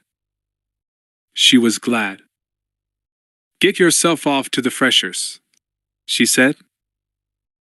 "Come and find me afterward if you're not too tired, and I'll show you over the ship." "Have you met Sergeant Cal yet?" No. Cal was always there for Darman, somewhere, even at times like this when she wanted to say so much to him. "When we dock, perhaps you could introduce me." Darman beamed, clearly delighted. "Oh, you'll like him, General. You'll really like him." Attain certainly hoped so. And if she didn't, then she'd try, for Darman's sake. So Brigade HQ, Coruscant, 369 days after Geonosis, the smell hit Ordo long before he reached the meeting room. It was a familiar blend of wet wool, mold, and a pungent oily musk. Skirata reacted visibly.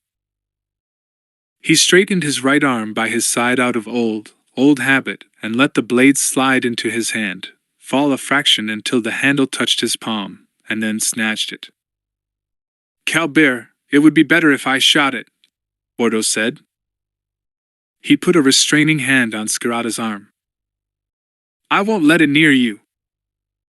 I've often wondered if you're telepathic, son. I can smell the strill, you have your knife ready, and we're meeting Sergeant Vav. Telepathy isn't required to work that one out." Ordo would have been quite content to shoot the strill without a second thought because it upset Calbear.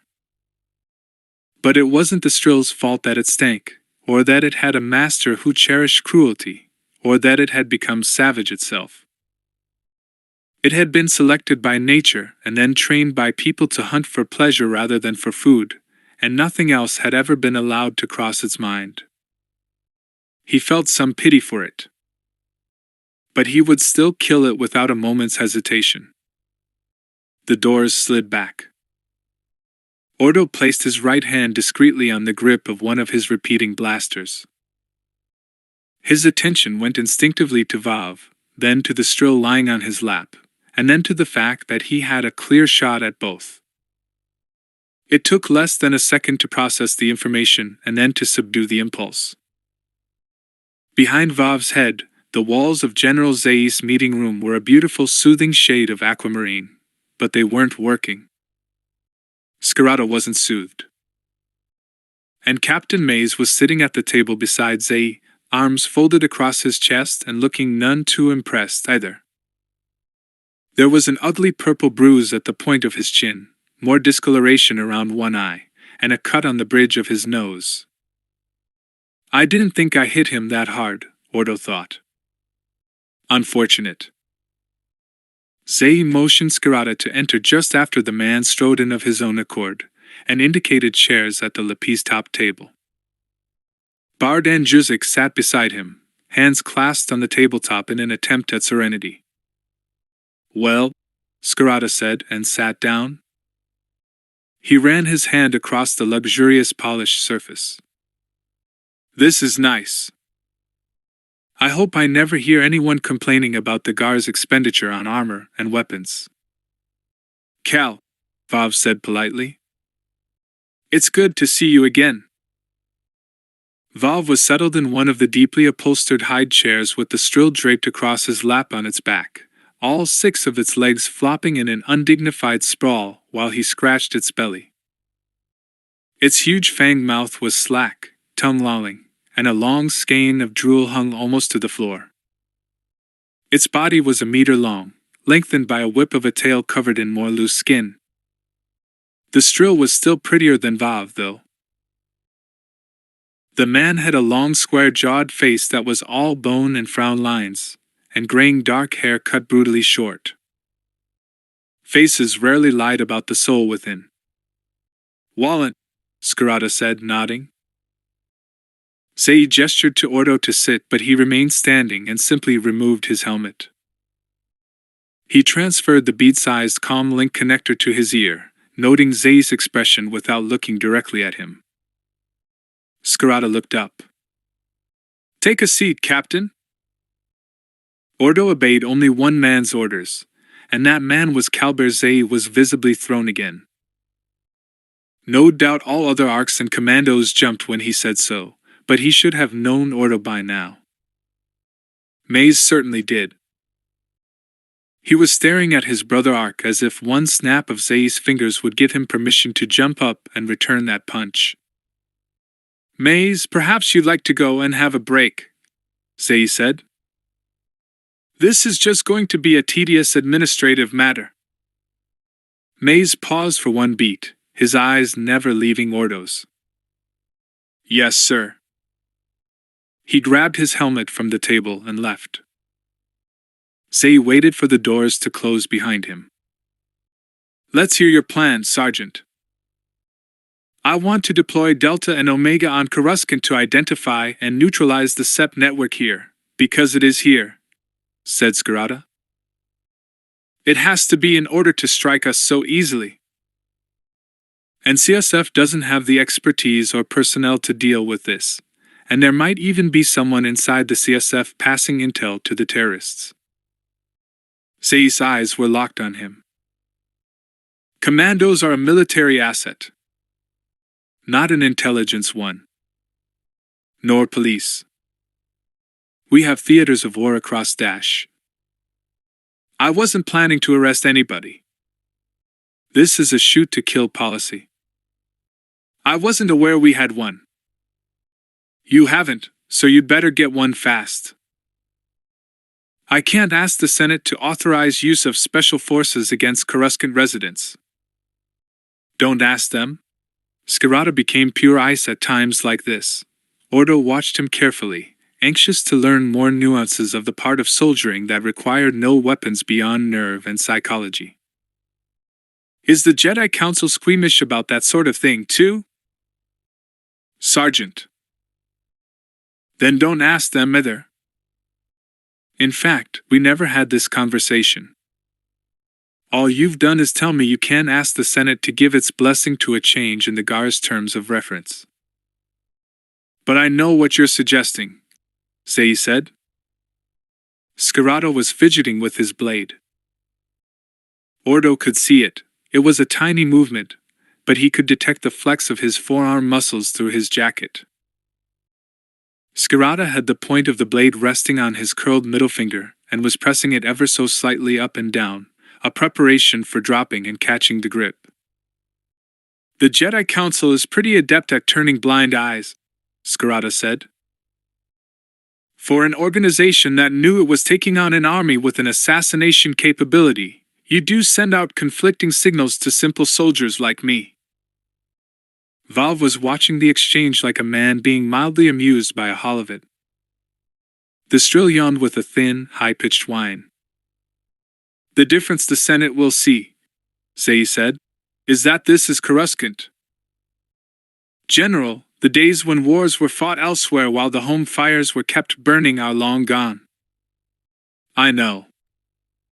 But there are armies, and there are bounty hunters and assassins. And the Senate will be wary of crossing that line on home ground. Well, that's what tends to happen when you let a bunch of bounty hunters and assassins train your army. We didn't know we even had an army until a year ago. Maybe, but the fact that you're sitting here now with a general's rank means you've accepted responsibility for it. You could have objected, collectively or individually. You could have asked questions. But no. You picked up the blaster you found on the floor, and you just fired it to defend yourself. Expedience ambushes you in the end. You know what the alternative was. Look, General, I need to clarify a few things, being just a simple assassin and all that. Answer a few questions for me. Zay should have been furious that a mere sergeant was treating him as if he were an annoyingly pedantic clerk rather than a battle-hardened general. To his credit, he seemed more intent on a solution. Ordo wondered where expedience ended and pragmatism began. Very well, said Zay. Do you want to stop attacks on vulnerable targets that are starting to compromise the ability of the GR to deploy and are destroying public confidence in the Senate's ability to defend the Capitol? Yes. Do you think it's a good idea for some of our hard-pressed Special Forces lads to have an unprecedented break on Coruscant after months in the field? Zay paused, just a breath. Yes. Do you need to ask anyone else to authorize that purely administrative matter? No. General Juzik is responsible for personnel welfare. Ordo kept his face utterly blank. Leave? There was never any leave for the GR, or their Jedi command in the front line. Neither would have known what to do with free time anyway. Juzik looked pinned down. I do believe some are, and are would be a good idea, actually. Skirata smiled at him with genuine warmth. Juzik was all right, one of the boys, all desperate courage and desire to belong. It was hard to tell if he was now playing the game, or just being a decent officer. I'll look into it. And sir, Skirata said, is it true that you knew all along that I was a complete shikar who could never follow orders, who kept you in the dark, who treated his squads like his own private army, and was generally a Manda lowlife just like Django and the rest of that mongrel scum? Zay leaned back in his seat and pinched the end of his nose briefly, staring hard at the bluestone table. I do believe I might realize that at some time in the future, Sergeant.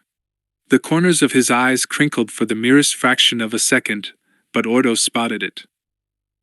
I have my suspicions. Proving them is hard, though. Zay was all right too, then. Vav had been watching the exchange with mild interest, and Ordo had been watching him, because he knew the man all too well. Sergeant Vav, do you have any view on this? The Strill rumbled.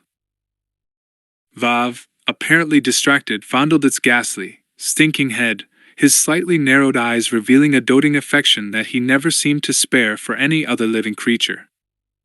I'm just hanging around. When those detainees are released, I'll offer them a room for a while, and I'll have a conversation with them. Nothing to do with the GR or the Senate at all. merely a private citizen doing what he can to welcome visitors to Coruscant. Juzek was watching the exchange with an expression that suggested he was both excited and aware that the stakes had just been raised. They were subverting democracy in one sense, but they were also saving their political masters from a decision they could never be seen to take, yet had to. That's the worst thing about having Shakar like us around, Skirata said. We just wander off, find someplace that you don't know about, and hole up in it and get into all sorts of mischief that you also know nothing about. And then we bill you for it. Dreadful. Dreadful, Zay echoed. Is this the kind of thing that CSF might notice? Were we to get a little out of hand, I imagine very senior officers in CSF might need to be reassured, but not by you. Dreadful, Zay said. Hypothetically anyway. Language was a wonderful thing, Ordo thought. Skirata had just told Zay that he was about to go bandit, as he called it, running an unauthorized shoot-to-kill operation in a civilian location and simply sending Zay the bill. Vav planned to interrogate the prisoners. CSF. Senior command would be placated by Skirata should anything go wrong, without any need for Zay to be involved. And yet Zay had authorized it all. And the subject had still not been discussed. I wonder if anyone will notice our commandos on leave here, Juzek said, apparently catching on. Probably, said Skirata. And wouldn't it be nice if we also extended that home deployment to honest, ordinary clone troopers, lots of them? That'd be good for morale. And reassuring for the public to see soldiers in armor around the capital. I wonder how I can persuade the Senate officers that it's a good idea? Zay cut in. Have you met Marrigian, the Senate's head of public affairs? Just asking. Skirata nodded. I do believe I've had some contact with him, yes. Excellent, Zay said. I know you two will get along very well. And the conversation that had never taken place was over. Skirata stood to leave, and Vav gave the Strill a gentle shove to persuade it to drop to the floor. It complained in a gravelly rumble but settled at his feet, looking up at Skirata with red-rimmed gold eyes. Skirata's hand was still cupped, arm at his side, in that way Ordo knew often preceded a fight. Cal, I hear Auden's returning, Vav said. Skirata walked out of the room, head down, Ordo right behind him. Juzek followed. You stay clear, Skirata said quietly. I'm meeting them all straight off fearless. That includes Delta. And they're not yours to run anymore, remember? You just sit tight at the barracks and wait for me to give you a location. Ordo wasn't fooled by Vav's restrained politeness. 7 years ago Vav had loomed over him as a figure of authority in his black Mando armor for the first time, the Strill at his heels. Its name was Lord Myrtilin. Ordo, like all the Nells, had perfect recall. He sometimes wished he hadn't. But at least it gave him clarity, and he knew the source of all his fears and anxieties. Lord Myrtilin Myrd had lunged at him at Vav's command, snapping. Ordo had drawn the little hold-up blaster that Skirata had let him keep and would have killed the animal had Calbear not yelled, "Check!" and brought him to a frozen halt as his blaster aim came to rest between Myrd's eyes. Vav, Ordo recalled, had laughed. He said that Ordo was Verd almost a warrior. And Skirata had aimed a kick at Myrd to drive it off, saying there was no, almost, about it. Ordo watched the Strill carefully. The creature trotted ahead of them, sniffing noisily in crevices and leaving behind a waft of pungent scent and a trail of drool. If that thing's going to accompany you on jobs, said Skirata, you'd better keep it under control or find a use for a Strill pelt. He drew up his arm and flicked his wrist before even Ordo could react. The three-sided blade shaved past Murd and thudded into the polished pleakwood floor a pace ahead of it. The knife vibrated to a standstill. Murd squealed, leaping sideways. Ordo stepped between Vav and Skirata, ready to defend Kalbir in yet another confrontation with the man he loathed. But Skirata just turned to fix Vav with a stare that said he wasn't joking. Vav stared back, his long hard face suddenly a killer's again. "It's not the Strill's fault," Skirata said. He walked a few paces forward and pulled the knife from the floor. The Strill backed away from him, lip curled back to reveal its fangs. "But you have your warning, both of you. We need to get this job done, and that's the only reason I haven't gutted both of you already. Understood?" "I've moved on," said Vav. "And it's time you did, before I end up having to kill you." Ordo really didn't like that. He ejected the custom vibroblade in his gauntlet, a better weapon at close quarters than his blasters. Skirata gave him the palm-down gesture. "Leave it. Stay useful, Wallen." He beckoned Juzik and Ordo to follow him. "And I hope that Otten's moved on too, because I won't stand in his way now." "How far is too far, Cal? Can you answer that? How far did you go?" Vav called after him. "I made that boy a warrior. Without me, he wouldn't be alive today. With him, Ordo thought, Otten very nearly wasn't." "Why didn't you mention to Zaid that we might also have a leak within the Grand Army?" Ordo asked. "Because," Skirata said, "I can't assume I know who it isn't. The leak might not even know that they're the one either. Until then, only the strike team will know we're looking." "What about Obrim?" "He's an ally." "I hope so. But in the end, who are the only people we can really trust?" "Ourselves, Kalbir. So we make sure we know who's watching our back. Kar Tali ad Meghukakama." It was good advice to live by. Ordo knew who always watched his. Arias Fearless, inbound, to Coruscant Sector Control, 369 days after Geonosis. "I really should make a hollow of this," Commander Git said. He reached into the assortment of pouches clipped to his belt and took out a small recorder. "It doesn't happen that often." Attain and the commander of the assault ship stood on the gantry that ran around the upper hangar bulkhead and watched the extraordinary spectacle beneath them on the deck. She had heard of this thing, but never seen it. It was the Dha Wurda Verde Mandalorian ritual battle chant. Men from the 41st Elite, and some of the ship's company, about 50 in all, helmets off, were learning to perform it with some instruction from Phi and Scorch. Sev, easy to spot by the blood-red streaks daubed on his helmet, sat on an ammunition crate nearby, cleaning his sniper attachment, and looking as if he wasn't interested in joining in. He was, of course.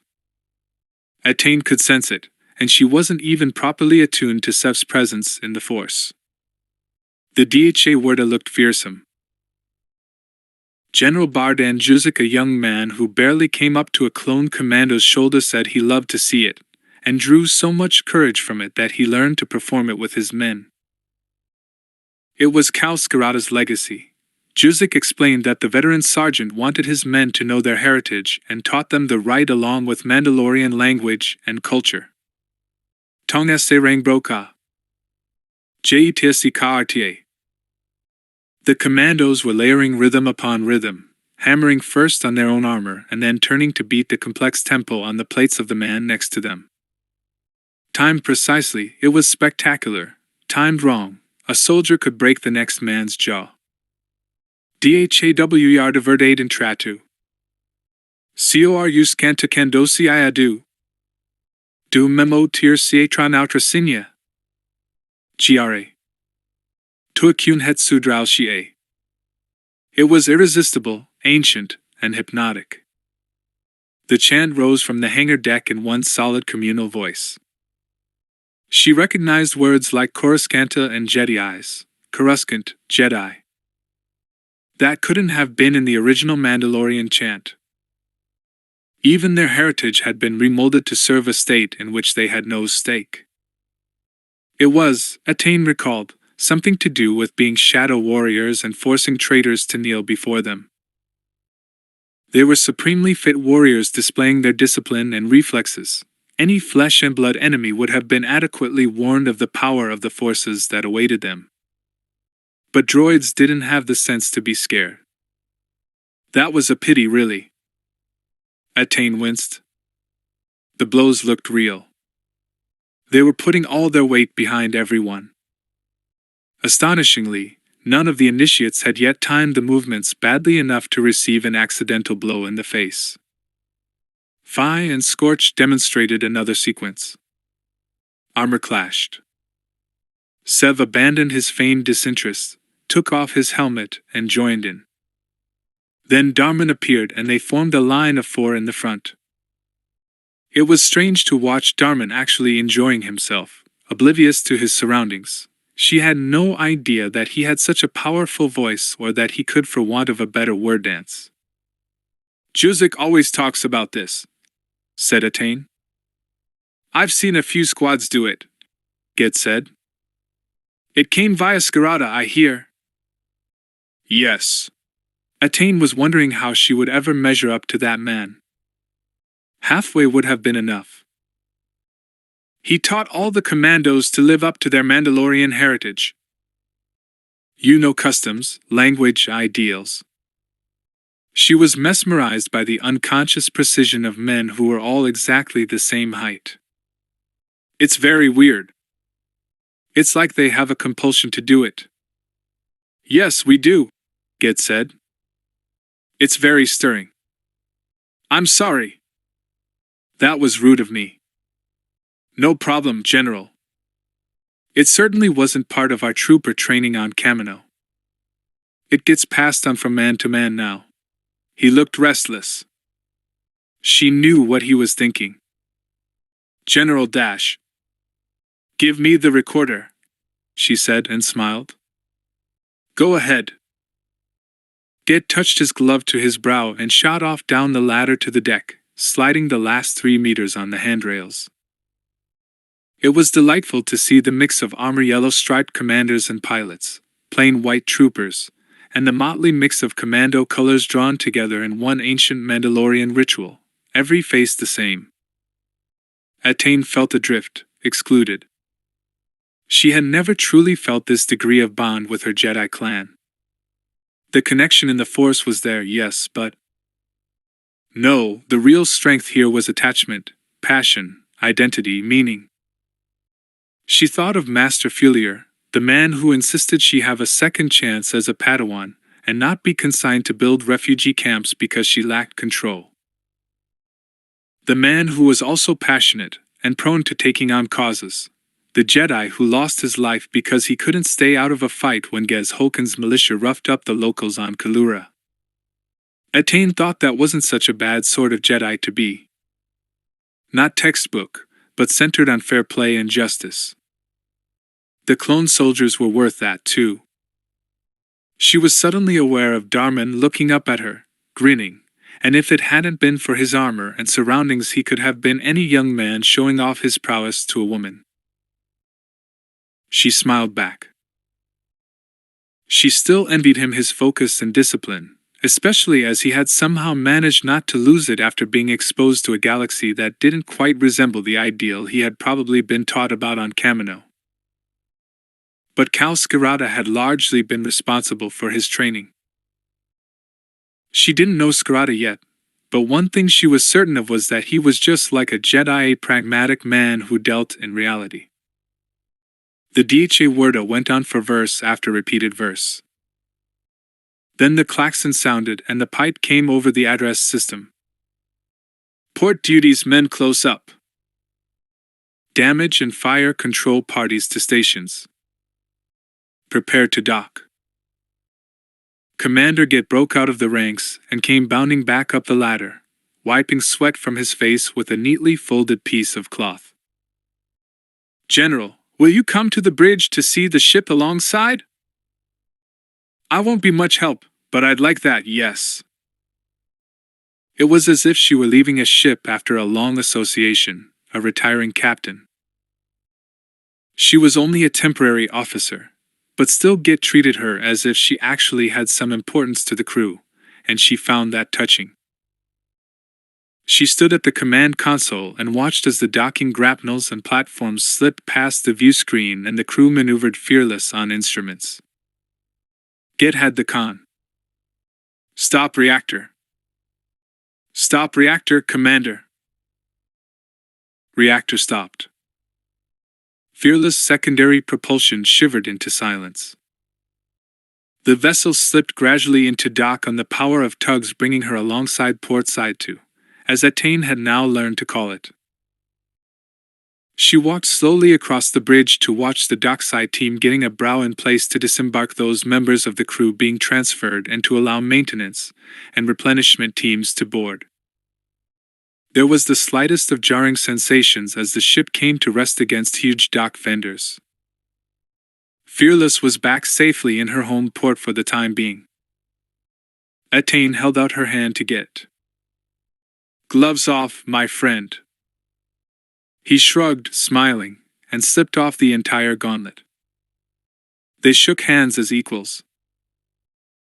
Then she pressed the key on the console, opening the public address system that reached every cabin and flat and hangar and mess deck in the huge warship. Gentlemen, she said. It's been an honor. 6. In 5 millennia, the Mandalorians fought with and against 1,000 armies on 1,000 worlds. They learned to speak as many languages and absorbed weapons technology and tactics from every war. And yet, despite the overwhelming influence of alien cultures, and the absence of a true homeworld and even species, their own language not only survived but changed little. Their way of life and their philosophy remained untouched, and their ideals and sense of family, of identity, of nation, were only strengthened. Armor does not make a Mandalorian. The armor is simply a manifestation of an impenetrable, unassailable heart. Mandalorians, Identity and Language, published by the Galactic Institute of Anthropology. Arias Fearless, Upper Dock, Fleet Support Depot, Coruscant, 370 days after Geonosis.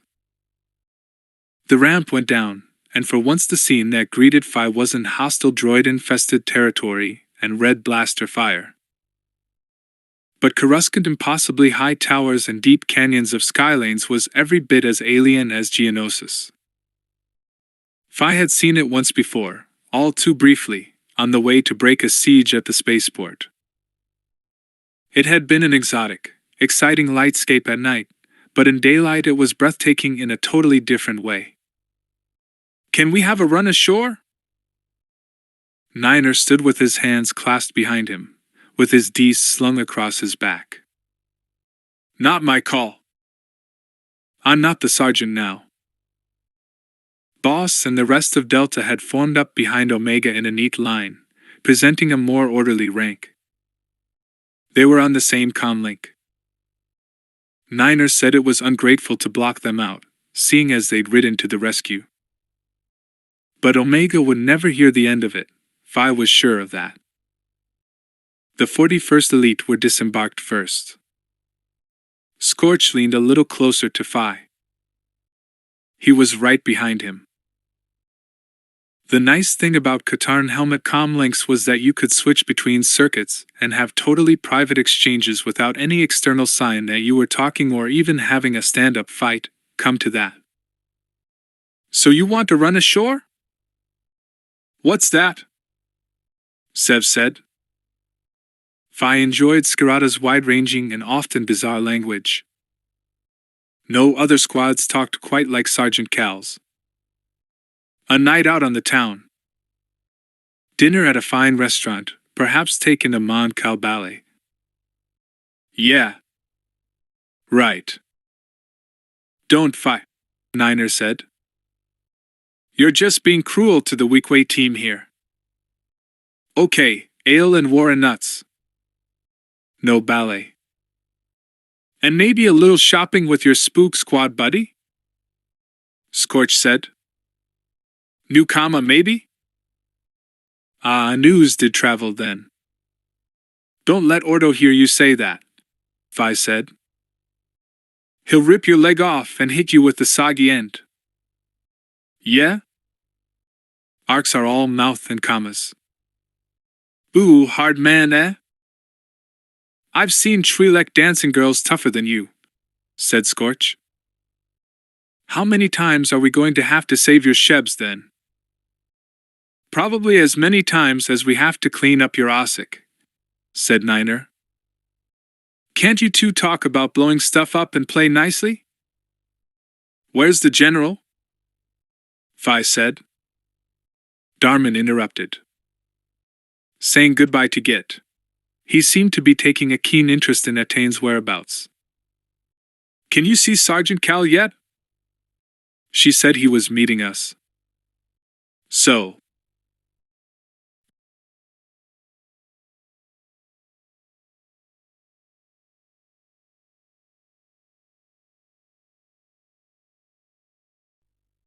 Touchy, touchy. There was a faint click on the helmet comlink. Delta! This is the geriatric. Get down and give me .50, now. Fearfect, Sev sighed. Omega parted ranks to give Delta the room to perform 50 press-ups in full armor, with backpacks. Vi watched appreciatively. He didn't care for Sev at all. But he was also scanning the landing platform for Scarata, desperate to see his real sergeant again. When Scarata was around, Niner ceased to play the senior NCO. Generals tended not to get much of a look in, either. Scarata was his own command chain. That was 40, not 50, Scarata said from somewhere behind them. I hate innumeracy almost as much as I hate cracks about my personal state of disrepair. Scarata just had a knack for sliding around unnoticed.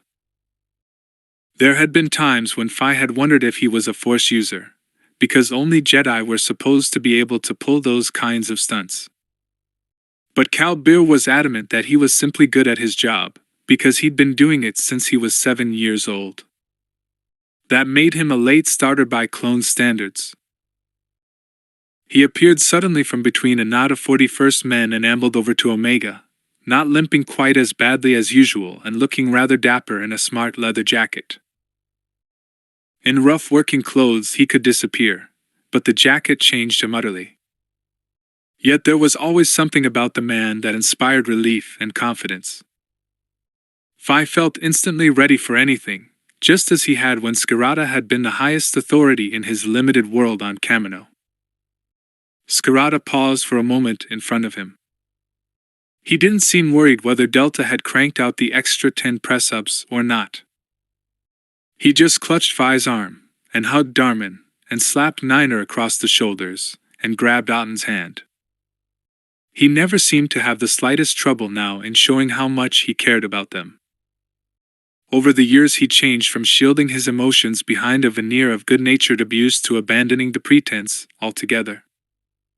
Nobody had ever been fooled by it anyway. Don't scare me like that again, Ike. He turned to Delta, easing themselves up from the floor. And you bunch of DQ too. I'd better keep a tighter rein on you. He watched the last of the 41st men disappearing into transfer vessels, presumably for return to barracks, and something appeared to amuse him. Scorch, if you're not a good boy, then I'm going to make you wear a comma. Sorry, Sergeant. Is it true that Sergeant Vav's back? He's back, but he's not a sergeant. I'm your sergeant now. Scorch. And General Juzik? He's not your sergeant either. Scarata looked past Scorch and seemed suddenly startled. Phi turned and saw what he was staring at. Atane Termurkin walked across the huge landing platform hauling the LJ-50 as if it were putting up a fight. That has to be General Termurkin, yes? That's her, Darman said. She's very keen to meet you. Fi was distracted by a blip of movement in his HUD. A scruffy civilian air taxi had risen over the parapet of the landing platform. And it shouldn't have been able to do that. His unconscious brain said danger and reacted a split second before his ingrained training reminded him that unidentified civvy vessels shouldn't penetrate the fleet base cordon. He was on one knee with his Ds charged and aimed before he even noticed from his HUD that Omega and Delta had both formed up into a single front contact formation. The taxi stopped dead in midair. Check! Skirata stepped in front of them. Fi froze, but Delta aimed around the sergeant. Stand down!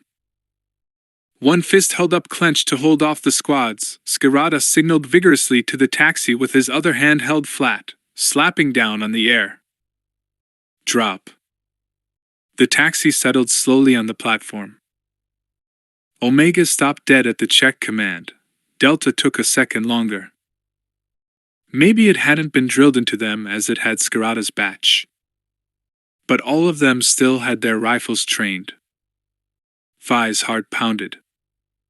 They were all wound tight and still alert to any threat, alert enough to let hard-trained reactions take over. It was what kept you alive. You could never switch it off. Your muscles learned to do things and then stopped asking your brain's permission. I'm sorry, lads. Skirata spun around to face them. UDCI. Relax. It's ours. I'm glad you pointed that out, Sarge, Niner muttered. He lowered his Ds. Fi followed his lead and glanced behind him. Attain was still lying prone with her concussion rifle aimed in the right direction, no easy task with a weapon that size, but her arc of fire left something to be desired. He hoped that her Jedi sense of right place and right time would have stopped her from blowing them all to pieces if she had opened fire. Fi gestured to her to stand down, and then gave up and just shook his head at her. No. She gestured back, palm up, and jumped to her feet. He wondered if anyone had thought to teach her basic hand signals. Skirata was still apologizing. I should have warned you I had transport coming. That was sloppy of me. The taxi's hatch opened and a Wookiee, not a big one, just over a couple of meters tall, unfolded itself from the taxi and clambered out, throwing its head back and yowling in complaint. Okay, my fault, Skirata said. He held both hands up in admission to the mountain of glossy brown fur. They're just jumpy, that's all. We'll load now. All of us in that? Niner asked. It wasn't a very big taxi. With the Wookiee too? No, the prisoners. Just load them in. Where are they going? That's all you need to know right now. Niner paused, then shrugged and beckoned Boss, Fixer, and Auden to follow him back on board Fearless. Attain had moved forward by now and walked up to Skirata, rifle slung across her back. She was so small that she looked more like a bolt-on accessory to the weapon. Darman reacted and stepped in to get Skirata's attention. It wasn't that he needed to, of course. Skirata was watching Attain, and he seemed to have one eye on Fearless' ramp, and he was placating the clearly irritated Wookiee, somehow juggling situations as skillfully as he had ever done. General, he said. He paused to nod formally to Attain, which, given Skirata's general contempt for anyone not in armor, seemed quite an encouraging start, Fi decided. We've got a nice new job, and that includes you. Sergeant, she said and bowed her head. You're not what I expected. Skirata raised an eyebrow. Nor are you, General. He shoved the Wookiee back a few meters, apparently untroubled by the fact that the creature could have used him for a cleaning rag. He rounded on it. No, just put them on the back seat and drive. Let Vav do the rest. The mention of Vav gave Fi a hint of what he couldn't grasp from the Shiriwook words. So the Wookiee was delivering the prisoners to Wallenvav. It seemed to have volunteered to do something that Skirata preferred to leave to old Psycho, then. The Wookiee obviously wasn't asking if they wanted to stop for lunch. "What's happening here?" Attain asked. "What's happening to the prisoners?" "Civilian matter, General," Skirata said, and stood back as Niner and Boss jogged past steering a medbay repulsor with what looked like 3 large rolls of blanket on it. They bundled each into the back of the taxi with a little grunting and cursing, then slammed one hatch closed. "Don't you worry about it." "But I am worrying about it." The Wookiee barked once and folded itself back into the taxi. The vessel lifted off and swung back over the parapet, dropping below their view into one of the artificial canyons that seemed to reach down into Coruscant's core. Fi fought the urge to peer after it, then lost and walked a few paces to gaze over the edge. It was a long, long way down. He was thrilled by the sheer scale and variety of it: polished stone, sparkling glass, a blur of vessels in the skylane's hazy sunlight. Alien, utterly alien. Skirata blew out a breath and rocked his head slightly as if easing tense neck muscles. "General," he said, "you and I need to talk. Omega, Delta A transport will be taking you back to barracks."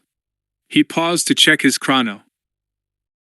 "You just relax until 1500 hours and then you report to the briefing room at HQ main admin building." "Yes, Sarge," said Niner and Boss, absolutely synchronized. But Attain wasn't giving up. Fi rather liked that about her, but she could be a pain in the shebs when she persisted. She stepped a little closer to Skirata. "I don't like being left in the dark, Sergeant." "Then this galaxy is going to be a constant source of disappointment to you, General." For a second Skirata had that edge in his voice that made Fi stiffen. But it softened as soon as it had hit its target. "Things change. You can say no to this, and I'm rather hoping you won't, but if you do, then Omega, Delta, and my null boys will do it without you." Attain lapsed into silence. Skirata could motivate a brick if he put his mind to it. She wanted to stick with the squad and everyone knew it. She looked at him as if she was listening to other voices. "If Omega can't say no, then neither can I." "Good," said Skirata. He peeled back the collar of his jacket and muttered into a tiny comlink. It looked as if General Juzik still had a taste for supplying unusual kit. "Standing by." Fi peered back over the dock platform parapet, gripping the safety rail to lean out a little more and get a better look.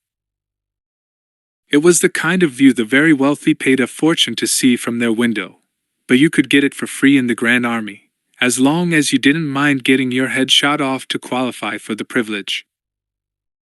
Skirata leaned against the parapet beside him.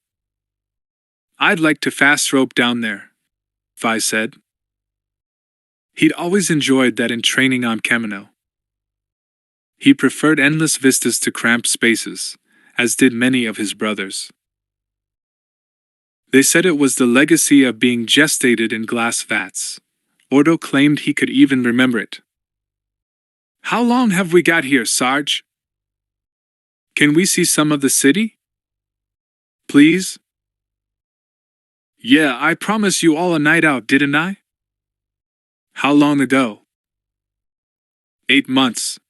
Fi remembered, all right, straight after the spaceport siege, the promise of a drink from Captain Obrim for a job well done, and then Ordo hauled them straight off for another mission. "I'd love to see it once before I dash."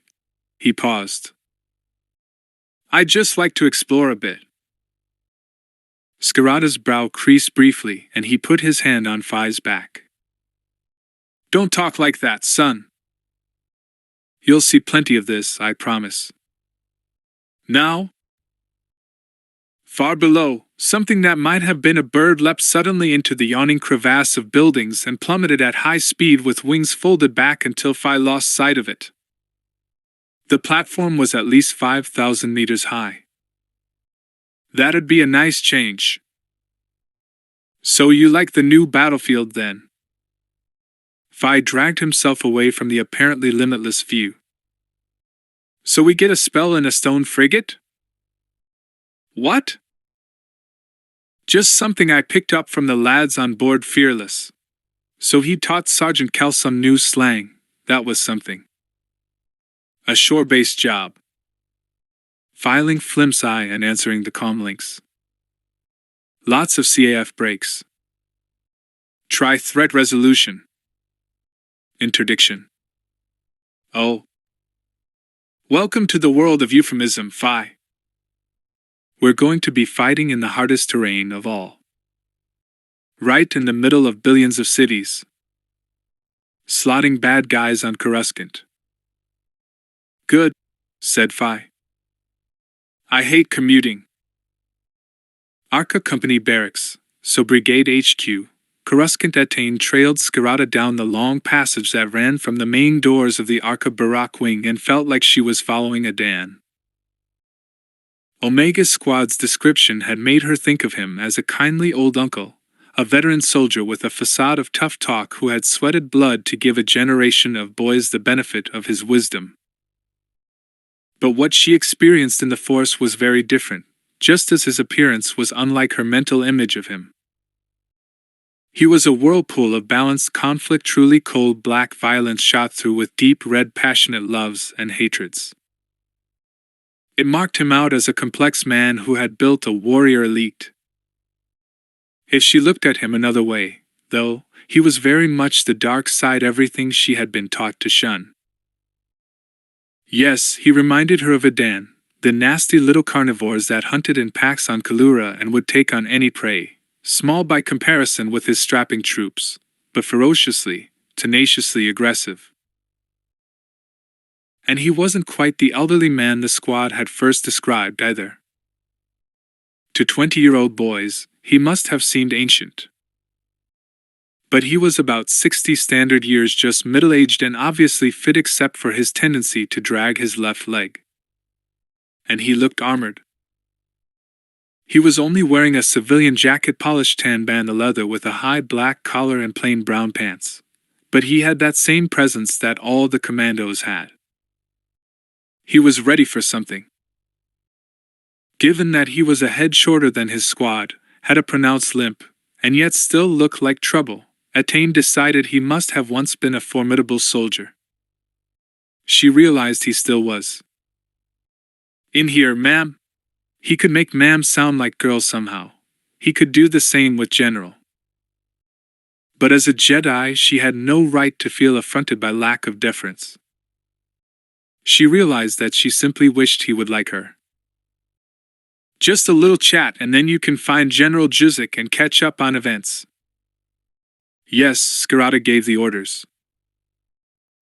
He ushered her into a side room that turned out to be a cabin with a table, a chair, and narrow bed with a half-packed carryall sitting on it. There was a neat pile of clothing, military-grade fabric equipment cases with unidentifiable lumpy items in them, and a set of sand-gold, battle-scarred Mandalorian armor. The Force told her this was a tidy room filled with the wretched chaos of broken lives, pain, and misery. She wondered if it was entirely his, but she stopped herself from probing further in case he felt it and reacted. He was a dangerously perceptive man. She had no sense at all of any animosity directed at her. That's a fine helmet, she said. It had detailed crimson and gold sigils, and the alloy section that formed the eyepiece T of the visor was jet black.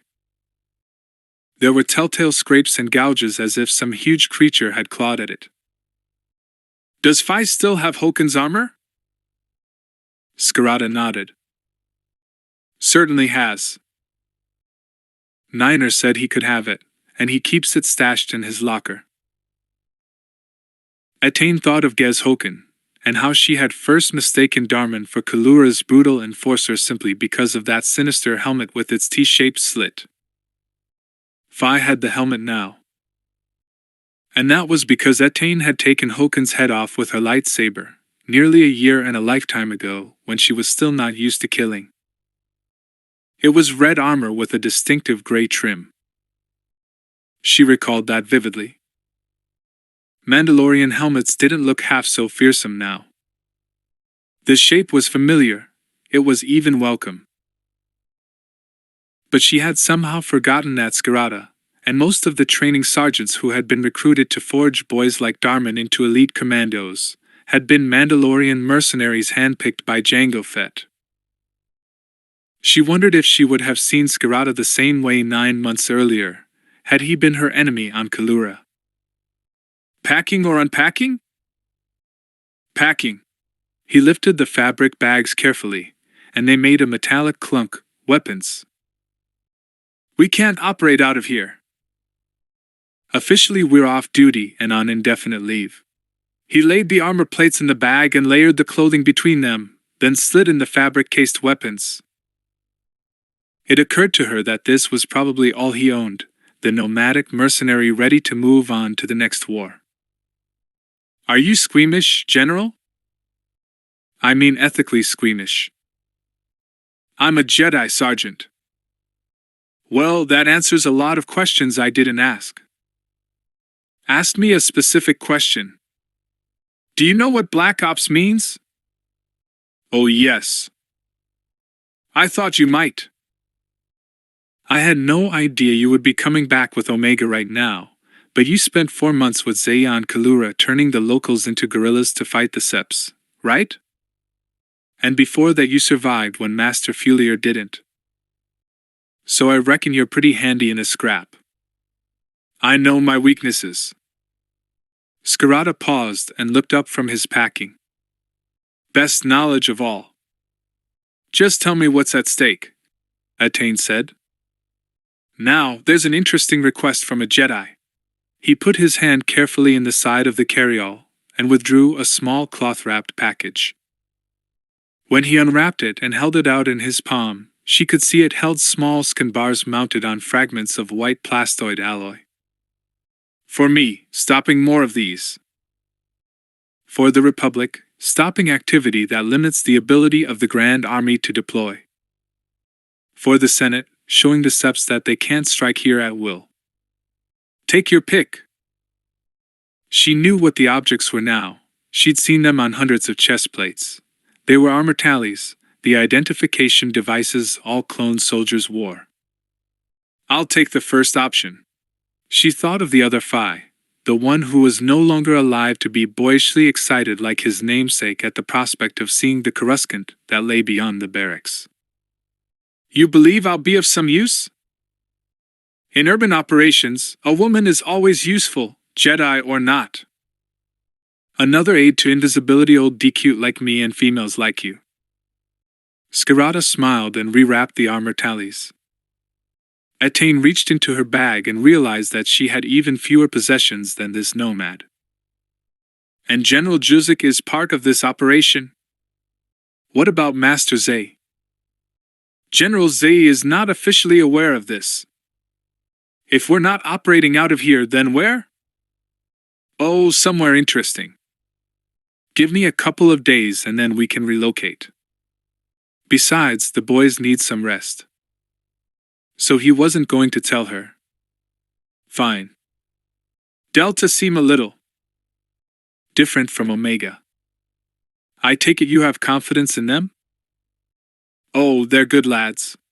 He fumbled in his jacket pockets and pulled out credit chips, scraps of flimsy, and a nasty-looking metal device crested with a row of short, savage spikes and that appeared to have holes for 4 fingers.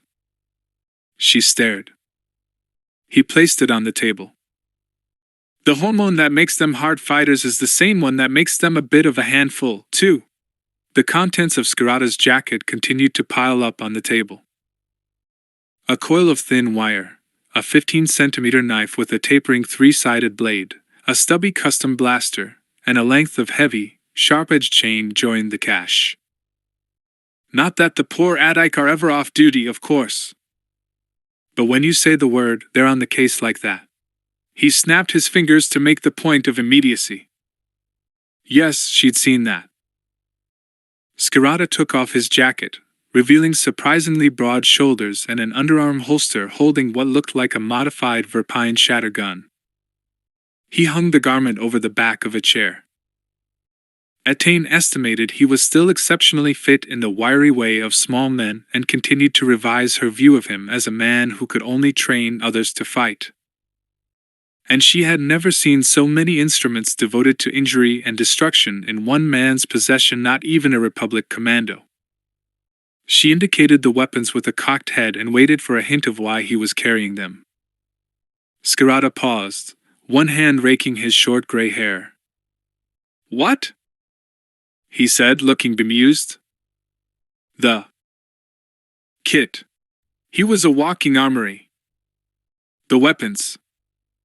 Oh, don't worry. He clearly didn't understand. I don't carry many tools when I'm in civilian areas. Don't want to be too conspicuous. Ordo looks after the rest of it. We'll be properly canonied up when we deploy. Guess what? Got 6 Verpine sniper rifles. Custom-made and EMP hardened. Exquisite. Not really rifles, 'cause they don't have rifle barrels, but...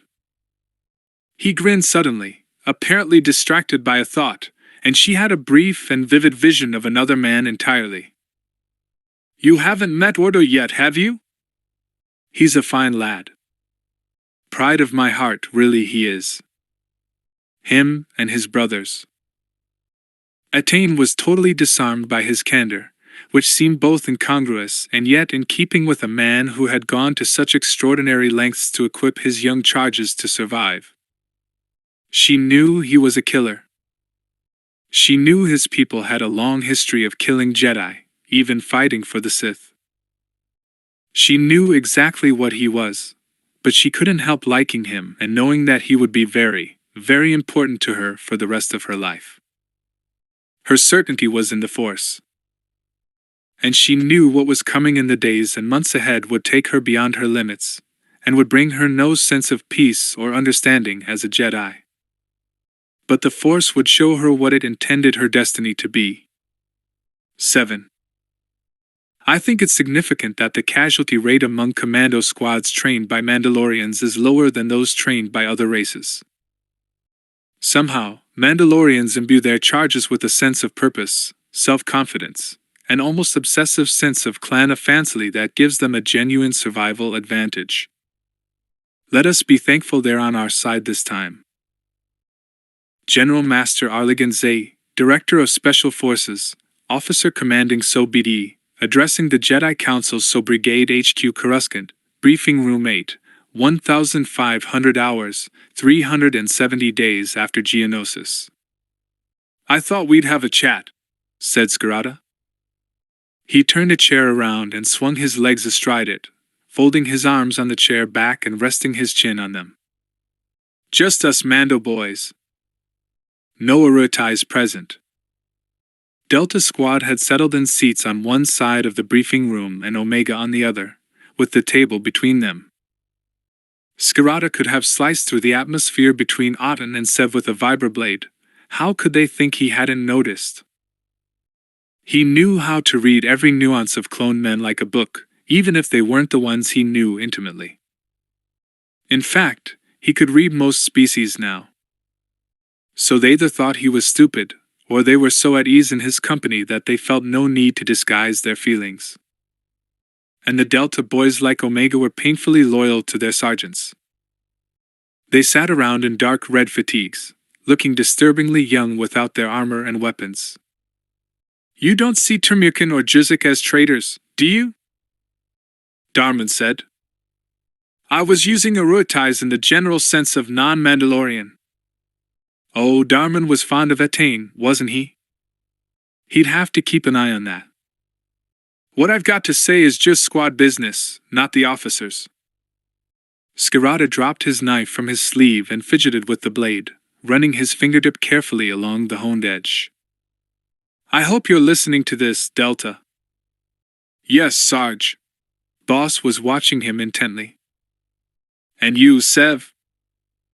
Sev glanced at Otten for the merest fraction of a second, but enough to confirm Skirata's hunch. Yes, Sergeant.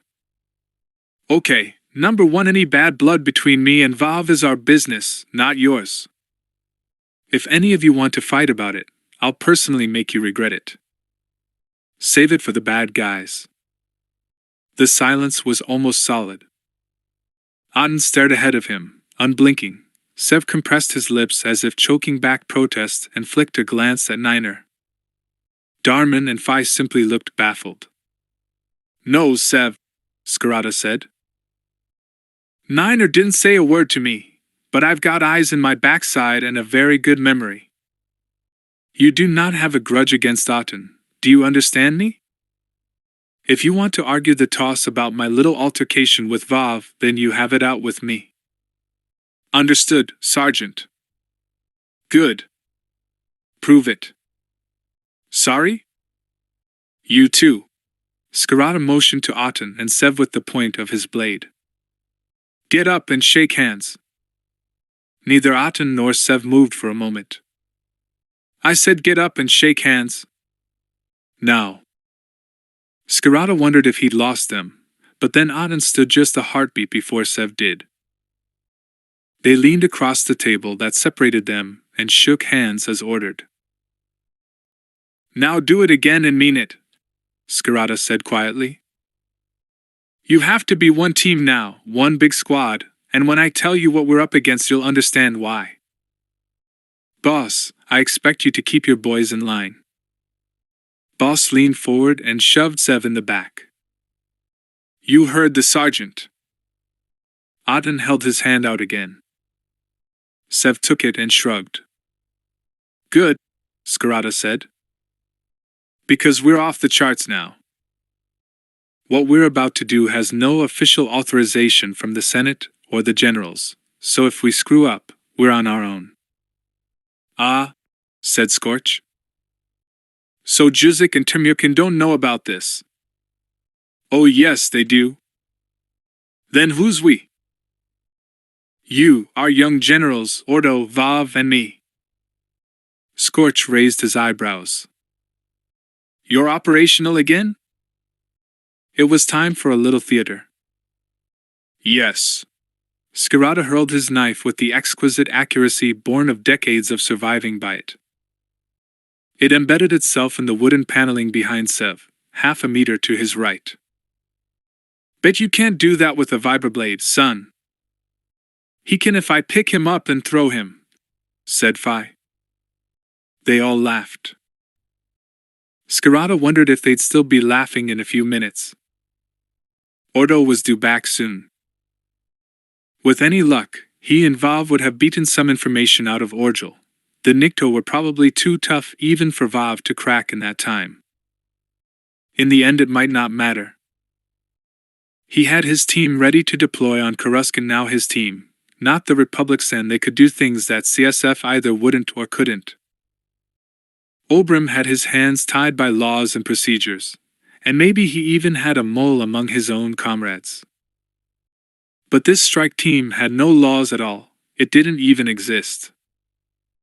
On 000 it was 0. Skirata hadn't asked Say what would happen to them if they got it wrong. They could end up dead, all of them. It was an academic detail. Scorch got up, pulled the knife from the wall, and handed it back to Skirata with a grin. Fixer applauded. Remember all that dirty Black Ops stuff that me and Vav taught you way back? Skirata slid the blade back up his sleeve again. My dad's knife. All I have of him. I took it off his body. Or did you file it with the boring stuff on contingency orders and emergency procedures? I think we recall it, Sarge. Skirata remembered it, and didn't want to. It was training that had to be done. It broke his heart, but it was going to be all that stood between those boys and death sooner or later. They had to be able to face the unimaginable, and yes, there were even worse things than charging a line of droids with your comrades. There were the things you might have to face alone, in a locked room, with no hope of rescue. Maybe Valve was right. Perhaps trainees needed to be brutalized beyond the point where they were just brave, pushed into a state of existence where they became animals intent only on survival. That was how Vav had nearly killed Aten. It was why Skirata had then gone after Vav and nearly killed him. "I'm not proud of what I did to you," Skirata said. "You crawled through the nerf guts first, Sarge. It looked like so much fun that we followed you in." Fi roared with laughter and leaned back in his seat. "And then you threw up." The sickener, they called it. One more endurance test to make sure they could face conditions that would break and kill lesser men, crawling through a ditch filled with rotting nerf guts. But there were more tests to come. A night out in fest-like temperatures, no sleep for 3 days, maybe more, scant water, a full 60-kilo pack, and blistering heat, and a lot of pain. Pain, pitiless verbal abuse, and humiliation. A captured commando could expect brutal interrogation. They had to be able to cope without breaking, and it took some imagination to test that to the limit. How far is too far, Cal? Valve was much more detached about handing out all that punishment than Skirata could ever be. It was very hard to hurt your sons, even if it helped them survive the unsurvivable. "Well," Skirata said, mortified that Fi could take it in such good spirits. "The nerf guts were the fun part. It all goes downhill after that." Sev seemed quite animated. "Do we get to do assassinations? If we do, they never happened. You imagined them." "Whoops. My trigger finger just slipped, Sarge. Honest. You catch on fast about the fascinating world of politics in which we now find ourselves, young man. Is it okay if I say politicians are gutless shakar?" Scorch asked. "Call them what you like, son. You still haven't got a vote." Skirata felt the thud of boots striding down the passage outside. The vibration carried, their voices didn't. "Wars are legal violence. Everything else is just crime. Fortunately, we're Mandalorian, so we're a lot less prissy about that fine distinction. Just point us at the bad guys and say go. That's the awkward bit." "What is?" Scorch asked. "You've got to find them first." "Well, we found quite a few so far." Delta laughed like one man, even Sev and Omega joined in. The coded entry system blipped, and the doors slid open. Ordo strode through them, probably aware of the kind of entrance he could make. Delta had never worked with a null arc before. Maybe they thought it would be no different from working with Alpha or any of the other Django-trained ARC troopers. Skirata watched with interest. Ordo would certainly break some more ice. "Sir!" Delta said sharply, all at once. Niner and the rest of Omega just touched their brows casually. "Sorry I'm late, Sergeant." Ordo took off his helmet, tucked it under one arm, and handed Skirata a data pad and a rather heavy flimsy-wrapped package about the size of a small blaster case. "Not much information, but Vav is still working on the problem. And General Juzik sends his compliments." "Thanks, Captain." Skirata glanced at it, and then unwrapped the parcel. But it wasn't a weapon, it was a box of candied Wheelia nuts. Juzik was a very thoughtful officer indeed. Skirata broke the seal and got up to place it on the table within the reach of both squads. "Fill your boots, lads." Fi had his usual silly grin on his face, the faintest hint that he might be planning to do something at Ordo's expense. "Ooh, nice new skirt," said Fi. You went to all that trouble just for us? What happened to the old comma? Did it shrink in the wash? He got up and stood a pace or two in front of Ordo, still grinning and clearly expecting some backslapping or some other show of delight at reunion after several months. "Excuse me, Sergeant," Ordo said calmly, and smacked Phi down on the floor with a none too playful body press. Phi yelped. Being hit by someone in armor when you weren't wearing your own hurt. Boss's expression was a study in shock. The Delta boys jerked upright in their seats and stared as if they were debating whether to step in and break it up. Ordo looked like cold death. Even Scarata had times when he wasn't quite sure which way Ordo would jump. "Your big mouth is going to get you into a lot of trouble one day," the Ark hissed. Phi, eyes locked on Ordo's, neck tensed, looked ready to fight back. "So you better hope I'm there when that happens." Then Ordo burst out laughing and got to his feet in one move. He hauled Phi upright by his arm, slapping his back enthusiastically. "The old firm back together again, eh?" "Good stuff." Boss glanced at Scarata, who smiled enigmatically, or so he hoped. Nulls were either your best friend or your worst imaginable enemy. Phi, luckily, had a devoted friend. He still looked shaken by the nature of the reunion, though. "Okay, you can thin out now and we'll resume tomorrow morning with our little generals for a full intel briefing at 0800, Scarata said. "Now that we all understand each other." Ordo took a handful of candied nuts and stepped outside with Scarata. The two men stood in the corridor, giving the squads a chance to chat now that Delta had been suitably unnerved. And maybe they thought he couldn't hear them, but Scarata wasn't as hard of hearing as they imagined, years of exposure to deafening fire or not. And it wasn't what he expected to hear. "Fearfack, I remember thinking he was just bent over breathless, but he was actually crying and throwing up. And it wasn't the Nerf guts. He never liked knocking us around. And he always apologized and made sure we were okay afterward. Top man." That was Niner talking. Jat Bear. The best father. Well, that was a joke. His own kids had formally disowned him and declared him Darbear instead, no longer a father. It was a very rare and shameful thing for a Mando father to be formally shunned by his sons. But he couldn't have left Commando, or even told them where he was and that he hadn't completely abandoned them. Not even Ordo knew about the declaration of Darbear. "You put your clones first, before your own flesh and blood, didn't you? Are you all right?" "And I don't regret doing that, not a second of it." "I'm fine, Ordike." Vav must be losing his touch, then. "Nothing useful from our friends?" "There might be nothing to get out of them, of course. But it's not a quick process, interrogating experienced suspects without killing them.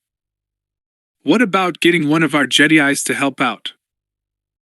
They're good at persuasion. Possibly too squeamish. Juzik is always anxious to please, though. He's much more use in the field. Brave lad, handy with tech, and a good pilot. But the girl's got an edge to her. Let's see if she'll put pragmatism above principle." "Do you dislike them, Calbear?" "It's not a matter of liking them or not. It's whether they're reliable. Look, Zay will waste you and every last clone in me if he thinks it'll win the war and save civilians. But Juzik Hero worships you. And I don't know which of those two extremes is the more dangerous. This is your opportunity to help them become the soldiers you made of us then." Ouch. "Why do I always get the feeling that you were more of a man at 4 years old than I would ever be?" Ordo gave him a playful shove. He was clearly in a good mood today. "Let me ask General Termukin to interrogate the prisoners. If she finds that morally unacceptable, then her view of you won't be tainted by it. Skirata had to bite his lip. Ordo often shamed him with unexpected compassion and diplomacy.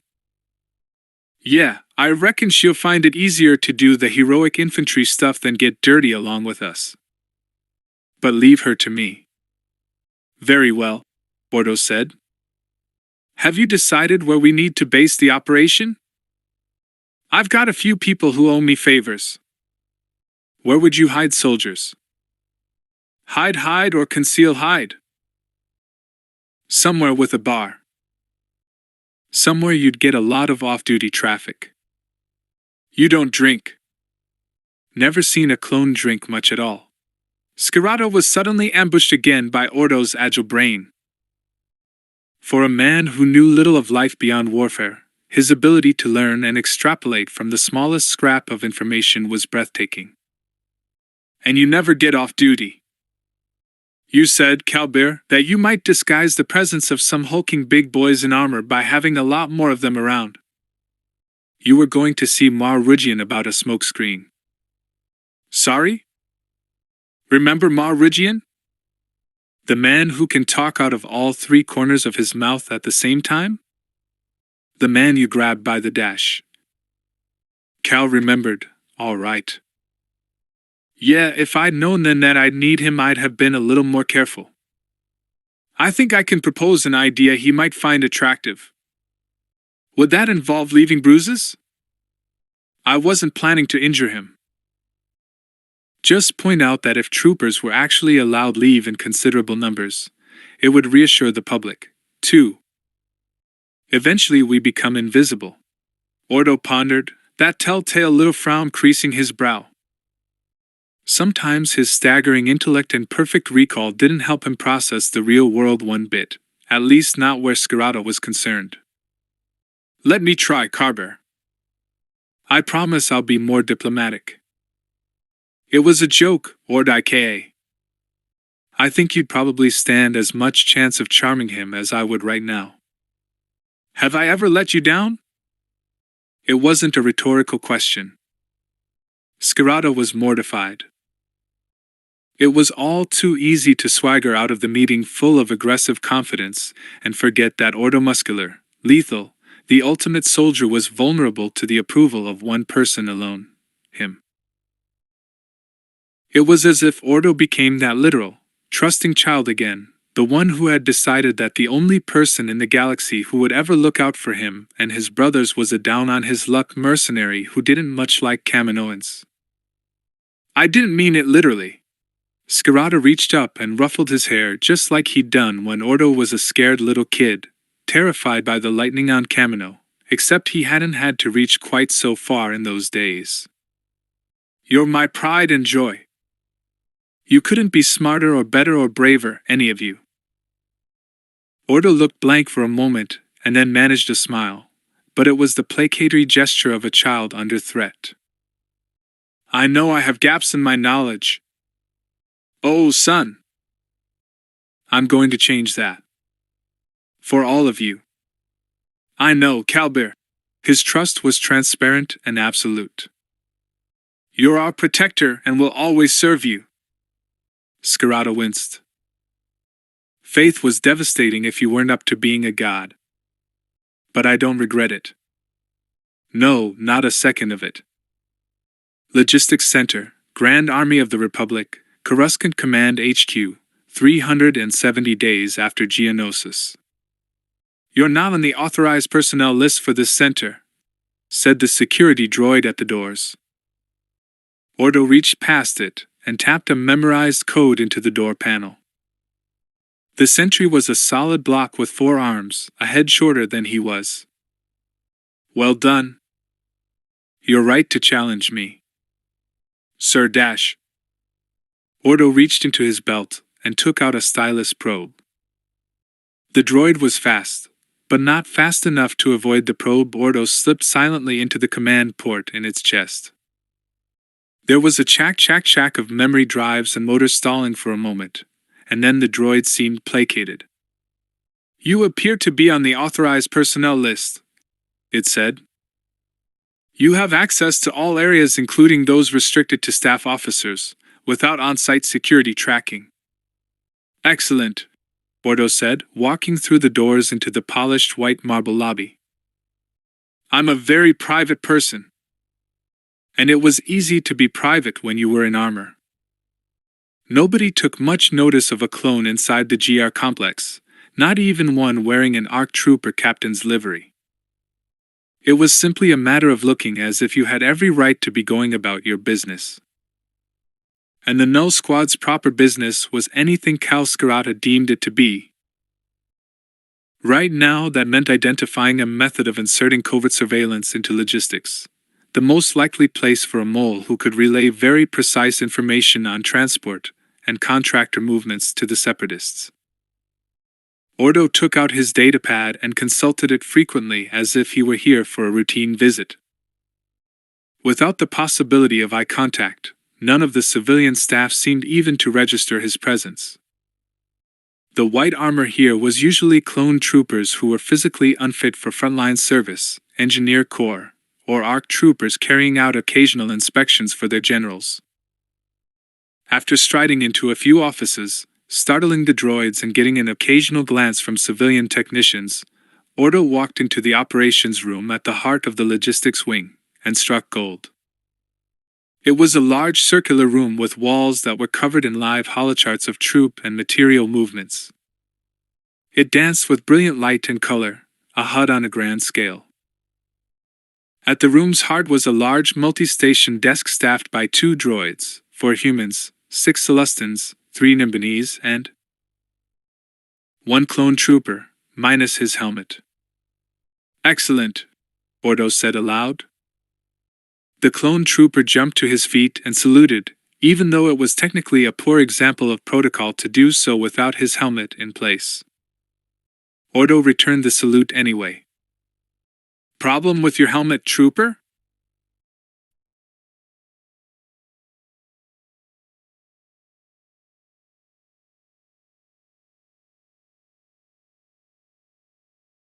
It makes the civilians edgy, sir.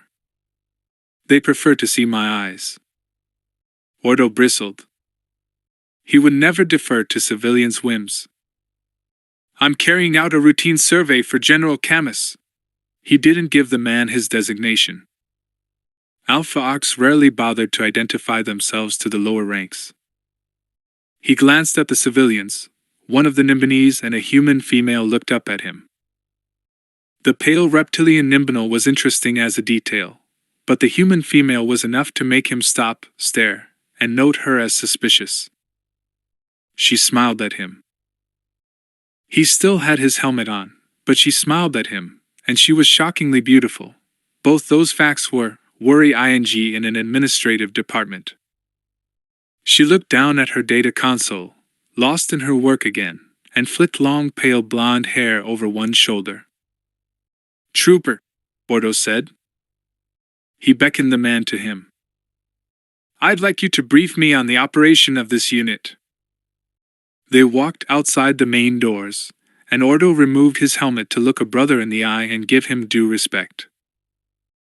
His gloves tally scanner told him the man was CT-5108/8843, an EOD operative, a bomb disposal expert, the kind of man who disarmed booby traps and UXBs so that other troopers could advance, the kind of man who could do work that even droids could not.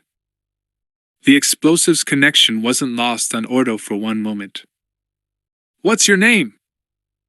The trooper hesitated. CORR, sir, he said quietly. And what brings you here? CORR paused and then pulled off his gauntlets. He had no hands. They had been replaced by 2 simple prosthetics, so basic that they didn't have a synth flesh coating, just a bare durasteel mechanism. Ordo didn't even have to ask how he had acquired them. Somehow losing both hands was shocking in a way that losing one was not. Hands defined humanity. There's a parts shortage, sir, what with there being so many men injured and needing prosthetics, CORR said apologetically. And these aren't good enough for me to do my job in the front line. As soon as the parts come through, I'll be back, though. Ordo knew what Kyber would have said then, and he was moved to do the same, but this wasn't the time or the place. He held back. Do they treat you properly here? CORR shrugged. Fine. Actually, sir, the civilians tend not to speak to me that much, except for Supervisor Wenin. She's very kind to me indeed. Ordo could see it coming. Wenin would be the blonde woman, yes? CORR nodded, his expression noticeably softened. Bethany Wenin. She doesn't approve of the fighting, sir, but she doesn't let it affect her work, and she's looking after me very well. Per Navi Trooper. How well? We have lunch together, and she's taken me to visit the Galactic Museum. Fascinating. Ordo had learned the wisdom of mistrust at a very early age. Glamorous woman, ED expert, logistics hub, he could work it out. Not starting his observation here would have been stupid, but there was little to be gained from crashing in yet. How many shifts? 3 per daily roster, sir. I might need to ask you to do something for me, Core. Certainly, sir. But when I do, it will be classified and you're to discuss it with nobody, not even your supervisor. It will be part of a routine fraud audit, that's all, and that's why I need your silence. Did it matter if he told him his name? Only the Special Forces Inner Circle knew who he was anyway. My name is Ordo. Mention that to nobody. Yes, sir. Understood. Ordo wanted to tell him that he understood his loneliness among strangers and his need to be back with his brothers at the front, doing real work. But he could tell him nothing. He ushered him back into the operations room, noted the lovely and apparently genuine smile that Supervisor Wenin gave him, and paused on his way out to break into the automated comm link relay and place a monitoring device. Per core. Ordo patted the sentry droid on the head and strode to his parked speeder. 8. Yes, I know how the Kaminoans did it. They used our genes against us, the ones that make us bond with our brothers, make us loyal, make us respect and obey our fathers. That's what they manipulated to make us more likely to obey orders. They had to remove what made Django a selfish loner, because that makes a bad infantry soldier, and you can tell from the Alpha ARCS that the Kaminoans weren't wrong. But there's one thing I don't know yet, and that's how they controlled the aging process. That's the key. They robbed us of a full lifespan. But we will not be defeated by time, Naviodi. ARC Trooper Lieutenant N7 Mariel in an encrypted transmission to N11 Ordo. Republic Administration, Senate Head of Public Affairs Office, Floor 391, Support Services Center, 370 days after Geonosis Mar Rugian's office was very near the top floor of the administration building and had a view that some senators would have killed for. Ordo wondered how Rugian did his killing metaphorically, anyway, because he had the air of a man who would terminate anyone in his way without a second thought. It was a long way down. Ordo tucked his helmet under his arm and admired the steady stream of speeders in the sky lanes below. It's been a while, Rugian said, perfectly pleasant. I never imagined I might be in a position to be any help to you. The subtle threat wasn't lost on Skirata, at least if his blink rate was anything to go by. I appreciated your assistance during the siege. You remember my captain, don't you? Captain Ordo? Sir, can Mr. Rugian offer you anything to drink? A glass of juice would be very welcome, thank you. Skirata was indeed inferior in rank, but it always made Ordo uncomfortable to hear Carver call him sir. We were wondering if you might be able to advise us. Rugian betrayed no discomfort whatsoever at talking to a clone. Happy to help, Captain. He tapped something on his desk. Refreshments, please, Jail. Juice and some cakes. He smiled. But what could I advise you upon? You seem to have your public image pretty well honed. Smart, efficient, and noble.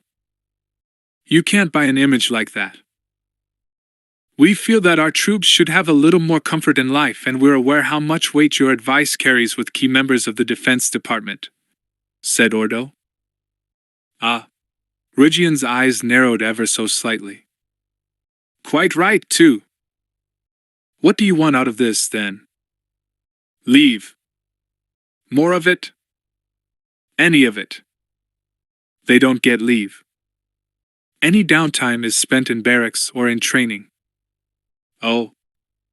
You didn't know that? No, frankly, I didn't. I never asked. Ridgian actually seemed surprised, or at least he was feigning it very well. But that's a command decision. They won't bend easily to public servants like me. Ordo took a glass of brilliant emerald juice handed to him by Ridgian's young female assistant, who simply stared, eyes scanning him. Calbir was right. Civilians never saw clone soldiers face to face. It almost threw him off track. In strategic terms, the temporary withdrawal of a few thousand troops from the front line makes very little difference, he said. But I'm sure you know that warfare isn't all about big bangs. There's another front, and that's here. Ordo tapped his temple. Visible troops around Coruscant. Good for public confidence right now, with the constant threat of terror attacks. And good for our men. Ridgian toyed with a cake studded with chunks of glistening red and purple fruit. I admit that the Senate would like some positive results on the terror attacks. It's making the administration look helpless.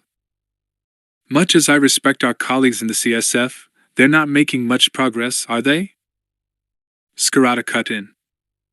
But if they did, it would be very timely, wouldn't it? And I'm sure that you'd be told about it right away. This was the interesting thing about Skirata. He could speak around corners. He was an articulate, self-educated man, and that always came as a surprise to outsiders.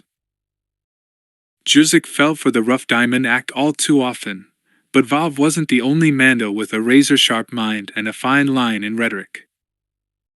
Skirata could switch from Mando hard man to politician without a visible change of gear.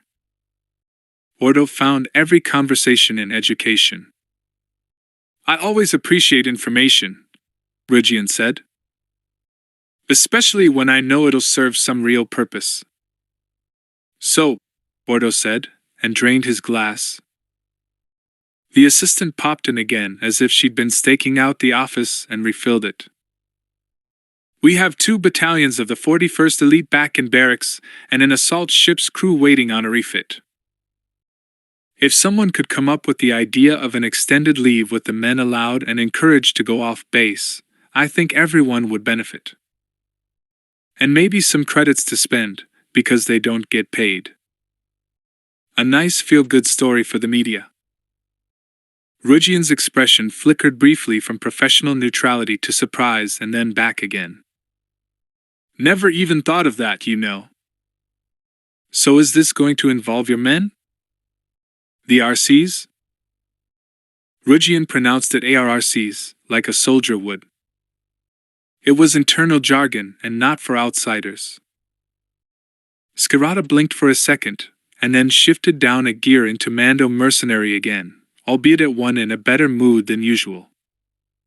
They're not RCs. ARRC sounds like a droid to the public. My boys are men. So please refer to them as Republic Commandos, not just Commandos, and the other forces as troopers or by their rank. He slurped his CAF enthusiastically. Words like RCs, cannon fodder, grunts, gropos, squad dies, pongos, meat cans, white jobs, or even shiny boys create the wrong impression. Terminology is everything, I find. Ridgian was actually making notes on a sheet of flimsy. He took no offense at all, not visibly anyway. Very useful, he said. Leave this to me. And I'm sure Captain Obram has your comlink code at the very top of his list, Should there be any good news for you? Scarata smiled and looked as if he meant it. Ordo nursed his glass, leaving a little juice at the bottom to fend off more instant attention from Rygian's assistant. An inevitable fact of life is that some of us are doomed to do the dirty, thankless work in the shadows while someone else gets the headlines, Rygian said. Headlines can be overrated, said Scarata. The captain has another meeting to attend, but thank you for your time. It was all very civilized, another coded conversation where the unspeakable had somehow been spoken. And it was all a far cry from the sweaty, anxious hours at the galactic city spaceport a few months before, when Rygian had been no more than a severe irritant and Scarata had taken a rather physical dislike to him. Now the man seemed to have a clear and almost uncanny grasp of exactly what he was being asked to do, and although he must have had questions, he never asked them. It almost made him a soldier. The descent in the turbolift felt like a rapid insert via gunship as they plunged down 100 levels. Scarata began laughing quietly and pinched the bridge of his nose, eyes shut. I wish I'd realized that Rygian would respond to a simple request. Then I'd never have, well, you know. If you hadn't captured his attention in such an assertive way at the siege, perhaps he wouldn't have been so accommodating today. That man might even make a useful member of an intelligence bureau one day. He just needed me to show some understanding of his own position. Sometimes I think people want more from me than they actually do. So where does this leave us, Ordo? Ordo counted off on the fingers of his glove. Smoke screen in progress. Team on standby, split into watches. Observation points and potential operational houses collated and identified. Armory and logistics in place. Confirmed link between devices and prisoners. But all dressed up and nowhere to go. Still a large gap in the intel. What did the droid crack out of the download from Aten? Scarata asked. A lot of data that needs combing by hand when we have other intel to put alongside it. It's just lists of businesses like any transport company would keep. Nothing leaps out. Sometimes I wish we had to deal with weak ways. They'd label things top secret and give us a clue. Why is this proving so hard? Fearfek, Sun, Comarque and Jane can track a flitnet across the galaxy, and we can't find a gang in our own backyard. I'm sorry, Calbear. I should be able to crack this. I'm letting him down. This is a double line of surveillance. I'm afraid the Terra network itself and whoever is providing their recce intelligence, and that could be inside our own organization, or in the CSF, and the latter is going to be harder to identify. I'm not blaming you. It's just an expression. And my brothers do know the identities of the flitnats they're looking for, of course. Only one option left then. Explore every line and dot, and hope for a lucky break while we're doing it to speed things up. Unless Vav gets lucky. Time to break out the emergency Jedi, I think, son. 0800 tomorrow, said Ordo. Still got time to do some more preparation then. Let's go and see a hut who owes me one. Well, a lot more than one, actually. And let's pick up Sev and Scorch so they can see how it's done. There were things Scarata could do that not even a Commando or an ARC could, and one of those was to work his contacts. Ordo committed it all to memory. Tonight would be highly educational. Kiba's hut, Entertainment District, Coruscant, Delta Recce troop in attendance. Garish green light framed the pulsing orange sign above the entrance. Kibu opened late. It was already dark, and Scarata thought it was high time the bar welcomed new customers. I'm only a simple trained killer, Sev said, but something tells me never to eat in a restaurant with a bad pun over the door. You haven't tried the food yet, Skirata said. That'll leave no room for doubt. Or dessert, Scorch said. And did I mention I feel naked? About a dozen times since we left HQ. Get used to it. You can't wear armor all the time. Ordo drew one blaster. Scorch raised his eyebrows. I'm being Loki, Ordo said. Or I'd draw both. I really didn't notice you in that shiny white rig at all, sir. Listen up, lads. Skirata slid one hand into his pocket to feel for a reassuring meter of Durasteel chain, and held his right arm straight at his side. He hadn't seen the hut in a long time, years before Commando, and it was bound to be a nasty shock for the old slug.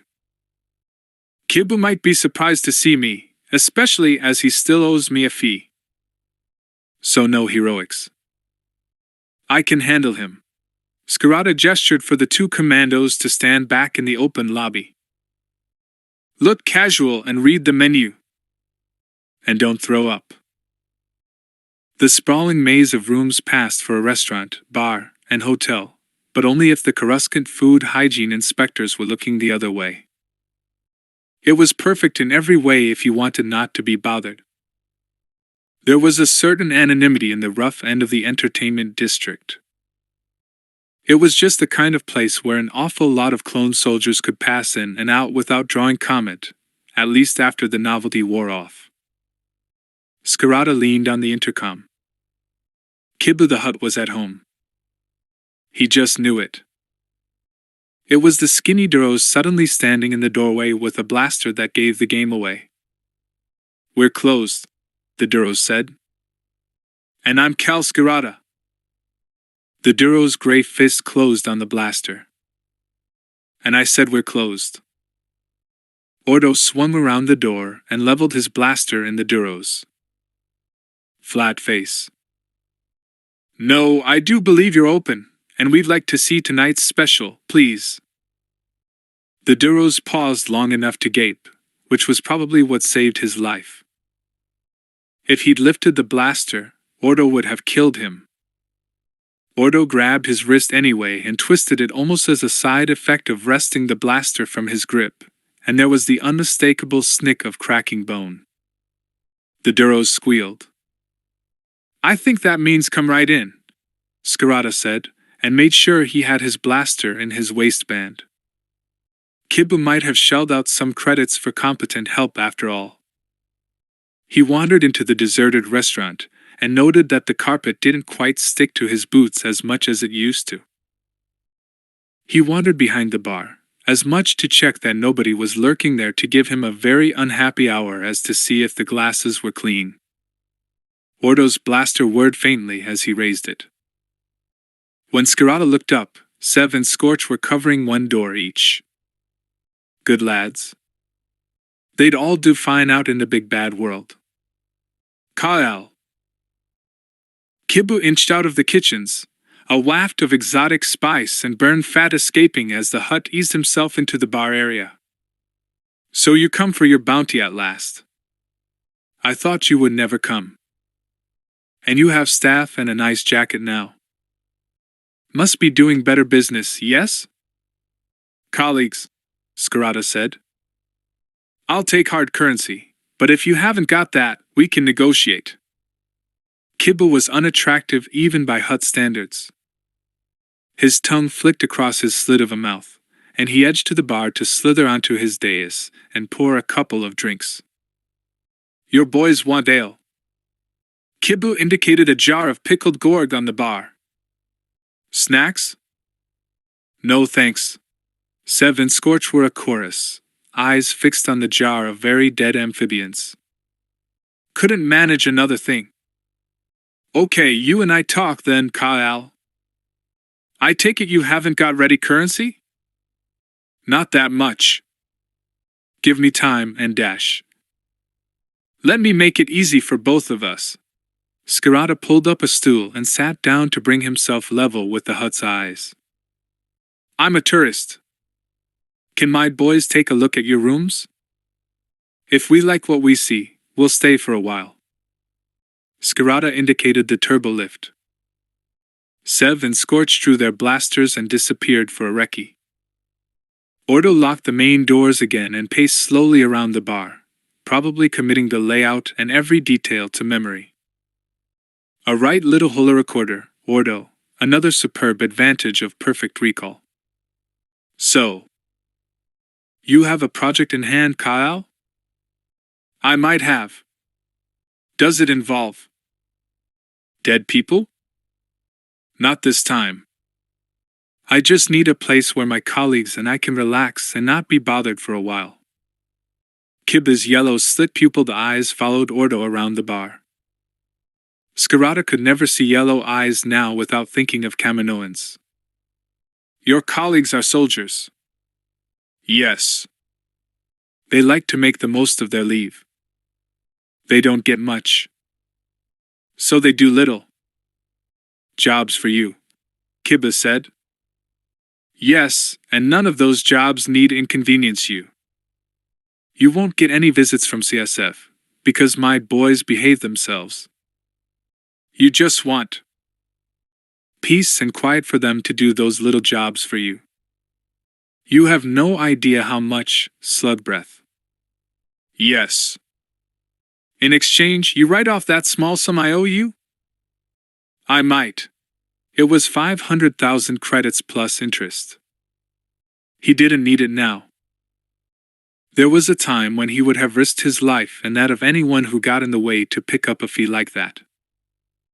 He'd been a successful debt enforcer for a brief time, but it wasn't proper soldiering. I might also bring some trade your way, because there could be a lot of troopers in town who want to visit somewhere relaxing. You offer me more than I owe you. There is a catch. The catch, Skirata said, feeling the negotiations slipping away from him, is that you'll guarantee no trouble here. And my definition of trouble is quite exacting. No unwanted attention. And no nonsense from your usual low-life clientele. No taking advantage of my soldier boys. As much food as they want fresh and properly cooked, please, in clean rooms. They don't drink much, but they do tend to like a lot of CAF and sweet beverages. Kibba blinked slowly, still apparently distracted by Ordo, who was taking an interest in the kitchen. Mind if I do a food hygiene inspection? Ordo said, and disappeared into the kitchens without waiting for a reply.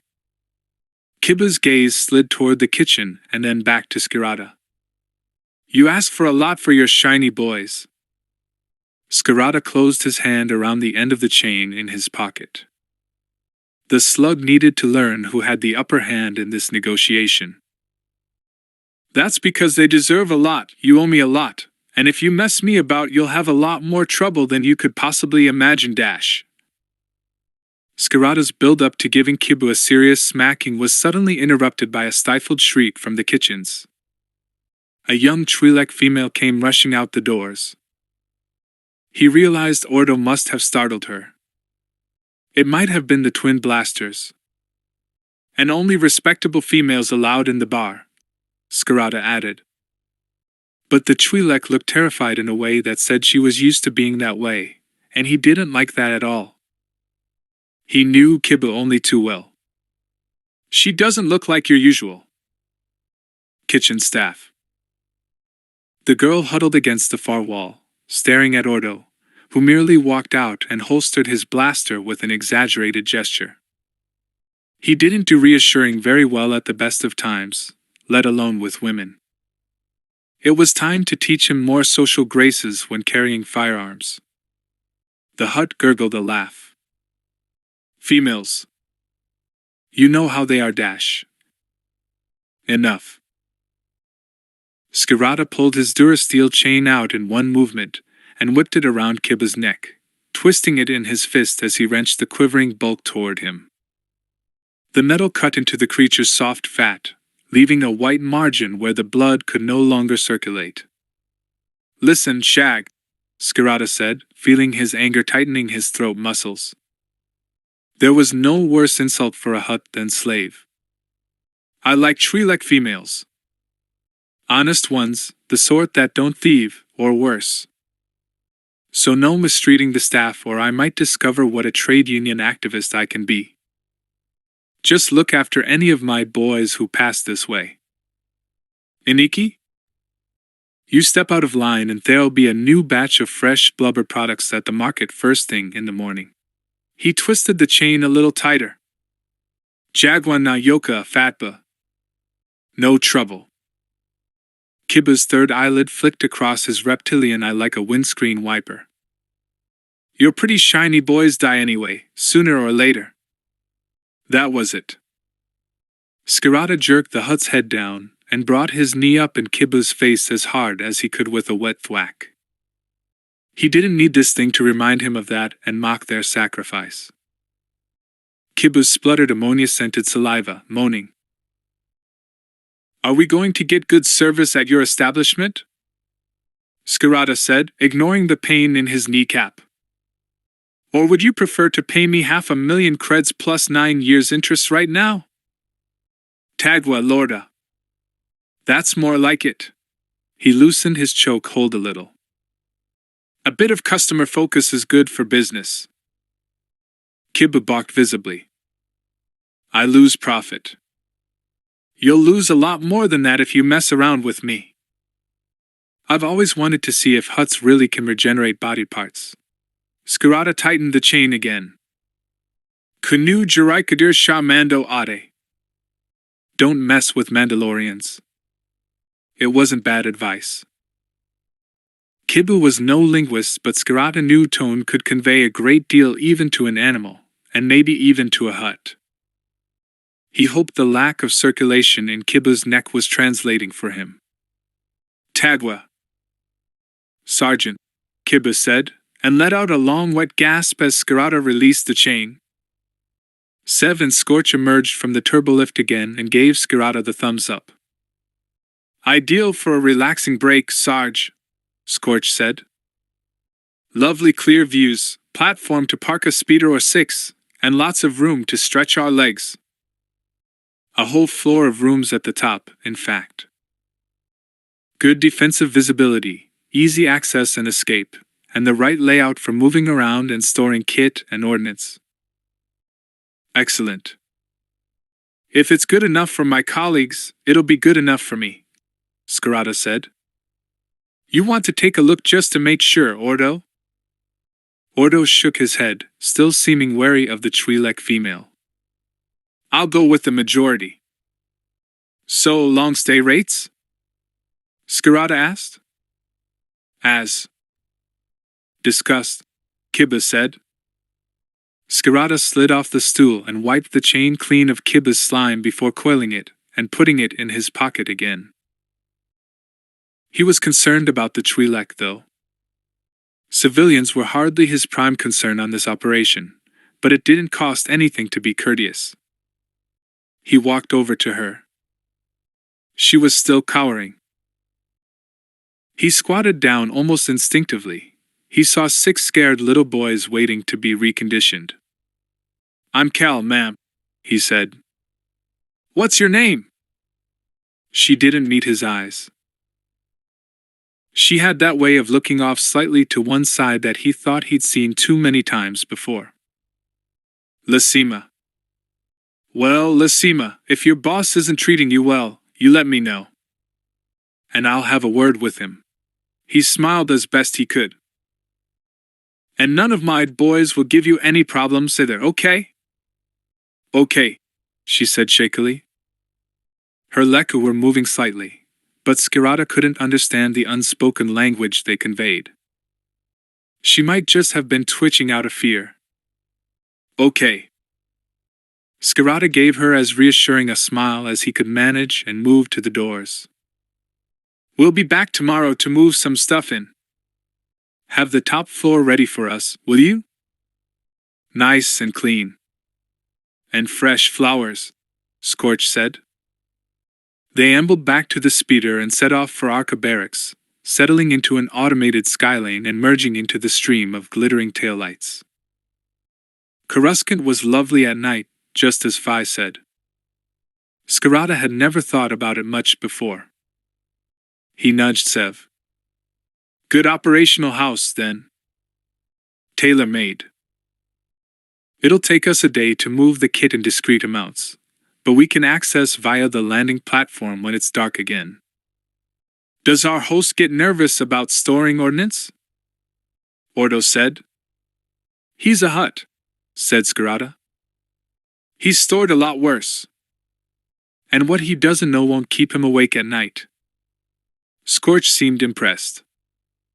You really were a bit of a bad boy in your past, weren't you, Sarge? What you mean, past? Sev said. And they laughed. They were perfect Special Forces troops, very bad boys in their own right, but they had never dealt with the criminal underworld, and crime was an inevitable partner of terrorism. It was one reason why Scarata didn't feel one scrap of misgiving about going bandit himself. Fearfeck he'd impressed them. The Delta boys were emerging from their closed, tight-knit exclusivity and settling into the larger team. That was one problem solved. There was still the operation itself, of course. And keeping an eye on Aten, Vav, and Sev. And introducing Attain to an element of war that wasn't remotely noble. And making sure that everyone came out of it alive. Scarata reached over the back of the seat and gave Sev and Scorch a playful swat, then nudged Ordo beside him. I promise you all a night out, he said. When we get this cleaned up, Say's going to get a really big mess bill from the officers. Club. Maybe we shouldn't wait until then, Scorch said. You never know what's around the corner. No. You didn't. You never did. 9. When the enemy is a droid or a wet with a weapon, then killing them is easy. But in this game you're operating among civvies on your home ground. You could be working right next door to the enemy. They might even be people you know and like. But they're still the enemy, and you'll have to slot them just the same. There's no Mandalorian word for hero. And that's just as well, because however many lives you save in Black Ops, you will never, ever be a hero. Deal with it. Sergeant Cal Scarata, teaching counter-terrorist tactics to Republic Commando companies Alpha through Epsilon, Commando, 3 years before Geonosis. Arca Company Barracks Parade Ground, 0730 hours, 371 days after Geonosis. The missile skimmed the top of Etane's head and bounced off the force shield she had instinctively thrown up to protect her face. Juzik skidded to a halt in front of her, sweat dripping off the end of his nose, a flattened alloy rod clutched in one hand. There was a smear of blood across his cheek, and she wasn't sure if it was his. Sorry! He looked elated. Look, why don't you sit over there? It's safer. Attain indicated the blood. And why don't you use your force powers? She said. This is a dangerous sport. That's cheating, Juzik said, lobbing the small plastoid sphere back into the knot of commandos. They pounced on the object like a hunting pack and jostled each other ferociously to whack the thing with rods, trying to drive it hard against the Barak wall.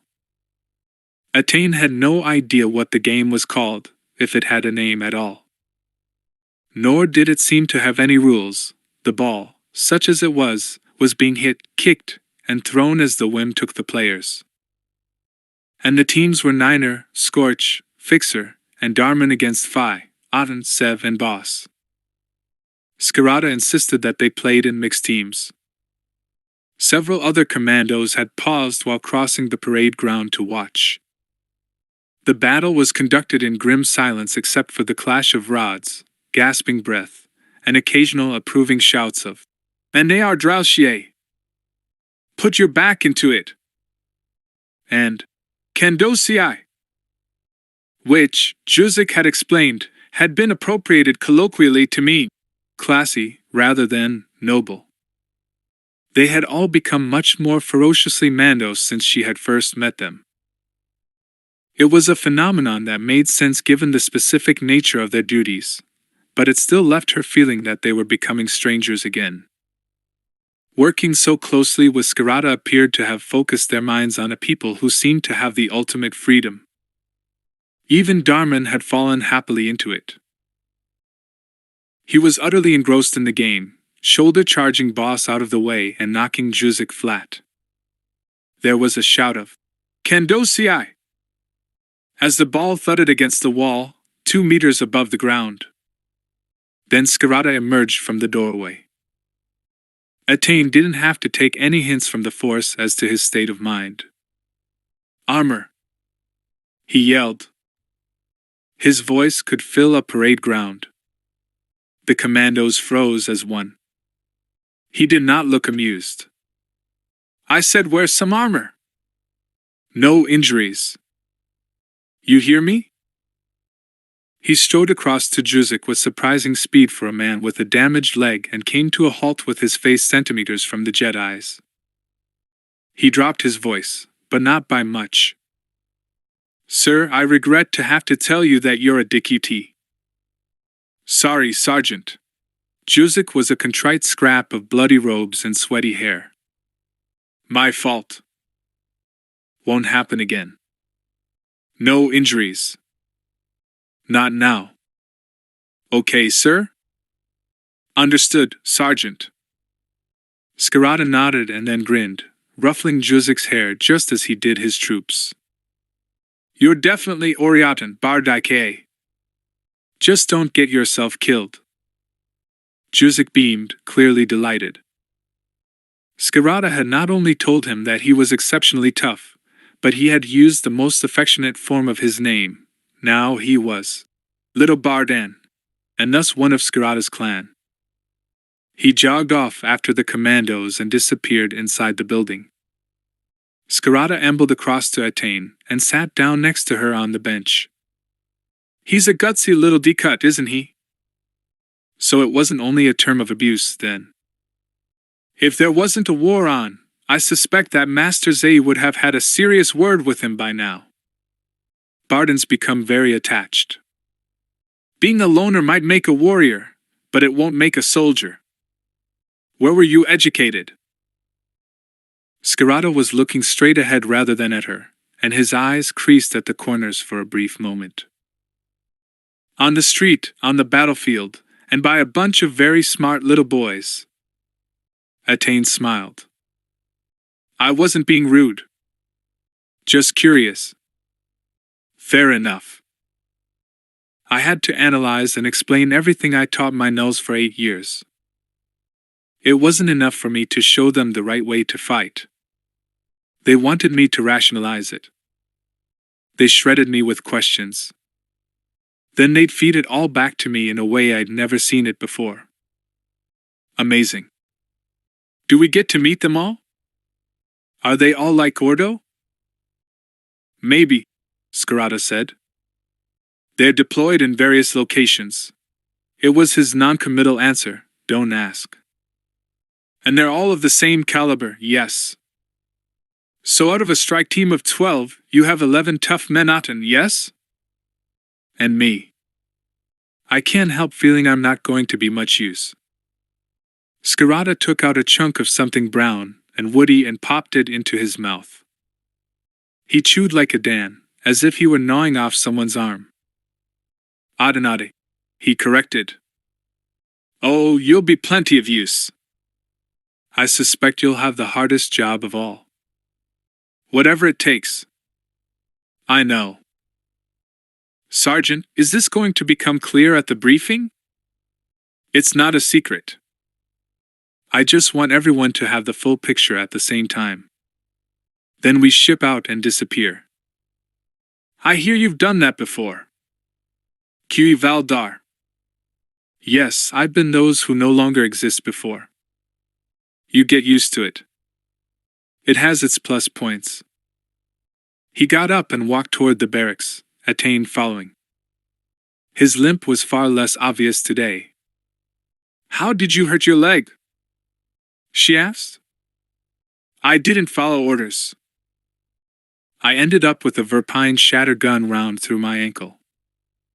Sometimes you need to learn the hard way. Never got it fixed? I'll get around to it one day. Come on, breakfast before briefing. Some things sound better on a full stomach. When the briefing started at 0800, Juzik looked freshly scrubbed, but he was developing a fine black eye. He also seemed delighted. Attain envied him his capacity for finding joy in the most unlikely places, just like Darman did. Omega and Delta appeared to have broken up as squads completely. They took their seats, lounging around in their black bodysuits, but they no longer sat in their own tight groups. Aten and Sev still exuded a sense of distance, but Skirata's crash course in being buddies appeared to be working. There was also the small matter of the Wookiee who had walked in. Skirata directed the creature to a bigger chair and locked the doors. It was the one who'd piloted the taxi. Ordo, have you swept the room for bugs? Yes, Sergeant. Okay, ladies and gentlemen, this is strictly for those in this room. If anyone wants out, now's the time to say. Observe the complete lack of movement, Sarge, Scorch said. Nobody's passing on this one. I didn't think so. From now on, there's no general or sir or sergeant or designation codes, and no Jedi robes. There is no rank. There is no chain of command beyond me. If I'm otherwise engaged or dead, then you answer to Ordo. Got it? The Wookiee threw him 2 bundles of clothing, and he lobbed one each to Attain and Juzik. She caught hers and stared at it. Plain clothes, kids? You clone lads are just soldiers on leave, and us mongrels are. Well, Attain can pass for my daughter, and Bard Ik is a useful deadbeat I picked up on my travels. A go fair. The Wookiee emitted a long and contented trill. This is Anaka, by the way. Skirata indicated the Wookiee with a polite flourish. She's our quartermaster, and mobility troop. She'll secure supplies and transport for us. You ever worked with Wookiees? The commandos shook their heads, wide-eyed. Well, everything you've heard is true. He gestured to Ordo, and a hollow projection streamed from the Ark's glove onto the wall. It was a chart with arrows and labels on it. So here's what we have so far. 1. We have a point of origin for the explosives. 2. We think we have someone in GR logistics or support, or in the CSF, who is either passing information or being careless with it. Now, what we don't have is a link in the chain between the following terror cells: materials to bomb manufacture to placement cell, and placement cell to recce and surveillance cell. In other words, the ones who tell them where to place the device and when to detonate it. Ordo had his projection arm resting on his chair. And Vav is trying to extract at least one link from the cell Omega lifted. But they might not even know what that link is, Skirata said. It's common to use the equivalent of a dead letter drop to deliver stuff. The prisoners tested positive for explosives, so they might be the manufacturers, but I'd assume the devices are made on Coruscant because it's simpler to ship bulk explosives than complete bombs, given that you can't pretend bombs are for mining use, although either is easy. So our best guess is that they're the procurement cell that buys the raw material. Juzik had his head cocked on one side. I take it that if we don't know this after a day, then Vav is not having much success with his interrogation. May I volunteer to help him? Jedi have some persuasive powers as well as ways of uncovering facts. I know, Skirata said. That's why Attain's going to do it. I need you out and about at the moment. Attain's stomach somersaulted. Is this a test? Juzik was watching her cautiously. He could definitely sense her discomfort. Perhaps he had tried to do the decent thing and save her from the duty. Or perhaps he was so caught up in being one of the boys that he really wanted to have a crack at a prisoner.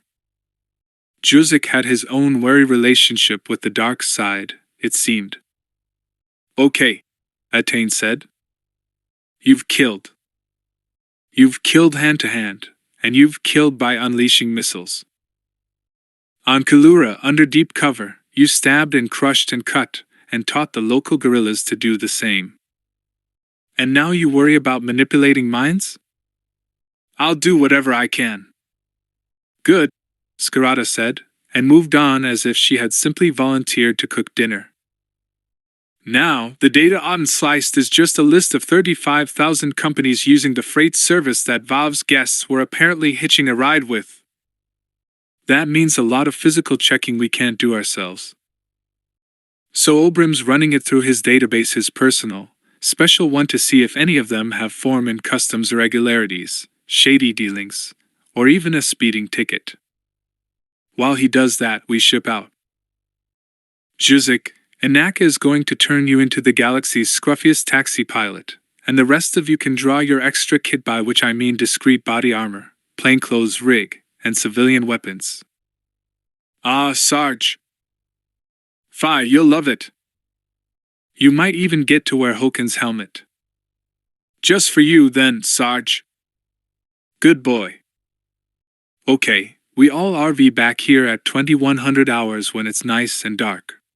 Scarata gestured to Ordo to kill the hollow projection and then beckoned to Attain. General, Ordo with me. He led them into the passage and, instead of taking her into a quiet alcove to discuss matters, simply hurried her down the length of the corridor and out onto the parade ground, where yet another battered speeder with darkened transparent steel windscreens was waiting. Are you starting up a used speeder dealership with Inaka? Jokes always seemed to work for Fi, but Attain found they offered her no comfort at all. They don't draw attention, though, I'll admit that. Get in. Time to go to work. Like the clone army, she had become very good at following orders. Ordo took the speeder at a sedate pace into the main skylanes and dropped it into a gap in a route heading south. This is where it gets difficult, Attain, Scarata said. In a way, she knew what was coming. Yes. This is harder than taking on a column of battle droids and playing the hero. Scarata was still chewing the rook. She could smell it on his breath, sweet and floral. I won't insult your intelligence. I want you to torture a man. It's the first intelligence break we've had in months, and we need to make the most of it. Men died making sure we got those prisoners. She wasn't sure if it was a test of her loyalty or not. It was certainly something that Scarata knew would be the ultimate line for a Jedi to cross. But Jedi crossed the lines of decency all the time, and it was supposed to be fine as long as you didn't commit violence out of anger or dare to love. She was finding it harder to follow her path than ever before, and yet she was now clearer about her own convictions than she had ever been in her life. She was aware of Ordo, too. He appeared perfectly calm in the pilot's seat, but the eddies and deep dark pools in the force around him spoke of a man who was not at ease with himself or the world.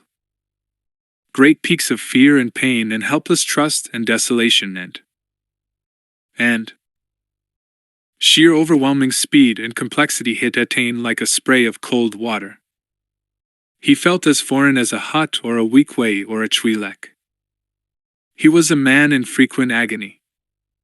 His mind was racing at full throttle, and it felt as if it never stopped. She must have been staring at him. Are you all right, ma'am? He asked, still veneered and calm. I'm fine, she said, swallowing hard. What? What can I possibly do that Wall Vav can't? Are you ready to hear some unpleasant things? Scarata said. I have to be. He rubbed his forehead slowly. You can train people to resist interrogation. That's a fancy phrase for torture, and I don't like using it. I know, because I've done it, and hardline terrorists get trained much like soldiers do. But they don't get trained to resist Jedi. And that gives you a psychological advantage as well as a real one. Nikto are supposed to be tough. Humans can be tough, too. He seemed distressed. It was severe enough for her to feel the force around him become that dark vortex again. Cal, who's finding this more unpleasant, you or me? Me. I thought so. It comes back to you at times like this. So who? Trained Omega? She felt the faintest shimmer of distress in Ordo now. Me, said Skirata. Oh. Would you have let anyone else do it if you were me? No. She knew immediately. She didn't even have to think about it. It would have been an act of abandonment, letting someone else do the dirty work to salve your own conscience, with the same outcome. No, I wouldn't. Well,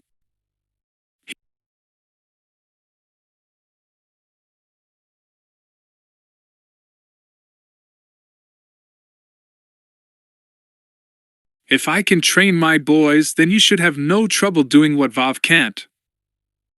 Tell me what's at stake. For who? The Republic? Cal asked. I think it's marginal, to be honest. In real terms, terrorism doesn't even dent it. Casualties in the thousands, that's all. It's fear of it that does the damage. So why are you in so deep? Who's getting hit hardest? Clone troopers. But thousands of troops are dying in the front line every day. Numerically dash. Yeah, I can't do much about the war. I trained quite a few men to stay alive. But all that's left for me is to do what I can, where I can. Personal war, isn't it? Attain said. You think so? I don't care if the Republic falls or not. I'm a mercenary. Everyone's my potential employer. So where does the anger come from? I know anger, you see. As Jedi, we guard against it all the time. You won't like the answer. I don't like a lot of things lately, but I still have to deal with them. Okay. Day by day, I get more bitter when I see Mandalorian men, and that's what they are, whether you like it or not, used and discarded in a war in which they have no stake. Skirata, sitting right behind Ordo, put his hand gently on the captain's armored shoulder. But not on my watch. Attain had no answer to that. She hadn't articulated it in racial terms, and she knew that Mandalorians weren't a race as such. But there hadn't been one day since she had parted from Omega's squad on Kalura 9 months ago that she hadn't agonized over the use of soldiers who had no choice, no rights, and no future in the Republic that they gave their lives to defend. It was wrong. There was a point somewhere at which the means did not justify the ends, no matter what the numbers argued. Like this violent, passionate little man beside her, Attain didn't refuse her role in the war out of principle, because that would have been no more than shutting her eyes to it. Men would still die. And if the Jedi Council could accept the need to let that happen to save the Republic, then she could sink to a level she had never believed possible to save soldiers she knew as people. I'll try not to let you down, she said. You mean me? Said Skirata. And you, she thought. Safe House, Brewery Zone, Coruscant Quadrant J47, 1000 hours, 371. Days after Geonosis. Skirata had been expecting the safe house to be in another seedy part of the city where unusual activity was part of the landscape. But Inaka had surpassed herself this time. The property was a small apartment in a refurbished quarter known as the brewery. The construction droids were still working on some of the buildings, facing them with tasteful Durasteel wrought work. Zay was going to have a fit when he saw the bill for this one land on his desk. "I think that's what our brothers might call Kendosiai," Bordeaux said, bringing the speeder up to the landing platform. It had a discreet awning to shield it from view, although Coruscant was so traffic-packed that enemy surveillance from tall buildings Skirata's dread was less of a threat than usual here. Lines of sight were frequently obscured. "I'll be back later." Errands to run, Calbert. When the lobby doors closed behind them, the constant throb and hum of Coruscant was completely silenced. Top-range soundproofing. Inaka was a very smart Wookiee. Vav's job could be noisy. There was no point upsetting the neighbors in cheaper parts of town that had less efficient soundproofing. And it was the last place Orgel's colleagues would come looking for him. Atane had her arms folded tightly across her chest, her light brown wavy hair scraped back in a braid except for the wiry bits that had escaped and sprung into coils. Even her new civilian clothes already looked as if she had slept in them. She had a veil of freckles and an awkward gait, just a schoolgirl armed with a lightsaber, nothing more. "You up to this at IKA?" "Little one," Skirata slipped accidentally into being the reassuring father. But he reserved judgment. Like him, she might just have made a point of looking a lot less trouble than she actually was. If not, walk away now. And if she did, what would he have to do? She already knew dangerous numbers of people and places. "No. I'm not backing out now." He thought she might suddenly reveal a powerful charisma or sweetness that would explain why this scrap of skin, bone, and unkempt hair had so riveted Darman. But she was just a kid, a Jedi kid with a lot of responsibility that showed in her young face and old eyes. Skirata pressed on the entry buzzer into the main apartment, and after a moment the doors whispered apart. The strong smell that hit him on the moist air reminded him of walking into a barn full of frightened animals. It was so distinctive that he almost didn't notice the scent of the strill. But Murd was nowhere to be seen. Vav, sitting at the table, looked tired. He still seemed like a professor who wasn't very happy with his class, but the physical effort showed in deeper lines from nose to mouth, and the way he was drumming his fingers on the table in front of him. It was his trick for staying awake. The man who had his head resting on the same table in front of him didn't look awake at all. Vav leaned forward and lifted the man's head by his hair, peered into his face, and set him down carefully again. "You're the relief watch, then, Jedi?" Vav got up and stretched extravagantly, joints clicking, and indicated the empty chair. "All yours." Atane looked surprised. Skirata had expected her to register horror at the blood spatter on the otherwise pristine cream walls, but she just looked at Vav as if she was expecting to see someone else. "Where are the other two?" Skirata asked. "Nikto number 1 is Mtrulli, and he's secured in the small bedroom." Vav was perfectly polite. This was just business after all, and even Skirata felt too centered on the task at hand to resume their feud where it had left off. "Nikto number 2 is Jiwaisuke, and he's in the study. Your tunic could do with a wash. It's the little horns. You can't punch a Nikto. Had to use something else." Atane sat down in Vav's seat and placed her hands flat on the table, still looking puzzled. Skirata leaned against the wall. Vav wandered into the fresher. Water tinkled into a basin.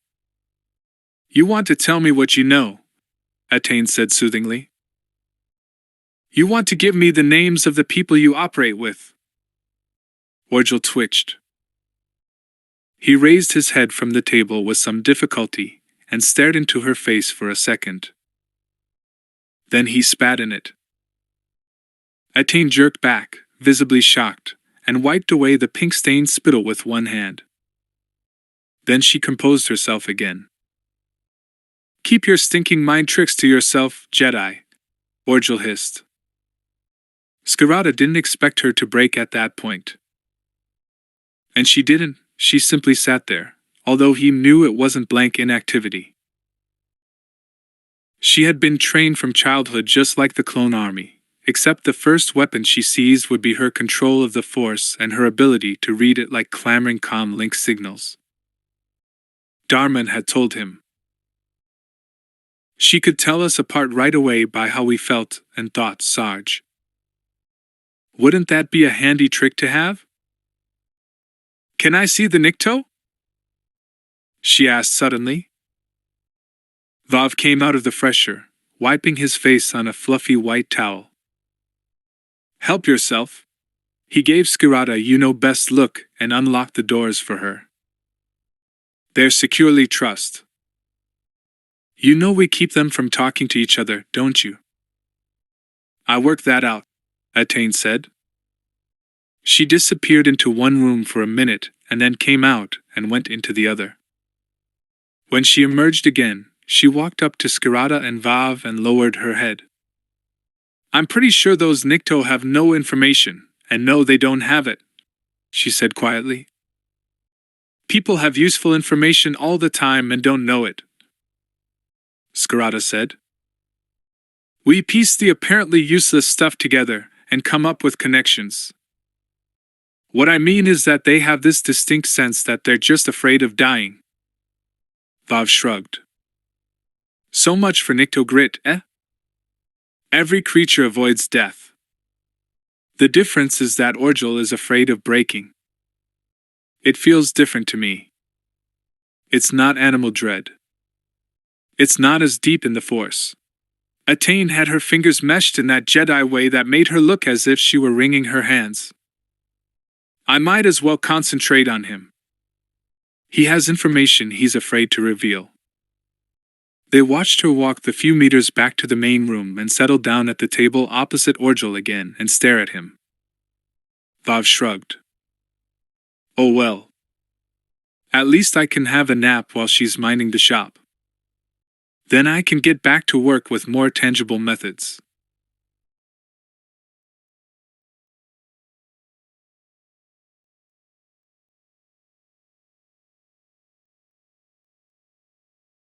There was a sharp gasp from Orgel and Vav looked around. Whatever Attain was doing, she wasn't even touching him. Just staring. "Cal, those people scare me more than Orgel does," Vav said. "I'm just going to get my head down for a couple of hours. Wake me if she gets anywhere or kills him, of course." It was about 10:30 in the morning, when people were going about mundane business in the city. It felt like an odd time of day to be conducting an interrogation. Skirata somehow felt they were always carried out in some permanent night. And Attain showed every sign of being up to the task. From time to time, she would lower her head as if to try to get a better view of Orgel's expression, while he sat face down at the table, fingers knotted in his pale hair as if he had a blinding headache. Skirata wanted to ask her what she was doing to him, but he was worried it would break her concentration. And she was fixed completely on the task in hand. Her blink rate had slowed so much that she appeared to be frozen, except for the pulse in her throat. Orgel would occasionally pant and squeal, writhing as if he were attempting to crawl into the very surface of the table. Skirata walked away and went to stare at the Nikto for a while. When he came back into the room, Orgel was making little hiccuping sobs. Attain, face level with his, was talking quietly to him. "Can you see it, Orgel? Can you see what happens?" Skirata watched. "Orgel." The man whined exactly like a strill, a thin animal noise. "I can't. Fear of being wrong is worse than pain, isn't it? It just eats you and you can't shut it off. Are you right?" Or are you as bad as the Republic you hate? Are we really the enemy, or are you? Look at the helpless pawns you kill. So that was what she was doing. Skirata had wondered if she was using her force powers to cause real physical pain. But she had cut to the chase and recreated the stuff that pain did to you anyway. It made you fear for your sanity long before your life. He had to hand it to her. It was non-lethal and not that far beyond the usual mind influence. Maybe she was struggling to find an ethical limit in her own mind. Maybe it was her own nightmare, the worst thing she could conceive. She kept it up for an hour. He had no idea whether she was suggesting terrible images and consequences in his mind, or if she was simply flooding him with adrenaline against his wishes, but whatever it was exhausting him and her with it. Eventually Orgel broke down sobbing, and Etain shuddered and looked disoriented as if coming out of a trance. Skirata grabbed Vav's shoulder and shook him awake. Get in there. She's broken him down enough for you to finish the job. Vav looked at his chrono. Not bad. What's up? Don't want to let her face the real consequences? Just do it, will you? Vav swung his legs off the bed and stalked into the main room to usher Etain from the chair and steer her and Skirata toward the doors. Go and have some physac, Jedi. He turned to Orgel, who was staring after Etain with wide-set eyes. She's just stepping out for some refreshment. She'll be back later. Skirata caught Etain's elbow. He wasn't used to grabbing small people. His lads were solid muscle, bigger and stronger than Etain. He felt as if he were clutching a kid's arm. He sat her down on the little bench at the back of the landing platform and took out his comm link to call for transport. No, I'm going back in, said Etain. Only if Vav calls us back. Kel. Only if he really needs you. Okay? They were still waiting for Ordo to collect them when Etain flinched and then looked back at the lobby doors. They opened and Vav wandered out, rubbing his eyes. There was a distinctive tang of ozone clinging to him, like a discharged blaster. Retail zone, quadrant B85, said Vav simply. He held out his data pad with coordinates. But he hasn't given me a date, if he knows one. He was supposed to drop the explosives off in the warehouse, and someone would be along to collect it. He never knew who. Skirata sniffed the ozonic scent again and switched to Mando A, although he was sure Etain had flinched because she had sensed what had happened. Gar are you Kiritut Kaish, Dikut, Tyantane Kaish Rijahadi? You killed him, you moron! What if he was lying? Vav made an irritated sound. And I are you Karatna Niktos. Met Orgel Jihadi, Kaish Karteli mi and I yen Kirant Kaish. I killed the Nikto. If Orgel's lying, he knows I'll kill him. Orgel would be dead sooner or later anyway. No prisoners, not on this run. It was amazing how many people overlooked the inevitable while hoping for a way out. Etain said nothing. She almost bolted for the speeder when Ordo settled it down on the platform. Skirata settled beside her. She simply seemed subdued. Result? Ordo said calmly, helmet on the seat beside him, eyes straight ahead. Potential drop-off location, said Skirata. Someone might be expecting to collect a stash of explosives. So we'd better have something ready for them to collect. Intel doesn't suggest they've noticed the loss of the consignment yet. Well, if the cells are as isolated for security reasons as we think, then there's nobody to notice for a while, is there? There's the small matter of getting hold of a cache of explosives, but we can make this work for us. I can hear the cogs working, son. Skirata patted Etain's hand. And you did fine, Ad-ik.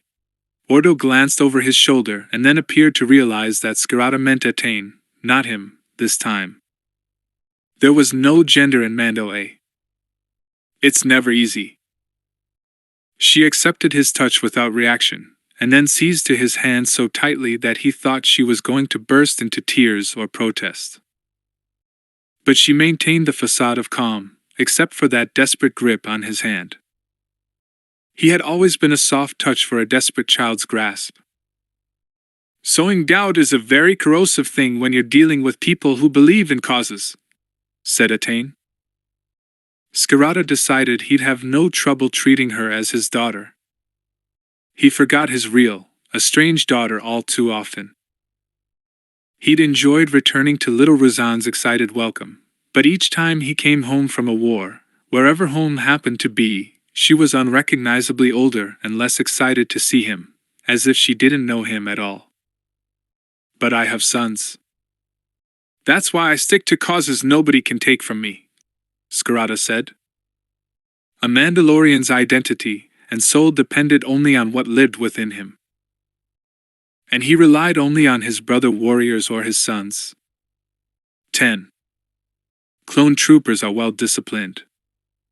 Even the Alpha Batch arc. Troopers, surly though they are predictable, in the sense that Fett gave them precise orders that they continue to obey. But the Commando batches are almost as unpredictable as the Nulls, and the Nulls are as good as being Skirata private army. That's the problem with having intelligent clones trained by a rag bag of undisciplined thugs. They've turned out at best idiosyncratic, at worst disobedient. But they'll probably win the war for us. Tolerate them. Assessment of Republic Commando Cadre by Director of Special Forces General Arligan Zay, explaining discrepancies in stores and armory inventory to General Iri Camus. Kibbuz Hut, Entertainment Sector Strike Team Operational House. Early evening, 371 days after Geonosis. This is plain unnatural, Boss said. He stood in front of the mirror. I can't help noticing what this body armor doesn't cover. It covers your torso and thighs, and that's where your major blood vessels and organs are. Auden tugged at his tunic. They had all defaulted to Giarishu fatigues, the standard red tunic and pants. Outside the barracks, the casual rig made Phi feel ludicrously naked. That's all you need. See? Doesn't show under fabric. You can live without an arm, Phi said. They can always bolt on a new one. What about my head? Like I said, they can always replace non-essential parts. Boss didn't even look up from the inspection of his tunic. I love this guy. He'll make such great target practice. He had a point. They were fighting without helmets. That was going to be tough. Everyone from Clone Trooper to our captain lived by his bucket. The Bicey was a command and control center in itself. Phi picked up a coil of razor-sharp wire and stretched it out between his hands. Skirata had taught him to use this, a garrote, flicked around the neck if your target had a neck and pulled tight to slice or choke. There were all kinds of interesting devices and techniques that Skirata recommended. Other instructors had their own favorites, according to their commando training batches, but Kars were clearly close-range, personal ones. What was it he used to say? You need to be able to fight if you're cornered in just your underpants, son. Nature gave you teeth and fists. Sergeant Cal sounded as if he knew exactly how that felt. He certainly knew his techniques. The main room at the top of the seedy hotel, hastily soundproofed with a microanechoic coating over the walls and windows, was filling with jostling bodies. Jerzik bounced in, clearly pleased with himself, and laid out a row of small beads and devices on the scratched black Duraplast table. Auden wandered over and peered at the hall. Where'd you get all that, Bardan? Juzik trapped one of the beads on his fingertip and held it out to Aten. Phi moved in. Whatever it was, he wanted one too. ARC Trooper Oral Standalone Comm Link. One each. No need for your biceps or anything too obvious, just stick it in your ear. Plus. The Jedi took out a small transparent sack of what looked like powdered permaglass. Tracking marker. Never seen it before. Brand new from the labs. It's called dust. Microscopic transmitters. Scattered on a battlefield for pretty much invisible monitoring. You never know when you might need it. You liberated all that from stores? Asked Phi. And procurement development. It all ended up in my pockets somehow. Captain Mays is going to go spare. That's okay. Ordo can explain the necessity to him later. He listens to Ordo. Where's Skirata? Sev asked. Maybe they're having trouble cracking the prisoners. Not Vav. Fixer pocketed a comm link bead. Why did he need Attain then? Maybe to show her how it's done. Phi watched Darman bristle. He waited for his brother to say something, but Dar swallowed whatever retort was forming and went on fussing with the fit of the armor plates under his tunic. It wasn't exactly a secret that he had a soft spot for Attain, but nobody teased him about it either. It was one of those aspects of life that Skirata had taught them about, but that none of them entertained much hope of pursuing. It was easy back on Commando, where the real world had never intruded, not beyond the risk of getting killed in training, of course. But the last 9 months' exposure to people outside the tight fraternity had made ordinary life feel much more dangerous than combat itself. Because other people's lives were not ordinary at all. Phi went to the window, now obscured by a fine film of anti-surveillance gauze, and watched the promenade of tourists and locals along the walkways facing Kiba's hut. He didn't envy them their day-to-day existence. Skirata had told his commando batch just how grim and dreary it could be to earn a living, and how much cleaner it was to have a clear purpose in life. But he hadn't told them how it might feel to watch couples and families of all species. Skirata stuck to the basics. I've been kicked out by so many females that I can't tell you anything useful about relationships, so just avoid them if you can. Again, it struck the class as something he said and didn't mean like the way he called them wet droids and said they were here to fight, not socialize. It just meant it was a painful topic for him to face. He also called them dead men. But they were not dead men any longer. They had learned to be Mandalorian, and that, Cal said, meant they had a soul and a place in the Mando eternity.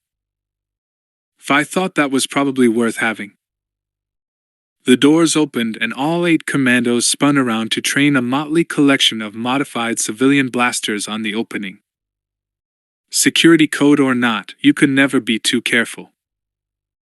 Skirata entered with Ordo and Attain at his heels.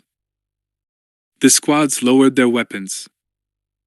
Been shopping, Skirata said cheerfully. And he meant it. Phi expected it to be his usual euphemism for acquiring illicit weapons or worse, but it seemed he really had been buying things. He tipped a bag of assorted fruit, candies, ices, nuts, and other delicacies that Phi couldn't identify onto the table next to Juzik's hall. Go on. Fill your boots. Delta hung back. Omega didn't. Then Delta appeared to remember that fill your boots meant eat your fill. Phi peeled bright green wrapping from something that smelled of sour fruits and found it to be frozen and covered in something appetizingly crunchy. But Attain looked tired. Juzik was watching her warily as if something unspoken was going on between them. Jedi could do that kind of thing, just like soldiers on helmet comlinks, silent to the outside world. Then Etain muttered something about having a hot soak in the fresh earth and disappeared into the next room. We have a drop location, Skirata said. And a few thousand or so clone troopers on leave for a few weeks thanks to our totally unexpected friend Marugian. Crushed nuts, Phi said, identifying the topping on the ice. That was very helpful of him. They all stopped in mid-crunch. Phi noted Juzik wasn't eating, just watching the sergeant with a rapt expression. The young general had a very bad dose of the Skiratas. As diseases went, it was one of the best to catch. So do we get to drop them, or do we have to do the boring thing and let them stroll off? Boss asked. Niner gave him one of his funny looks, the kind that said he thought a bit of quiet contemplation was called for. Niner and Boss didn't see their newly reduced roles in quite the same way. Niner liked to lead by being certain, and Boss seemed to like being first. This is a tracking job, right? Vav made you into very impatient boys, Skirata said. Yes, this is where it gets boring. And you know what? You won't be any less dead if you get it wrong. He picked up some Shura fruits and lobbed one each to the Delta team. And I really hope Vav schooled you well in this, because I'll be pretty hacked off if you get trigger happy and blow this up. Boss looked hurt. Phi didn't think Delta ran to such delicate emotions. We're pros, Sarge. We know how to do this. What did I tell you? Sorry. Cal. It's just that we haven't even seen the enemy yet. Welcome to Anti-Terror Ops, Hotshot. They aren't droids. They don't line up and march at you. Didn't you listen to any of my lectures? Well, Dash. They can kill you and not even be on the planet when it happens. But you can track and kill them the same way. This is about patience and attention to detail. Delta's really good at that, so I hear, Phi said. Sev gave him that blank cold stare. It simply provoked Phi all the more. That's why they do their op planning with finger paints. Skirata lobbed a rolled-up ball of flimsy at Phi, and it hit him in the ear hard. Okay, Ordo is going to score some credible explosives over the next few days, because that's going to be handy if we need to infiltrate the cells. And we'll start surveillance of the drop point now because we don't have a time window when the explosives were due to be picked up. Force shifts Phi and Sev as Red Watch, relieved by Dar and Boss as Blue Watch, relieved by Niner and Scorch as Green Watch. Phi noted Aden's process of elimination. He looked as if he'd been doused in cold water. Phi suspected he'd wanted to be paired with Sev, and for all the wrong reasons. That leaves you and Fixer as White Watch, so you stay focused, Skirata said, giving Aden a friendly prod in the chest. He'd spotted it too. But then, Skirata spotted everything. 1 watch on observation, 1 on intel collation, and 2 stood down. What about everyone else? Ordo's going undercover to find our mole, and Bardan and Etain will join the normal shift rotations until we need to break into a new phase. If needed, Vav and Anaka will turn to as well, and give us a hand. Juzik, looking convincingly unsavory in ordinary clothing and with his hair unbound, checked his snazzy S5 blaster. Yes, Zay would go nuts when he saw the bill for this op. Can we use the Force, Cal? Course you can, Bardai Ka. As long as nobody notices. Or as long as you don't leave witnesses anyway. Same goes for lightsabers. No witnesses. Might look a bit obvious. When do we start? Boss asked. Skirata looked at his chrono. 3 hours. Time to eat, I think. Sev elbowed Phi, a little too hard to be friendly but not hard enough to start a fight. So you and me. The brains and the mouth. Don't get me killed. I'm slumming it. I usually work with ARC captains, watching normal people leading normal lives. I'd rather charge a droid line. What happened to my certainty? Do the others feel like this? But there's a war on, so sacrifices have to be made. Can you do the dumb trooper act? You mean you're not doing it now? I hope you're as good as you talk, Naviodi.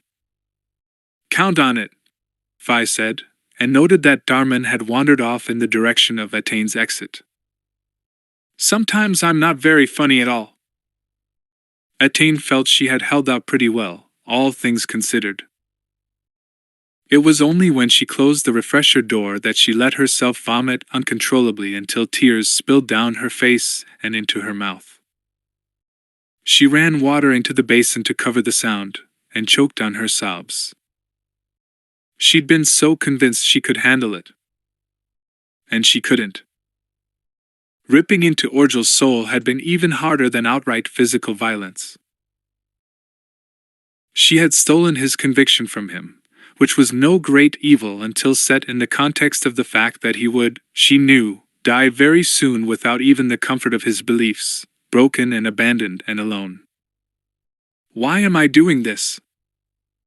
Because men are dying. When do the ends cease to justify the means? She vomited until she was convulsed by dry heaves.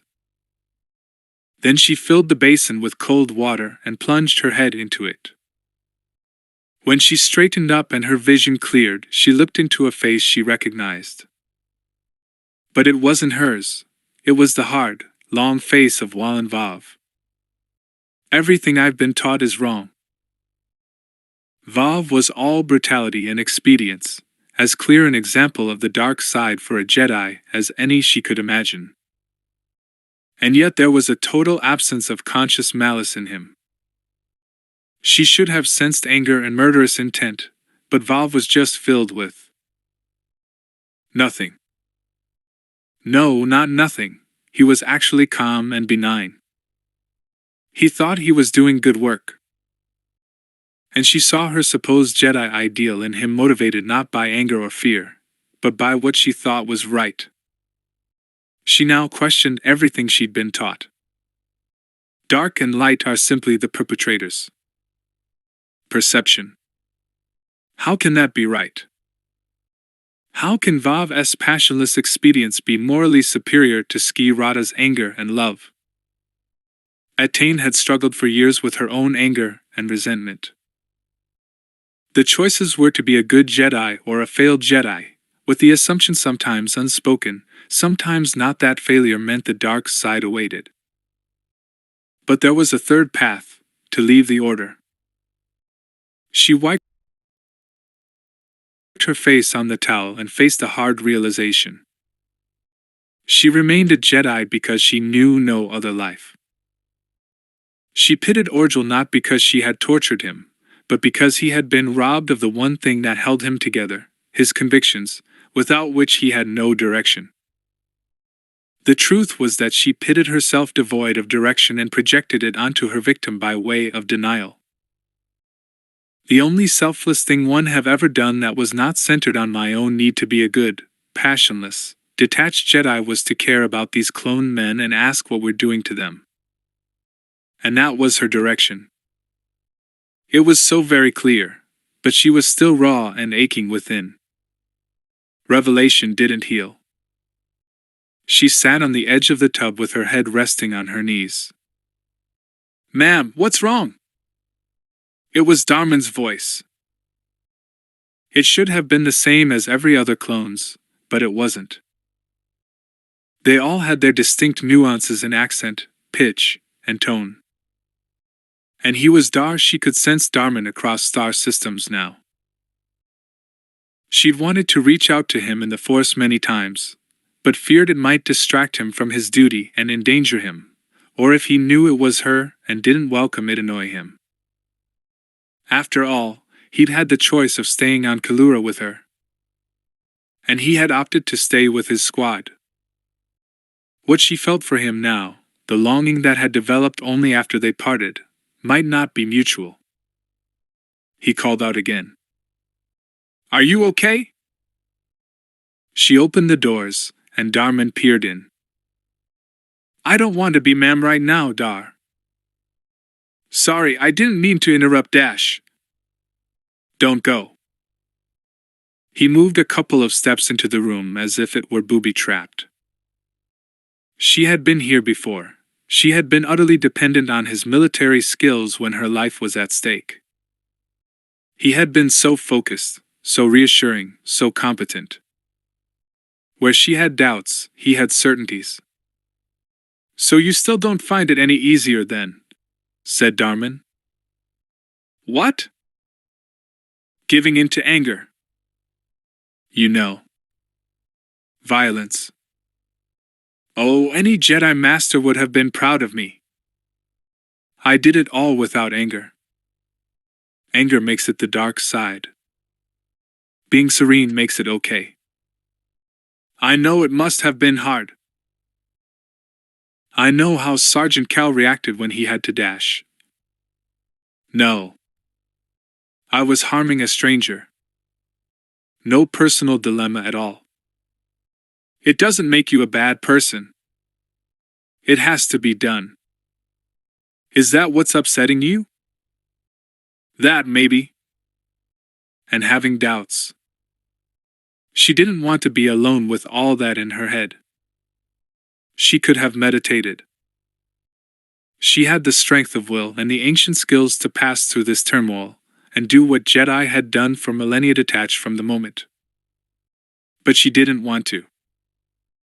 She wanted to risk living with those terrible feelings. The danger suddenly seemed to lie in denying them, just as she tried unsuccessfully to deny what she felt for Darman.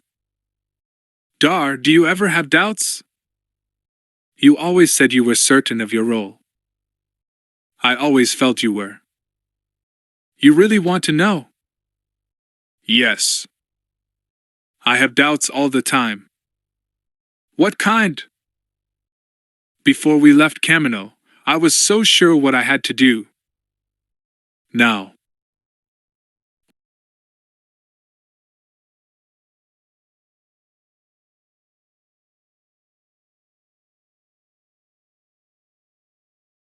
"The more I see of other people, the more I wonder, why me? How did I end up here, and not like the people I see around me in Coruscant? When we win the war, what will happen to me and my brothers?" They weren't stupid. They were highly intelligent, bred for it, in fact, and if you bred people to be intelligent and resourceful and resilient and aggressive, then sooner or later they would notice that their world wasn't fair, and begin to resent it. "I asked that too," Attain said. "It makes me feel disloyal." "It's not disloyal to question things." "It's dangerous, though," Darman said. "For the status quo? Sometimes you can't argue with everything. Like orders. You don't have the full picture of the battle, and the order you ignore might just be the one that should have saved your life." "Well, I'm glad you have doubts." "And I'm glad I do, too." Darman leaned against the wall, all concern. "Do you want something to eat?" "We're going to risk Kiba's nerf in Glockhaus sauce. Scorch reckons it's probably armored rat. I'm not sure I can face crowds right now." "You might be overestimating the popularity of Kiba's cuisine." He shrugged. "I could probably get the cook to stun the thing with my D's and send it up by room service." That was Darman all over. He had a relentlessly positive nature. It was her job to inspire him, but he'd been the one on Kalura who had made her get up and fight time after time. He'd changed her forever. She wondered if he had any idea how much he was still changing her life now. "Okay," she said. "But only if you keep me company." Yeah, eating armored rat alone is probably asking for trouble. He grinned suddenly, and she felt illuminated by it. You might need first aid. Niner's voice interrupted from down the passage. Dar, you coming with us or what? Fi and Sev are supposed to be on watch. No, I'll get something sent up. They can head on down with you. We'll do the duty. Darman cocked his head as if to listen for some rebuke. That okay? This time it was Scarata's voice. 2 steaks? Please. Not something safe like eggs. Steaks. We fear nothing. Suddenly Attain felt an urge to laugh. Fi might have been the comedian, but Dar was genuinely uplifting. He wasn't trying to suppress pain. She also found him distractingly handsome, even though he looked identical to his brothers. She adored them as friends, but they were not Darman, and somehow they didn't even look like him.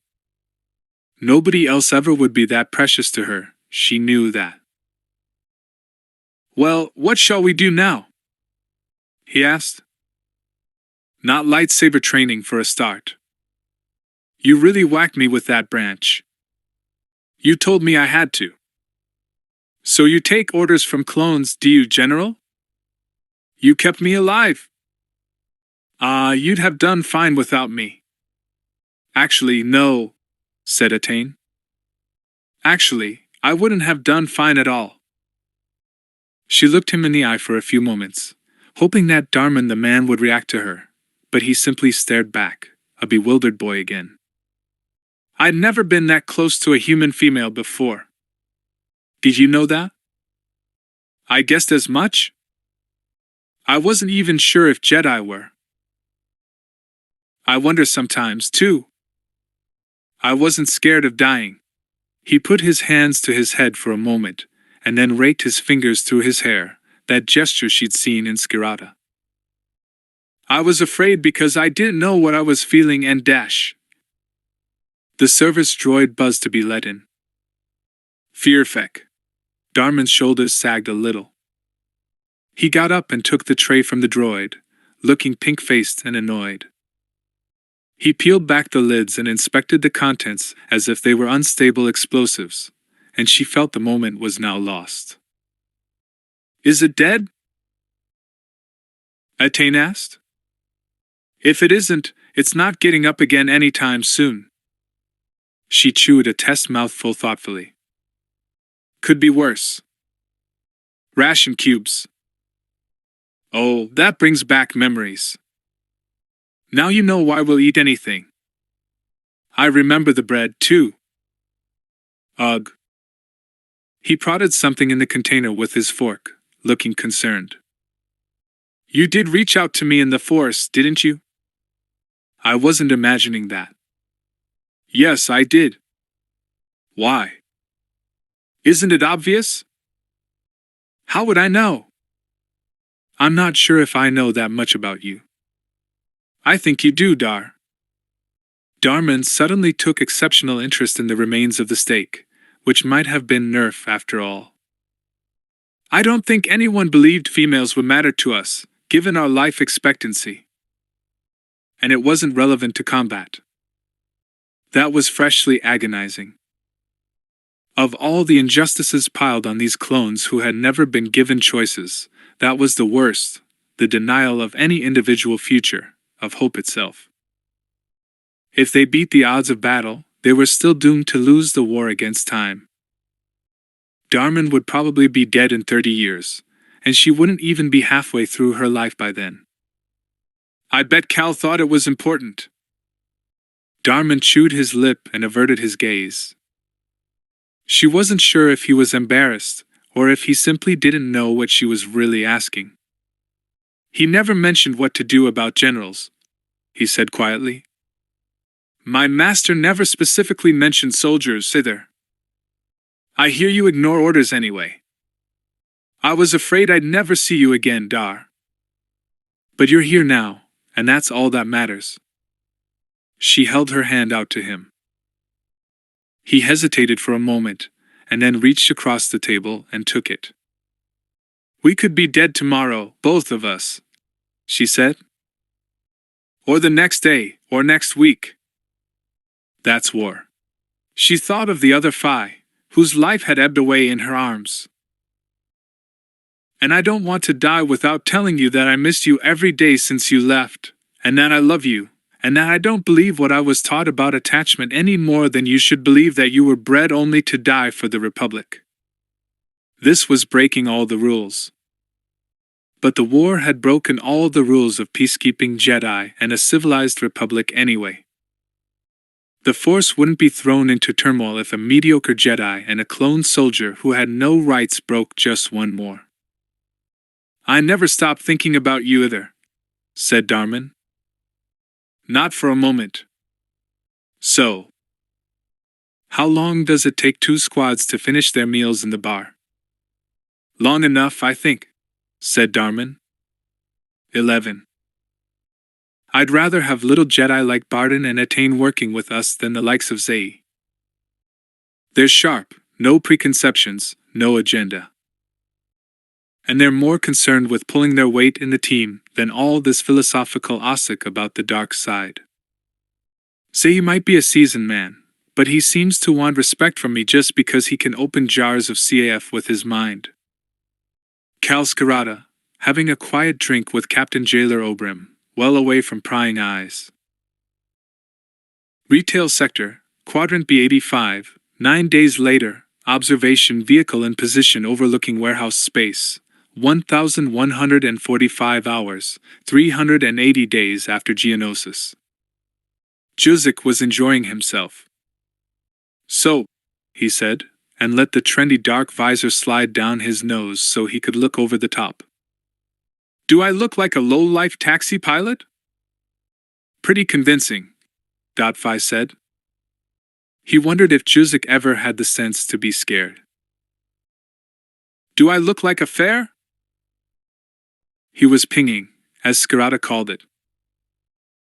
Each time a delivery transport or other craft passed through the dead-end canyon of warehouses that lay beneath the retail levels above, Sev checked the registration transponder against CSF's database. He also checked the cargo with the scope's sensor scan. Phi was impressed by the ease with which Fixer and Auden had set up the remote link without CSF spotting it. They hadn't even had to call in Ordo to sort it out.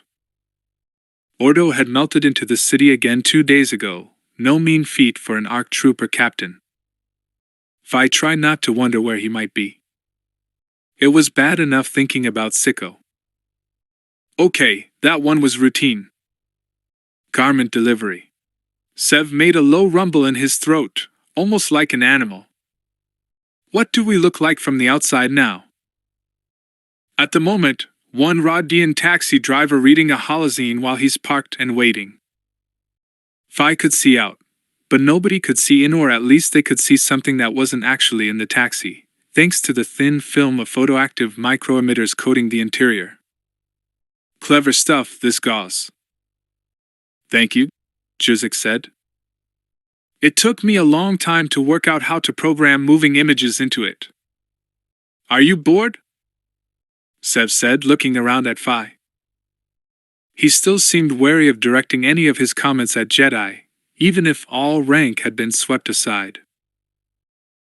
"'Cause I'm not. And your constant yakking is getting to me somewhat, Naviodi." Juzik cut in. "Sorry, Sev.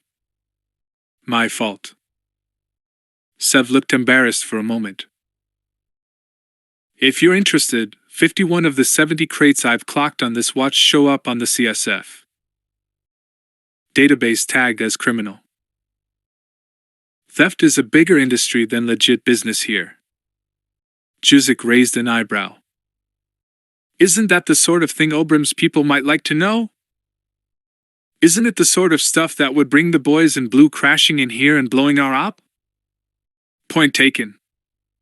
No offense." Bardan. Delta hadn't worked with Jedi much, at least not the junior ones. Vi savored a moment of delight at seeing Sev's stone-cold pretense reduced to embarrassed deference. All Jedi were supposed to be humble, but Juzik actually was. He seemed to see himself as nothing special, just a man with some accidental skills that didn't make him any more important than the next person, only different. So they waited. And that was a lot harder than it looked. "Whoa," Sev said. "Look at this one." Vi and Juzik followed the angle of Sev's scope.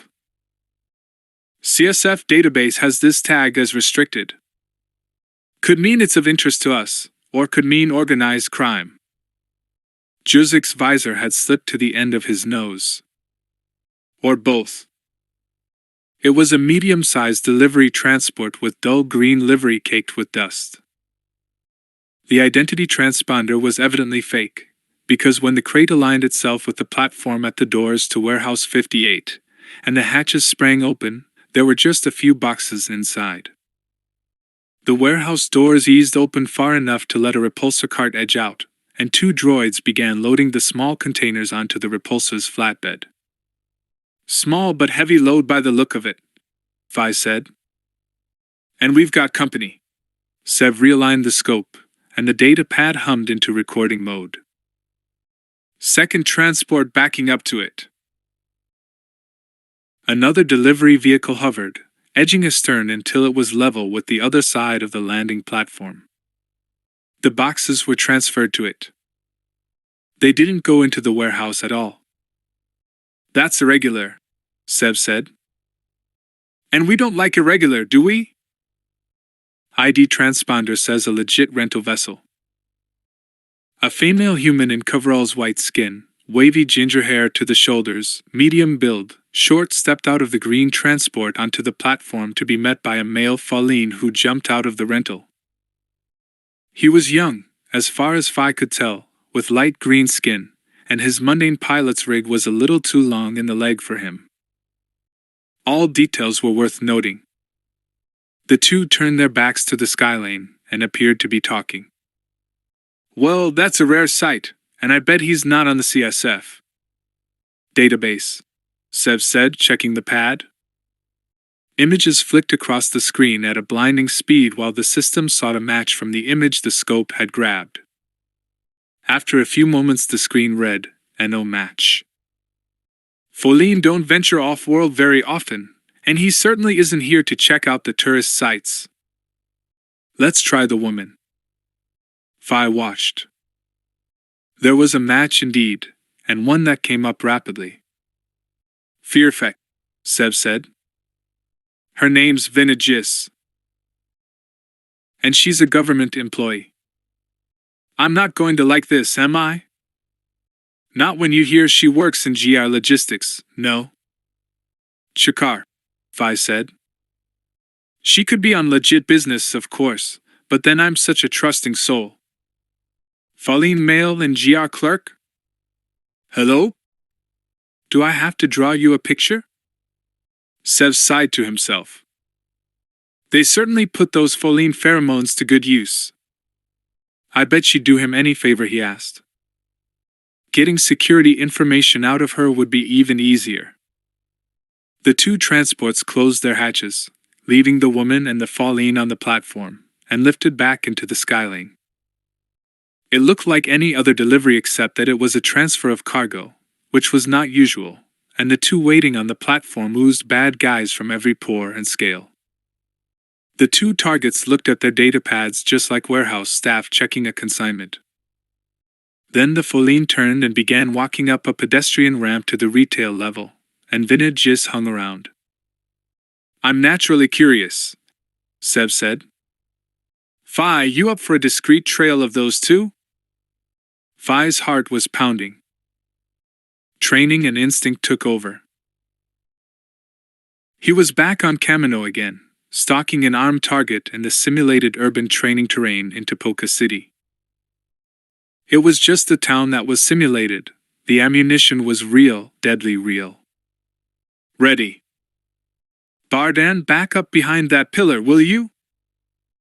We can't abandon this position until the next watch arrives, Sev." Let me call for backup. What if they pinged us and it's a decoy? Okay, you let us out on foot, and call in Niner and Scorch to relieve you. Then you stand by via the comm link just in case. That's not standard operating procedure. This isn't standard operating terrain either. Sev almost said Sir Phi heard the beginning of a hissed S. Delta's self-appointed hard man poked his finger hard in his right ear as if he was afraid the bead-sized link would fall out. There goes Jis. Up the ramp, too. Come on, Phi. Move it. They slipped out of the taxi's twin hatches and activated Phi's holochart of the sector to check where the ramp led and where the exits were. They stared at the meshed blue and red lines on the holochart, courtesy of the fire department's database. Phi hoped it was up to date. That takes them straight up to the retail plaza. Phi's immediate thoughts were of civilians, obstructed arcs of fire, and his own limited senses being a poor substitute for his Katarn helmet's gadgetry. But I'm more than my armor. Sergeant Kell said so. He edged along the wall, staying out of sight.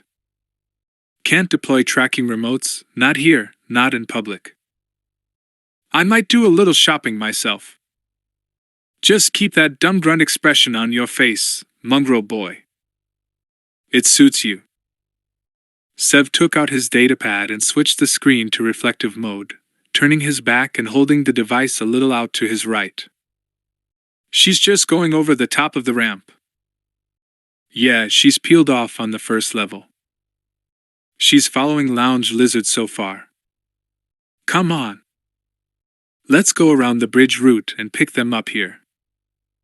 You have as bad an attitude toward ethnic diversity as you have toward the regular army, Phi said quietly, relaxing his shoulders with every intention of just being a soldier on leave in his dark red fatigues with a blaster on his belt, like any sensible Coruscanti.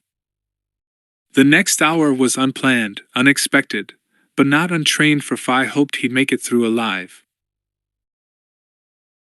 Coruscant Security Force Staff and Social Club, 1,300 hours, private booth, senior officers bar. Cal Skirata had his peripheral vision and half an ear trained on the general murmur at the bar. He felt bad about applying caution to these men. They had much the same thankless task as his boys. But there was a possibility that the leak was within their ranks. He couldn't let comradeship cloud his judgment. He hoped Obram wasn't offended by the distortion field he'd set up. The little emitter sat discreetly on the table between the glasses like a rolled-up pellet of flimsy, ready to bounce any bugging signals. If it's one of mine, I'll personally put a round through him, Obram said. Skirata didn't doubt it. You could put a fake lure in the system and see who goes for it. But even if it's one of us, then they'd still need data from the GER to complete the loop. It's one thing having the holocam images of military targets and movements. It's another knowing where they'll be to start with. Okay then. I have to put someone inside GR logistics. There was only one choice, Ordo. If we find a link to your people, though, I have to cut you loose. I'm sorry. I'm not exactly being kept in the loop on all this anyway, am I? If I told you where my squads were operating, and they happened to get into a bit of trouble that attracted the attention of your people, you might have to call them off. Then everyone would know we had a strike team deployed. I know.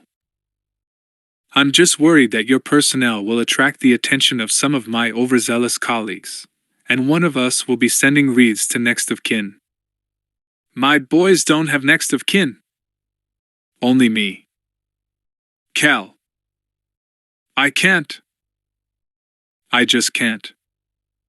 This has to be deniable. He liked Obram. He was a kindred spirit, a pragmatic man who didn't trust easily. But if something looks like it's going to get out of hand, and I can warn you off, I will. Obram swirled the dregs of his ale in the glass. Okay. Sure you don't want one of these? I only have one at night to help me sleep. Habit from Commando. Sleep got pretty hard to come by. You'll have to tell me about that one day. I bet they didn't have any crime in Topeka City. Oh, there was crime, all right. The worst kind. If he ever met another Kaminoan, he knew what he'd do. Nothing you could have arrested anyone for, though. When's your boy Fi going to stop by for a drink? We owe him one from the siege. Brave kid. Yeah. He throws himself instinctively on a grenade, and he's a hero. If he fires instinctively and slots a civilian, though, he's a monster. And don't we know it, pal? Happens to us, too. Anyway, Fi's on a routine patrol at the moment. Skirata checked his chrono. Green Watch was due to relieve Red in 2 hours. I'll bring him down here, don't worry. He's probably bored out of his skull at the moment. Anti-terror ops can be tedious.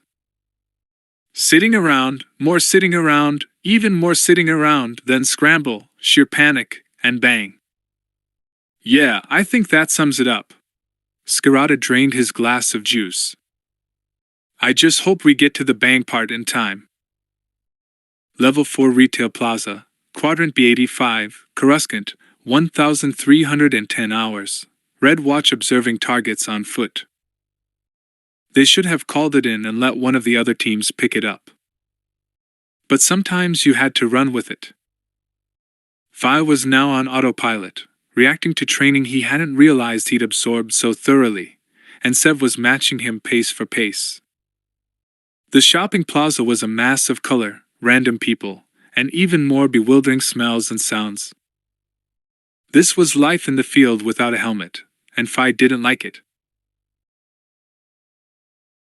Just ahead, Vinay wandered casually, moving along one diagonal line then another, and then pausing to stare into transparent steel windows full of things Fi had no idea that people bought or wore. Sev glanced at him. He didn't even have to say it. She looks in an awful lot of shop windows. She doesn't follow a straight path. She thinks she knows how to avoid a tail, but she's learned it from the Holovids. Amateur weak link. Bardan, Sev said quietly. The Jedi's voice was a whisper in Fi's ear. I know where you are. Don't worry. Not worried. Sev glanced away from the target, and Fi turned around casually toward her, looking past her but keeping her in his peripheral vision. Can't see the Falleen now. Moving on, Fi said. They let Jis walk on until she was almost lost in the crowd, and then started moving again. A well-planned surveillance operation would have positioned mobile and fixed teams in the area to simply watch and hand off the target to the next team along the route. But they were on their own. And they had never planned to follow a suspect. This is what Cal said we should never do, said Fi. You got a better idea? Reckon she's seen us? If she has, she hasn't reacted. Why would she? If she's what we think she is, then we're just targets to her. The plaza was busy. There was a restaurant on the left-hand side with tables and chairs in the open air. Just sat down.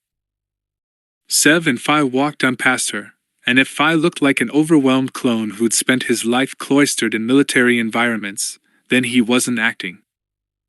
Even Kibu's hut felt more familiar than this. It wasn't the urban environment. It was the sheer mass of civilians. They had no choice. They walked on farther. Fear effect, Sev said. She'll have doubled back or disappeared by the time we can turn around safely. Fi was looking straight ahead. He could see splashes of dark red between the multicolored shoulders of the dozens of species strolling around the plaza. Here comes the 41st, he said. You can always rely on the infantry. A dozen or so brothers were ambling along, gazing around them and being gazed at by shoppers who had clearly never seen clones before.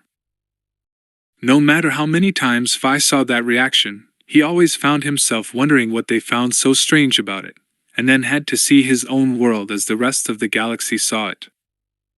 The 41st were level with them now. Vi smiled fraternally and got a bewildered nod or two in return. They don't recognize me. That felt strange. All his commando brothers knew him. And he could tell infantry from ship's crew by the way they walked. He walked between the men of the 41st with Sev like a marching band merging, and spun around at the back of the group to walk back toward the target. She was still sitting there. But she was looking the other way. She was staring at another group of clone troopers heading toward her from the other direction. I love being a familiar face, Vi said. His anxiety gave way to a sense of heightened awareness, the thrill of the hunt. The woman's spine straightened as if she was going to jump up, but she sat tense for a few seconds until the clones drew level with her and met the group coming from the other direction. They stopped to chat. Vi and Sev melted into the group at the rear. I'm heading around the back of the plaza, said Juzik's voice in their ears. Niner's on station now. I'll give you some aerial recon. Gotcha, Vi said quietly. It's bad personal security to cluster like this. But that didn't matter right then. The woman dithered, trying not to look at the group and failing miserably. Vi, like any clone, was exceptionally attuned to small gestures. Then she got up to walk briskly into the nearest shop. Maybe she owed Django credits. Vi shrugged and noted with a sinking heart that the shop looked to be exclusively for females. The garments on display were truly bizarre. Or we're just not her type. So, smart mouth, you going to follow her in there? I could. What? Tell them you're looking for a present for your girlfriend. Don't push your luck. Is there a back way out? Sev stepped into a doorway and shielded Vi while he took a quick look at the holochart and snapped off the image quickly. No, but there's a landing platform for deliveries. Sev dropped to a whisper. Bardan, you with us yet? Juzik's voice was almost a chuckle. Fascinating, he said. I'm waiting at the delivery platform. A taxi is just what she needs right now. Sev and Vi looked at each other. They could hear Juzik, but the taxi wasn't visible even when they stood back and glanced up discreetly at the roofline. Then they heard his voice, utterly level, utterly calm, utterly worrying. Yeah? Yeah, I am, lady. Where'd you want to go? I've got a booking, but... Sev, tell me he isn't doing what I think he is. He's doing it. He's nuts. Sev lowered his voice to a whisper in the comlink. Bardan, if we lift her now, we'll blow this up. Don't overplay it. Okay, lady, but the spaceport isn't my regular run, so that'll be extra. There was the sound of someone getting into the taxi and a woman's voice. Yes, just drop me off at the domestic terminal, please. Vi wondered for a moment if ordinary people had shared thoughts like the one he knew Sev was sharing with him. They'd been trained to think the same way, the soldier's way. Where was Juzik going with this? If he dropped her off like a normal taxi, they'd lose her in the terminal anyway. He couldn't follow her in there and check where she went without blowing his cover. And if he didn't drop her off? Sev was staring past Vi. Lizard on your 6, he said quietly. Vi turned very, very slowly and stopped when he caught the falling male in his peripheral vision at the point where the plaza funneled into a spiral ramp down to another level. He was searching. So the woman hadn't caught up with him when he expected, and he was looking for her. And that meant she had no comm link, or she'd have used it. Now he's going to be bad news. He's carrying some serious cannon. Look at the line of his jacket. Juzik's voice was a quiet descant to Phi's pulse pounding in his head. Oh, Fearfeck. That's great. Being rerouted again. This is going to cost, lady. Another detour.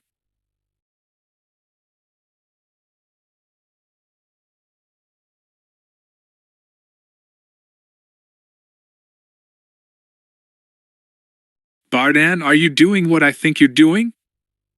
Are you heading back our way? I pay good license money not to have to use automated lanes, said Juzik's voice in their ears. He really didn't sound at all like a nice Jedi Temple boy now. And then I still get diverted. What do we pay our taxes for? I'll take that as a yes. The Foline moved off, pausing occasionally to look around, and ambled slowly down the ramp.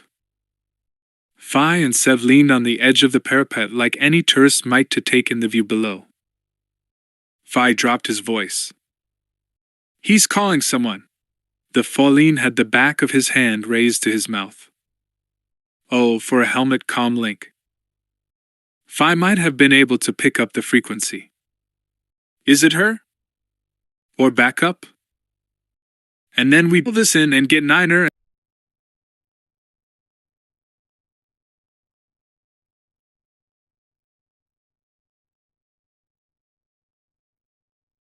And then we drag another team off station. No, let's see this through. Sev sat down on a bench, looking suitably disoriented. Bardan, where are you? Let me try this shortcut, lady. Hey, who you calling? You making a complaint about fares already? I bet she's calling Lounge Lizard. Great. Yeah, and now that our driver's got a very dodgy passenger, has he thought what we're going to do with her? Same as we did with Orgel and the Nikto, Sev said, getting up to walk across to the taxi platform at the end of the plaza. They had to get in fast when Juzik appeared and opened that hatch. Phi had visions of the potential grief that would be unleashed if a passenger was screaming her head off when the taxi hatch opened in a very public place. Land at 90 degrees, Bardan. Sev will access via the port hatch and I'll go in the other, and we'll pin her down. Yeah, I think Phi can manage to subdue a civilian, Sev said. Remind me to show you my unfunny side later, Naviodi. Scarata's going to kill us for this dash. Better get it right then, Phi said. Here he comes. Steady, Bardan. Too fast. He's a Jedi. There's no such thing as too fast. The battered taxi, its anti-surveillance gauze now showing a human driver that wasn't Juzik, dropped onto the platform scattering dust and grit. The two commandos ran to their respective sides. Juzik's voice filled their heads now. Hatches in 3, 2, 1. They threw themselves in. The hatches snapped shut so fast that Phi felt his pant leg snag in the seal, but he was flat on top of a squealing, struggling woman, and then she went quiet because Sev clamped his hand over her mouth. You waiting for a tip? Said Phi. The taxi lifted in a straight vertical and nearly shaved the paintwork off another cab trying to drop off passengers. It was just as well that Anaka had done something creative about the identity transponder. Phi, I don't suppose you brought any restraints. No, but this usually works. Phi freed his right arm and put his blaster to Jiz's head. Ma'am, shut up and stop struggling. I have no problem shooting women. No, he didn't. Enemies were enemies. Females were soldiers, too. Juzik took the taxi high into what appeared to be a commuter lane and shot off in a complex loop that first took them away from Kibbutz and relative safety, and then dropped down between lanes where the layers of traffic overhead gave some protection against visual surveillance. "We've been tagged," Juzik said. He shut his eyes, far too long for Fi's comfort. It was the first time he'd seen the Jedi fly with his eyes closed, and the fact that the good ones could do that didn't reassure the simple animal part of him that said it shouldn't be possible. "Yes, we're being followed." Fi wanted to ask how he knew, but Jiz had no reason to know Juzik was a Jedi, and the less she knew, the easier it would be to process her, as Skirata put it. "You can evade them, right?" "About as well as anyone can." "Any idea who they are?" "None, other than they're very persistent, and if it's CSF, it's an unmarked vessel." "You can sense all that information?" He opened his eyes again. "Yes, because they're only 2 or 3 speeders behind us, and I can see them in the mirror." Sev looked at Fi with the unspoken count of 1, 2, 3. Sev released his grip on Jis as Fi clamped his arm tight around her neck, blaster pressed so hard into her temple that the muzzle was ringed with a little patch of white bloodless skin. He could feel her heart pounding through her back against his chest, even through the thin sheet of body armor under his tunic. He wondered for a moment if it was his own frantic heartbeat. Sev reached under the rear seat for his DC-17 and took out the grenade attachment. "Okay, it lacks finesse, but we're late for lunch. And if they track us, we're finished." "Here? In daylight, in traffic?" Juzik said. "Not yet." Sev tried to aim his Ds and snapped on the grenade launcher. "Open the rear screen a crack." "Can you hold steady?" "You wanted me to outrun them, Dash." "Can't. We've got to drop them." Juzik looked in the rearview. "In a skylane?" "You haven't got a clear shot and the debris will dash." "Me sniper, you pilot." "Understand the difference?" Juzik's grip on the steering vane tightened. "Too many vessels and too much debris. Let's head for somewhere less crowded." "Maybe Kalura?" Fi said. "Hold on tight." Juzik dropped the taxi like a stone and plummeted 10, then 15, then 20 levels to the lower skylanes, slipping in between 2 transports, and then jumping between horizontal lanes. "Still there," said Sev.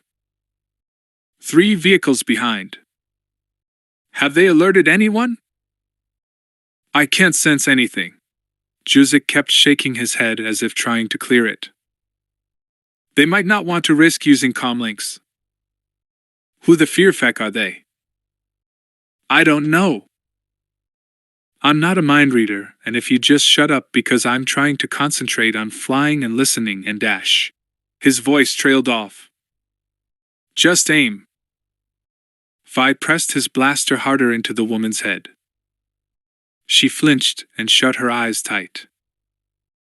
He could feel no emotion whatsoever, just the cold clarity of his life and his comrades against her existence, and it seemed an easy equation. "Move and you're dead, ma'am, okay?" "Move?" Even Fi wasn't sure he could make an escape from a speeder moving. "They're not ours," Sev said. "And they're in pursuit. So they're a target." Fi dug the blaster into the woman's skin. "Are they your people, ma'am?" "I don't know." "I don't know." "If they are, it's too bad," Sev said. "We can't let them track us back." Juzik speeded up. "Stand by." Fi noticed that he had his eyes shut again. "Fearfeck." "Fire!" Juzik said, and the taxi suddenly flipped up 90 degrees and climbed in an agonizing vertical. Fi braced for impact.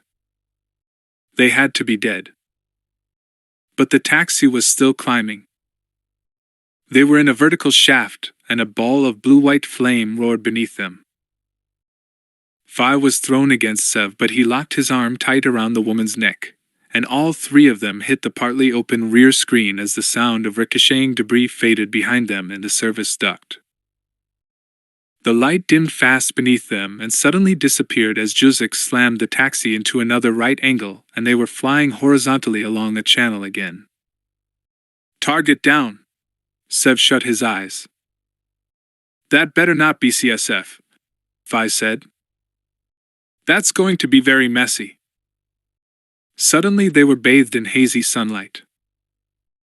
Juzik brought them out into passenger traffic and slipped into the automated lanes of private speeders again. "What do we look like from the outside now?" Sev asked. Juzik wiped his forehead with his palm and looked as breathless and battered as he ever had after performing the DHA Warda. Fi could have sworn he looked just as elated too.